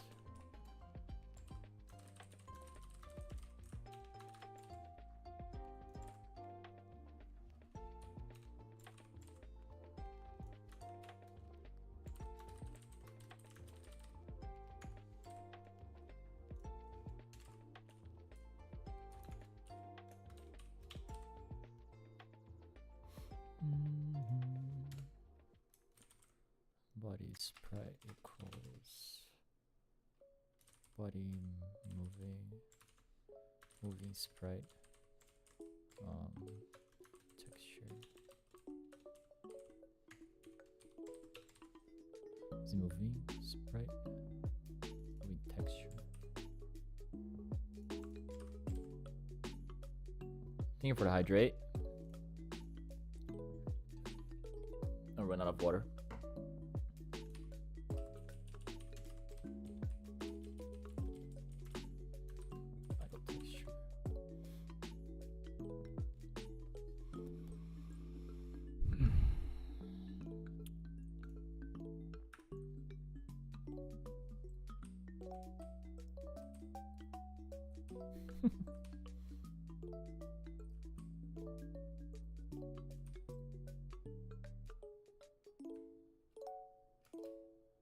Oh.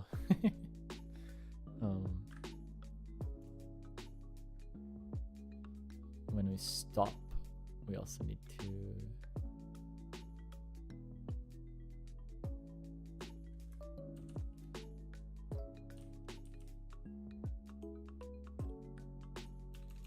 just call it this, huh?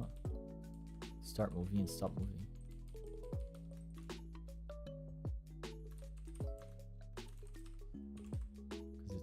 It's basically a state machine, so it's just start and stop. Because not only that, I can just call this here.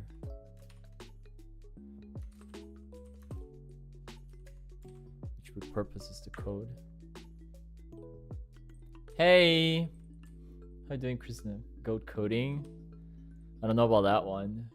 4.5 hours, I didn't finish this.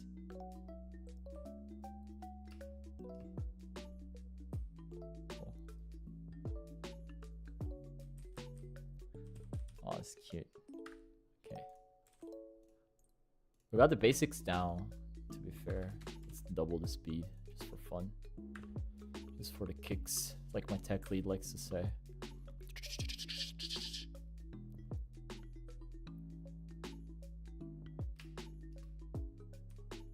Cool.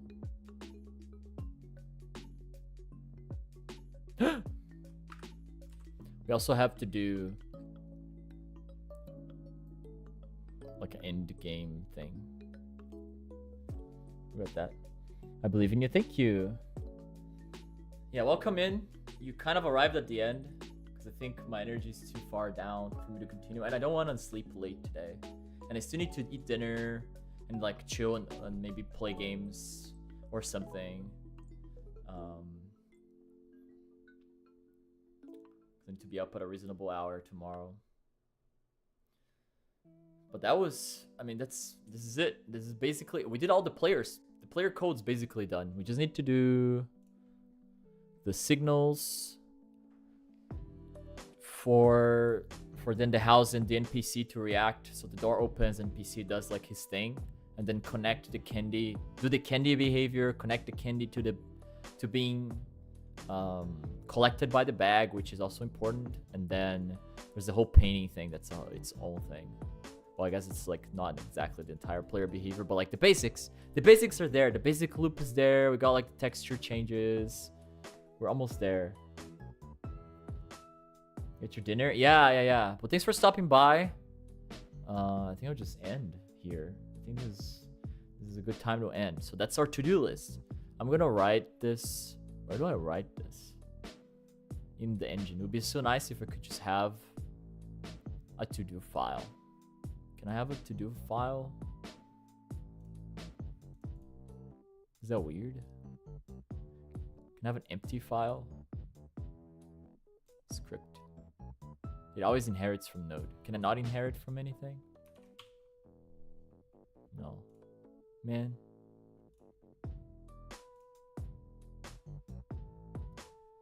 I'll just write it to myself on Discord.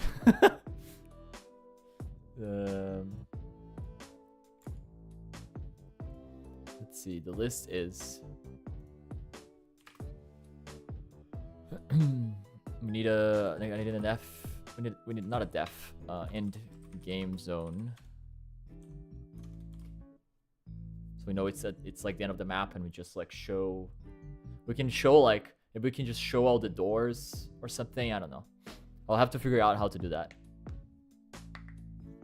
Whatever show. I don't have visuals to show. Maybe it just ends the game, but it has to end the game regardless. Maybe it just closes the game. Sends you back to the start. Start over. It would be nice to like give like that's the spirit of that you would give at least the door so you can like admire whether you got all the candy or you just painted all the doors and you drew a penis on each of them and they all look different and you're like, nice, I'm an artist, you know, stuff like that. As illustrated by this. You can draw anything you want there. So alas. So in game zone, we need the painting, the whole painting state. It's gonna be like a whole thing on its own, but I think it shouldn't be too hard. We need the painting state. We need the candy. We need candy. I guess candy collection. Maybe our playtester. Yeah, I'll upload the game once I have a working version. Plan is to finish this. I don't know if I have enough time tomorrow, because I have a lot of things tomorrow. But Sunday, I can finish this on Sunday. It's a little late. I apologize to Pigeon about that, but I'll finish it. And then then I gotta like get back to working on the jam game. Hi Lance, welcome in. I'm about to end. Why are you all popping up so late? I was coding for 4.5 hours. The coolest programmer ever. I'll get there. I did a whole thing today so fast for work. I was really proud of myself for that. Because it was a task due today. And I only managed to grasp the people that I need to talk to about it. Because I had some questions. But they were all busy the whole week. And then I managed to like grab them today and like, please tell me what I need to do because I don't know exactly what you need. They're not like actual other coders. But then like they explained to me, and it was like a system that I didn't really do, but I had to read through it really quickly. And it was fairly complex, but I think I've been getting better at understanding other people's stuff. So that was nice. And then I quickly came up with a good solution and like just put it out and committed it today. It was less than 8 hours of work. It was nice. Randomly logged on to Twitch and saw you. That's fair, actually. Yeah, that's valid. I saw you guys were gaming earlier. I wanted to join, but I really have to start this. I had to start this thing, otherwise I would never. It was hard enough to start. Starting things is too difficult, man.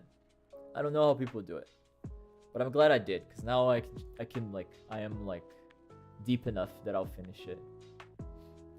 I'll see if I have time after tomorrow. I should have a couple hours. Maybe I can do something tomorrow, but I'll probably be tired from so much sports, so I'll probably just do it Sunday. Starting and finishing. Yeah, I feel like more so than finishing for me is starting is so hard.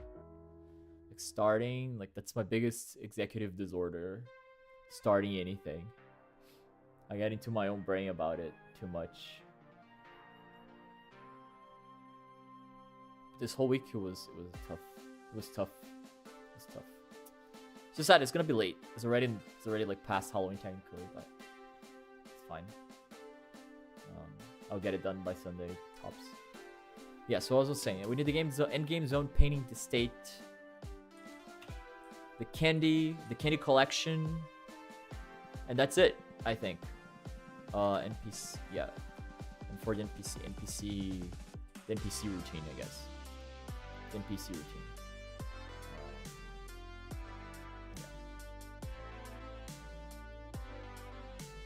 I guess I'll just do NPC, which includes the candy, sort of, but they're independent things. NPC code. Behavior. Behavior is the word. But just 5 things. I'll finish it. Yeah, I guess this is gonna be it. I'm feeling it. I'm feeling so tired. I've been coding the whole day basically. But this was fun. Thank you guys for stopping by. I appreciate my friends for coming say hi, even though this is like probably insane stuff and difficult and things like that. But you guys, it's made it more fun in general. Yeah, thank you so much. I'll be back then to finish this. And so I'll see you guys then. Probably Sunday. Unlikely tomorrow, so probably Sunday. So I'll see you guys Sunday. We'll try to catch you earlier. Yeah, it's all good. You can also watch it on YouTube. It's gonna be there. If you wanna hear me rambling about the systems in the game and then writing code. Proud of you. Thank you, Lance. Yeah, I haven't done this in so long. I forgot how to do it. I don't remember how to be here. But I appreciate you guys. Yeah. I'll just go. Have a good night or day. And I'll see you guys next time. Thank you so much. Bye-bye. How do I end? Oh.